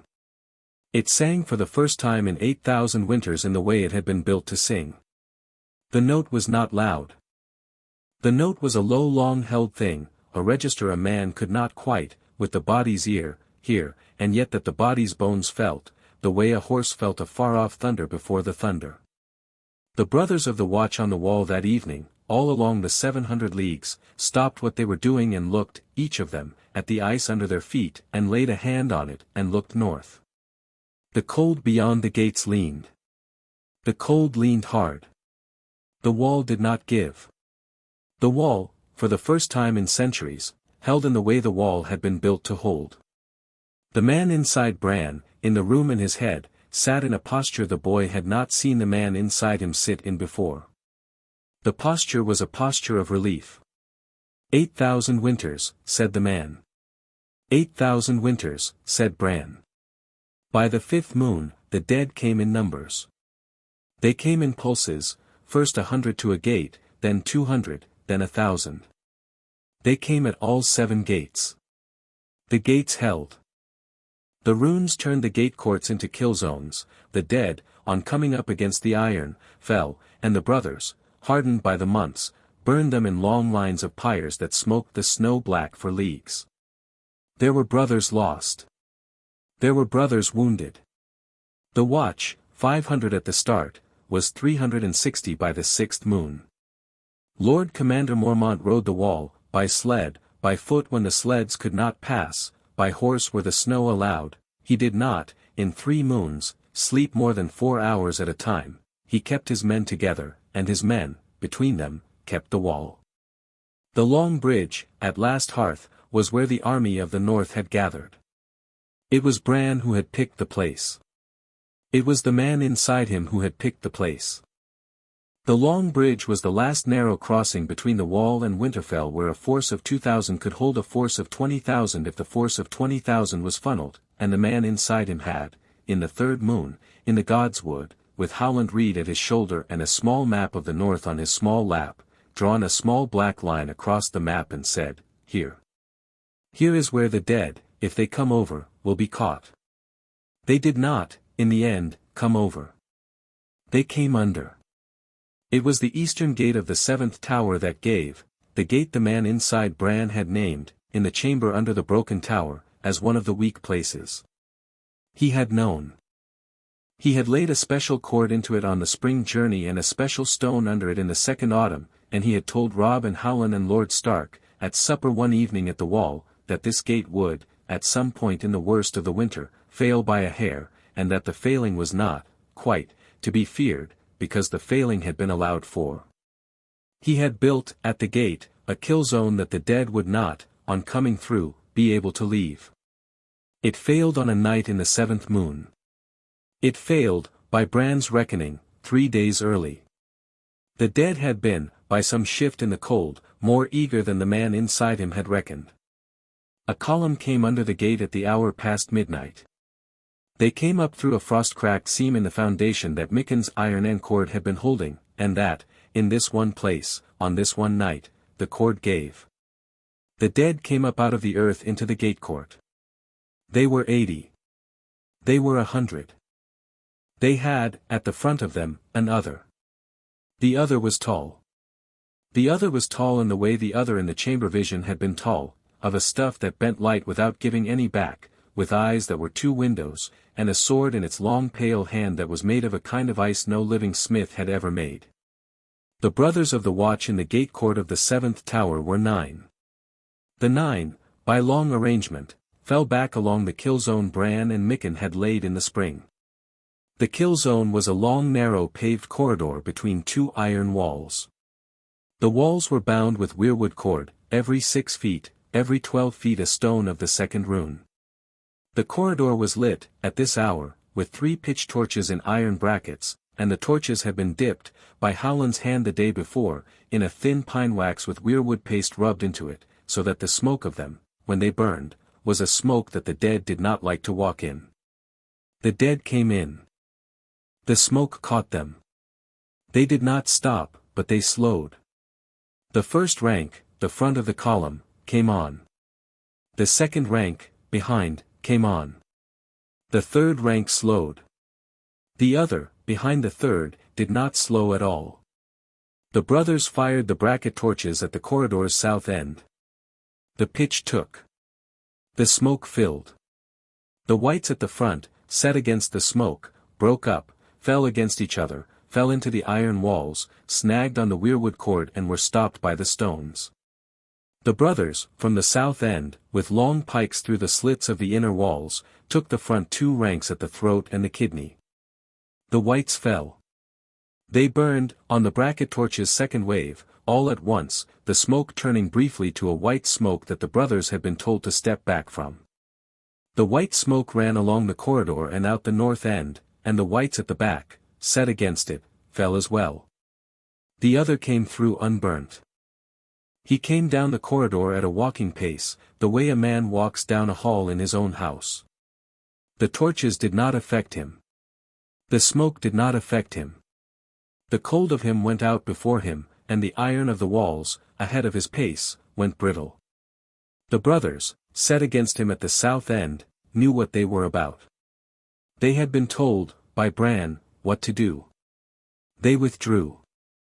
They did not run. They withdrew the way a line of men withdrew when the line had been told that, at this point, the line was a feint. He came down the corridor. He came to the south end. He came out, into the gate court, where there was no longer a corridor, only the open court, the snow, the iron-bound gatehouse at his back, and one boy at the far side of the court, in a heavy black cloak, with one small bone-hilted knife at his belt. It was Bran. He had known he would have to be there. The man inside him had known. The boy had known.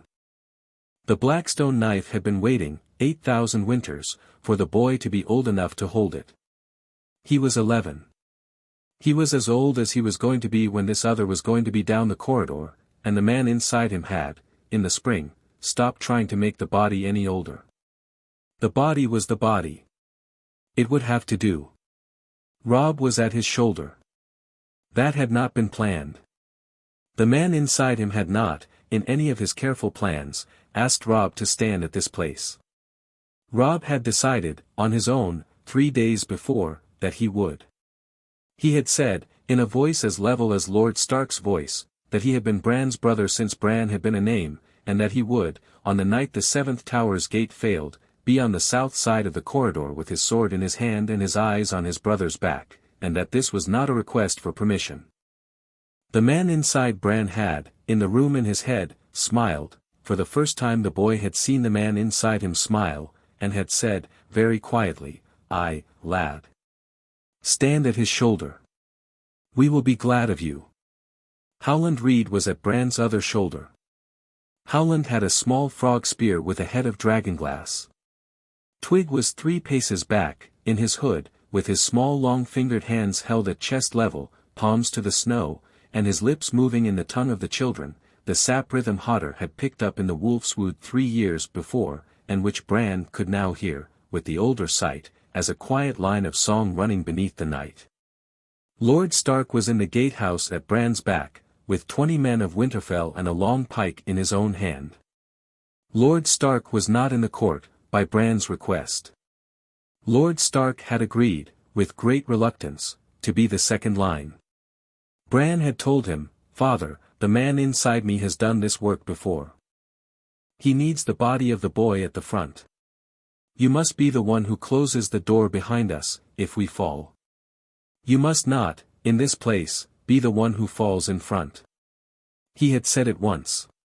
His father had, after a long minute, nodded. His father had taken the gatehouse.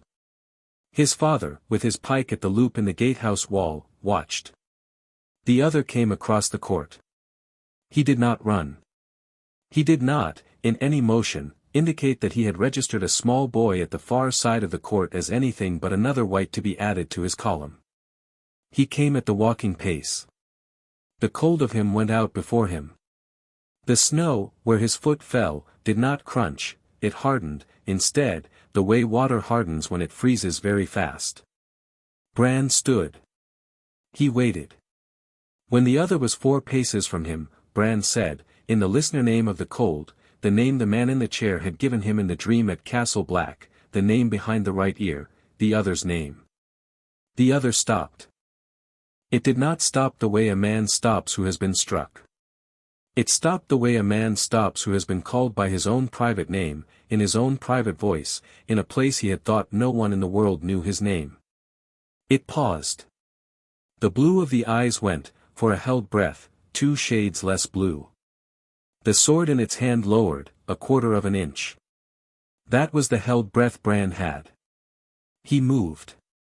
He had not, in 11 years, moved a body the way the man inside him moved this body in this moment. The man inside him had taken, briefly, the foreground. The boy was awake, in the small room in his head, watching from inside. The man inside him was at the body's hands and feet. The body went under the other's lowered sword. The body came up at the place that was not a chest. The body's small hand, with the blackstone knife in it, went into the place that was not a chest. The blackstone knife, which was the knife of the last hero, which was the knife Leaf had given a man 8,000 winters before, and that the granddaughter's granddaughter had given him 3 years past, took the other in the rune place between the 3rd and 4th ribs. The blade went in. It went into the hilt. The bone of the hilt, the small finger of an old man dead 8,000 winters, touched the place. The other's chest, which was not a chest, registered the touch. The other became fixed. He did not die. The others did not die in the way men died. He became, in the held breath after the touch, weather. He became, in the slow second after, an icicle. The icicle was the height of him. The icicle had eyes still, and the eyes were blue, but the eyes did not, any longer, see the world the way they had been seeing the world a moment before. They saw, the man inside Bran knew, only a small private kingdom inside the icicle, in which they would, over the long centuries, work out what it was to have been called by their name. Twig stepped forward. Twig laid his small long-fingered hands on the icicle. Twig sang, in the sap rhythm, the rune called He Who Stands Still. The icicle took the rune. The rune set into the ice. The icicle was no longer the other, the icicle was, now, the binding of the other, fixed, sealed, weather.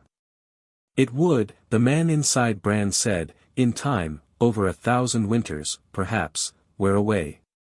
The other would, when the icicle was gone, come out of it.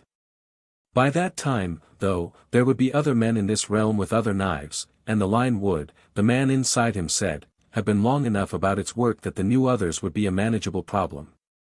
Twig set his hands down. Twig nodded. Bran turned. Bran went, slowly, on small steps that did not, just yet, want to obey him, back to where Howland and Robb were standing. Robb caught him. Robb caught him as the small body, having spent itself, gave way at the knees. I have you, Bran, said Robb. Said Bran. I have you. Howland Reed, behind them, said one quiet word, done.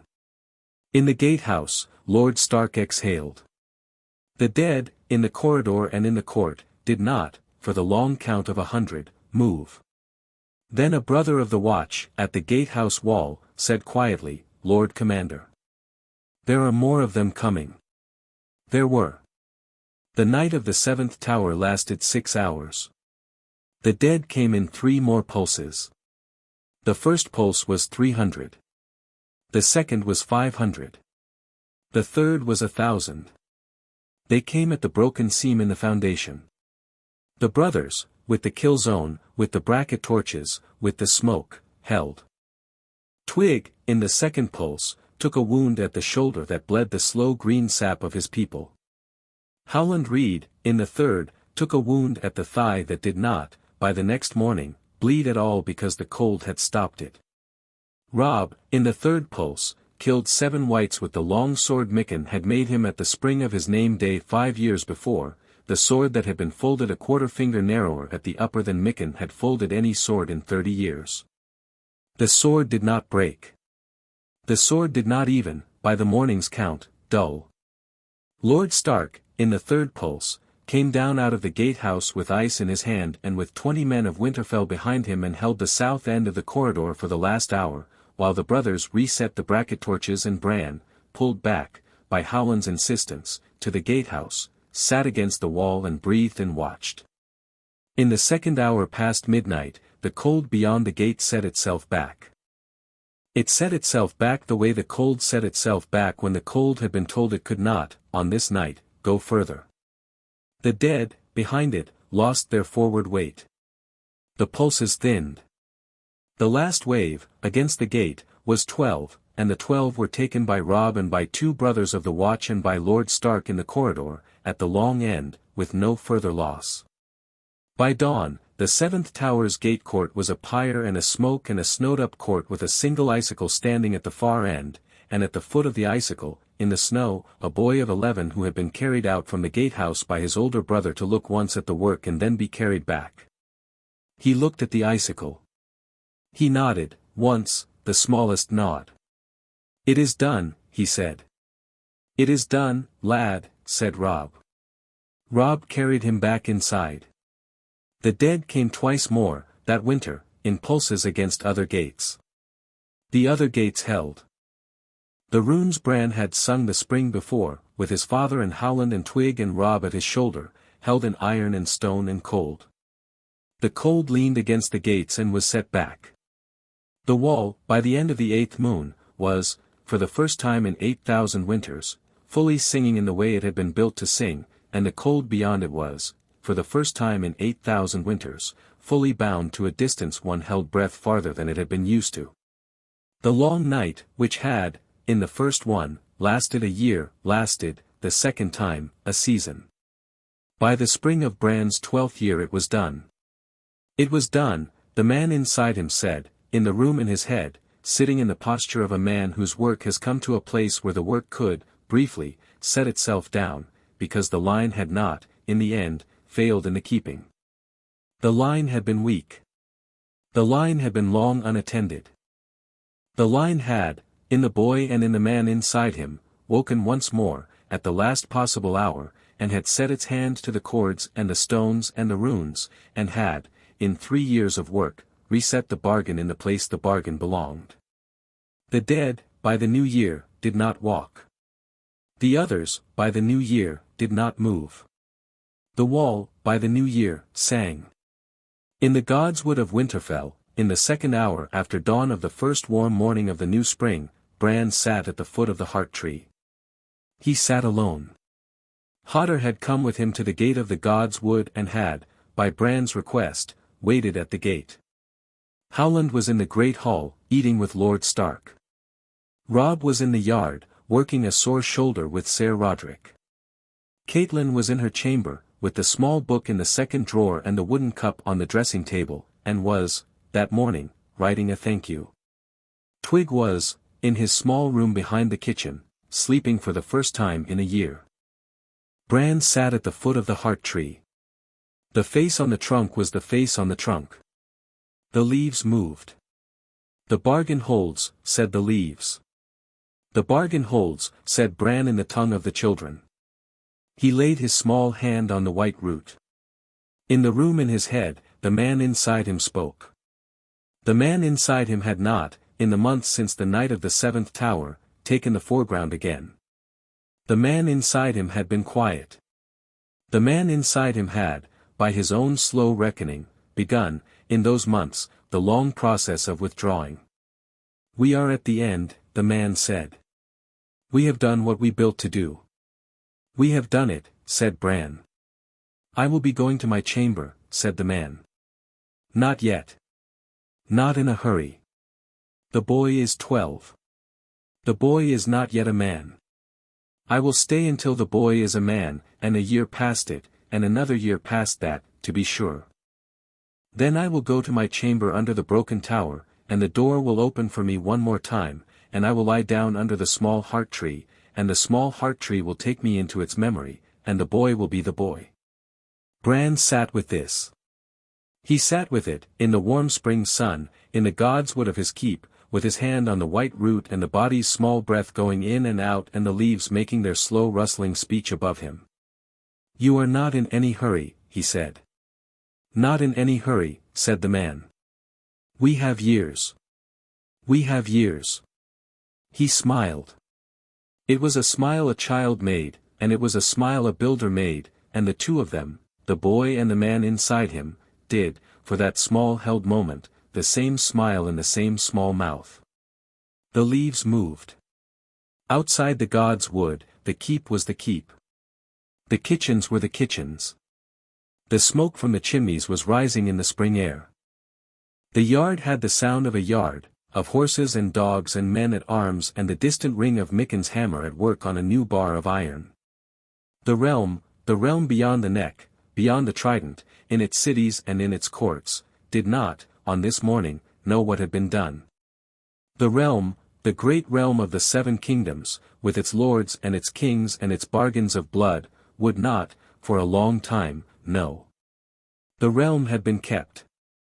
The realm had been kept by a small boy and a tall man in a tall keep in a far corner of the realm, and the keeping had gone on, in its quiet way, for 3 years, and the price of the keeping had been a small body's 3 years of effort and a tall man's 3 years of standing one step to one side, and a mother's 3 years of letting her son be more than her son, and an old woman's last story, and a quiet wife of the South's quiet conversion, and a smith's quarter-finger fold, and a steward's careful eye, and a maester's 3 notebooks, and a brother's hand on a brother's shoulder in a dark gate court, and a small man of the wet country's 3,000 spears, and a young man of the children's small long-fingered hands on an icicle. It had been, the man inside Bran said, a good keeping. It had been, Bran said. He stood. He brushed the cold from his small breeches. He looked once more at the heart tree. He inclined his head, the small clean nod of a Stark to his line's first witness, and he walked back across the God's Wood toward the gate where Hodder stood waiting. The leaves moved one last time behind him. The face on the trunk did not move. The carved mouth did not, by any motion, indicate any change. There was, perhaps, the faintest difference, a slight turning at the corner of the carved mouth, no more than a shadow. By the time the second hour after dawn became the third, the shadow was gone. The keep ran on its boy. The boy ran on the keep. The bargain held. There was, before the night of the seventh tower, the day of the marshalling. It was the day after the first wave of dead had broken at all 7 gates. Lord Stark rode in to the long bridge of Last Hearth at the head of 200 horse. Great John Umber met him at the bridge with 2,000 spears and 3 of his own great roaring sons. Lord Glover came in from the west with 1,200. Lord Manderley's eldest, Slow Wendell, came up from White Harbour with 800 and a wagon train of provisioning that ran for 2 leagues. Lord Karstark brought 1,000. Lord Hornwood brought 400. The mountain clans of the Vale of Stones came down out of their high passes, 300, in 2s and 3s by their own quiet roads, and made a small camp on the bridge's east side that the men from the south did not, on the day, even notice.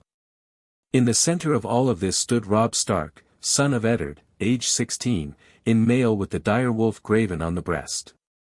He had ridden up from Winterfell with his father. He had been put, by Lord Stark's order and Bran's quiet endorsement, at the head of the muster. Robb had not, until this autumn, commanded so much as a hunting party. Robb had, in the autumn and winter, been carried by an instruction so clear it could only have come from a brother who had spent 8,000 winters thinking about how a brother of 16 was to be made the commander of the army of the north in a single season. The instructions were 3. Bran had given them to him at the south gate of Winterfell in the morning he had ridden out with his father. Robb. The Great John will roar. Let him roar. Do not roar back. When he has finished, set your hand on his arm and ask him for his counsel. He will give it. Take half of it. Tell him you are taking half of it. He will respect you for it. Robb. Lord Manderley's eldest is slow. He is not a fool. He is a slow man with a long memory and an honest sense of his own limits.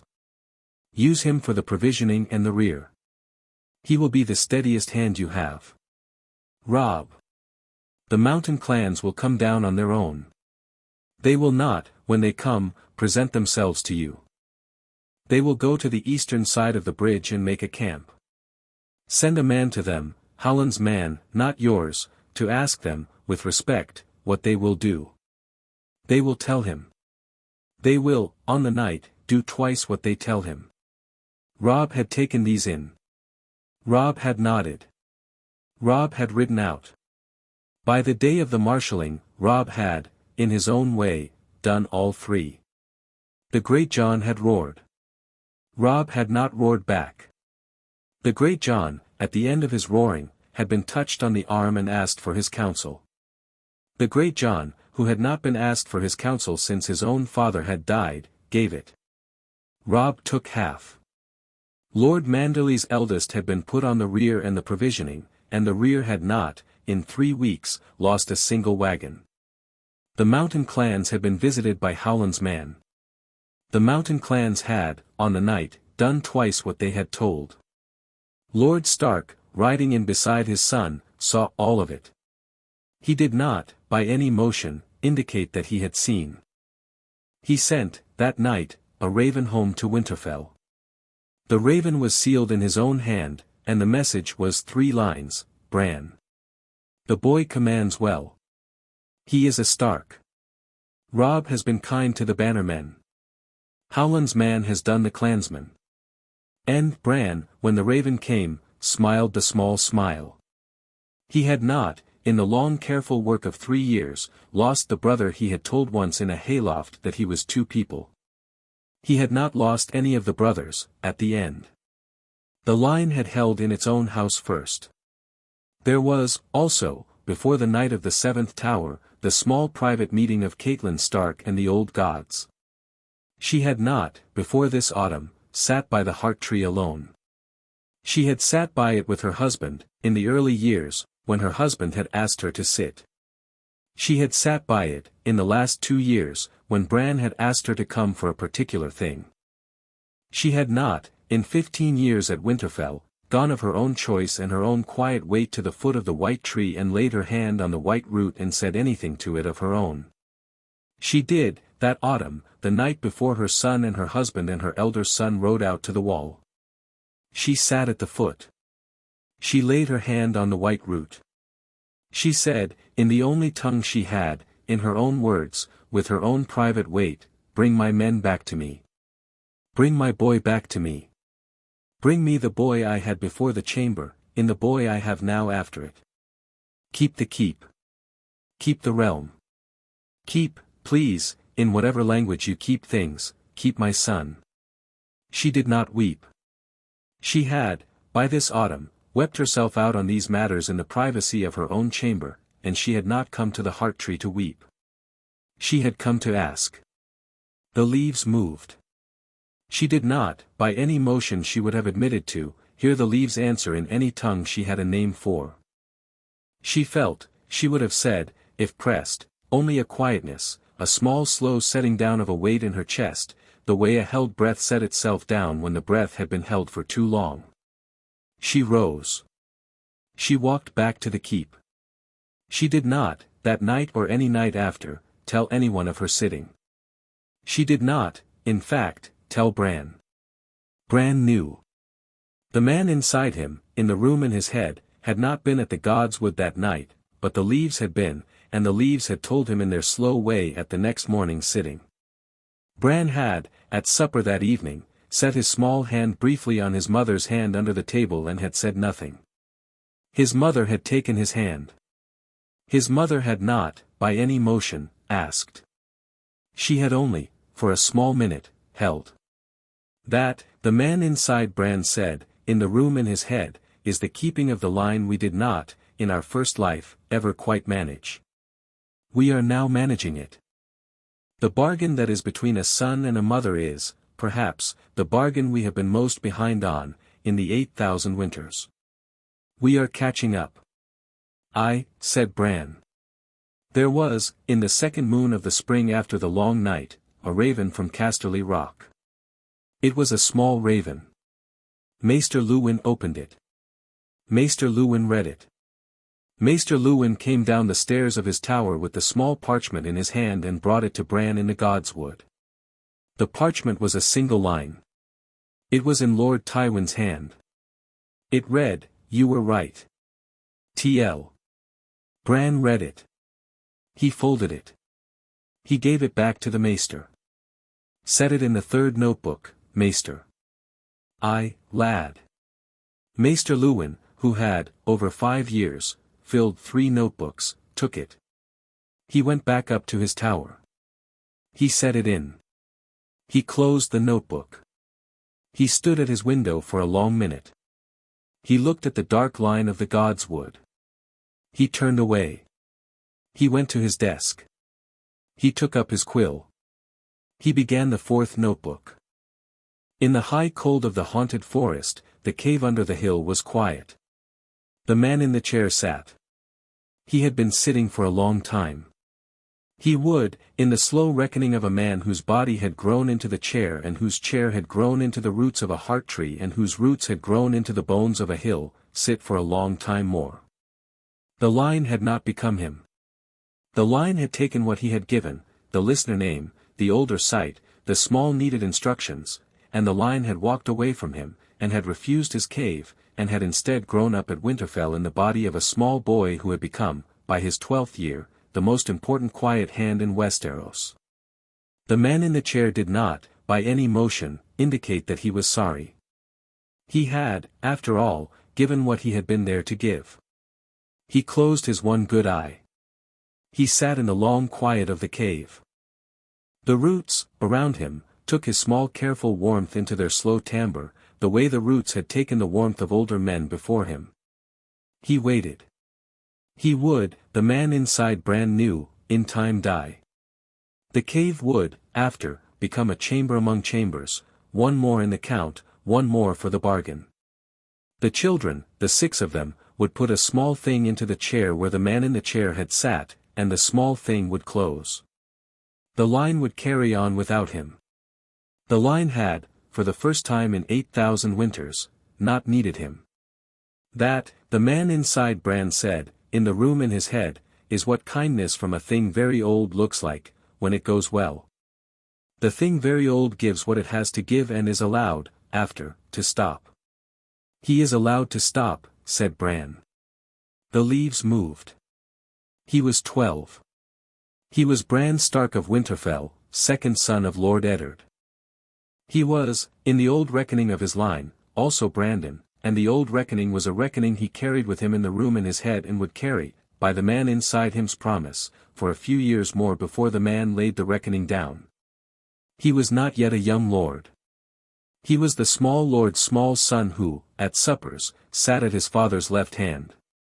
He was the boy in the god's wood who, in the second hour after dawn, sat at the foot of the heart tree. He was the boy who, in the corner of his father's solar, wrote letters once a year, and who was, in 20 years' time, going to be writing them every season, and in 30 years going to be writing the realm's quiet course. He did not yet know all of it. He knew enough. He went out of the god's wood. Hodder was at the gate. Hodder had a great gentle palm out for him. Hodder said, "Hodder," in the long-held register of holding still, and Bran said, "Hodder," back the way Hodder said it, and the two of them, small lord's son and great gentleman, walked together across the keep's yard in the warm spring sun. In the kitchens, Hela the cook was working bread. She set a small loaf aside, with the smallest and best crust of the morning, on the chance that the small lord's son would come in. He did. She gave him the loaf. He ate it walking. In the smithy, Mikken was at his bar. He looked up. He nodded. He did not speak. The bar in his great hand was a bar he was folding a quarter finger narrower at the upper than the lower. He had been folding so for 5 years. He would fold so until he died. In the maester's tower, the 4th notebook was open on the desk. The first page had 2 lines. Spring, year 8, counting from the climb. The boy is 12. The bargain holds. In the great hall, Lord Stark sat at his desk with the morning ravens. He looked up when Bran came in. He set down the writing stick. He smiled, the smallest possible smile, the second one in 5 years. "Bran." "Aye, father." "Sit, lad." He sat. His father pushed across a small folded parchment. It was sealed in a seal Bran had not seen before, the seal of a hand he did not, on the moment, recognize. He turned it over. He recognized it. It was the seal of the new hand of the king, who had been raised to the office that spring by the king's small council, who had been agreed upon by the queen and by Lord Tywin and by certain of the Tyrells, and who was, by Lord Tywin's quiet design, a man who would do his work without troubling Winterfell. The letter was not addressed to Lord Stark. It was addressed to a reader of stars at Winterfell. Bran broke the seal. He read it. He read it twice. He folded it. He set it back on the desk. "Father." "Aye, Bran." "It begins." His father looked at him. "What begins, lad?" "The next 10 years. The putting back." The realm did not, on its own, know what was kept from it. It will, in time, begin to suspect. The new hand has begun, in his first letter to me, to ask the right small questions. We will, in his term, answer them. The realm will, in his term, begin to put back what 8,000 years of carelessness has cost it. The work is not done, father. The hard work is done. The slow work is begun. His father exhaled. "Bran." "Aye. Will the slow work also be yours?" Bran considered. He considered for the time it took to count to 7. "Some of it, father. Not all. I have been, this last year, training the second hand of the realm, though he does not, on the morning, know he is being trained. I have been, this last year, sending letters to 9 houses of the north that have begun, on their own, to think of themselves as the spine of a thing. I have been, this last year, talking to Howland and to Robb and to you. The slow work will be many men's work. I will be one of them. I will not be the only one. The bargain is the bargain. The bargain has come back into the realm. The realm will, slowly, do the rest. Aye, lad." His father looked at him for a long minute. He nodded, once. Then go, Bran, he said.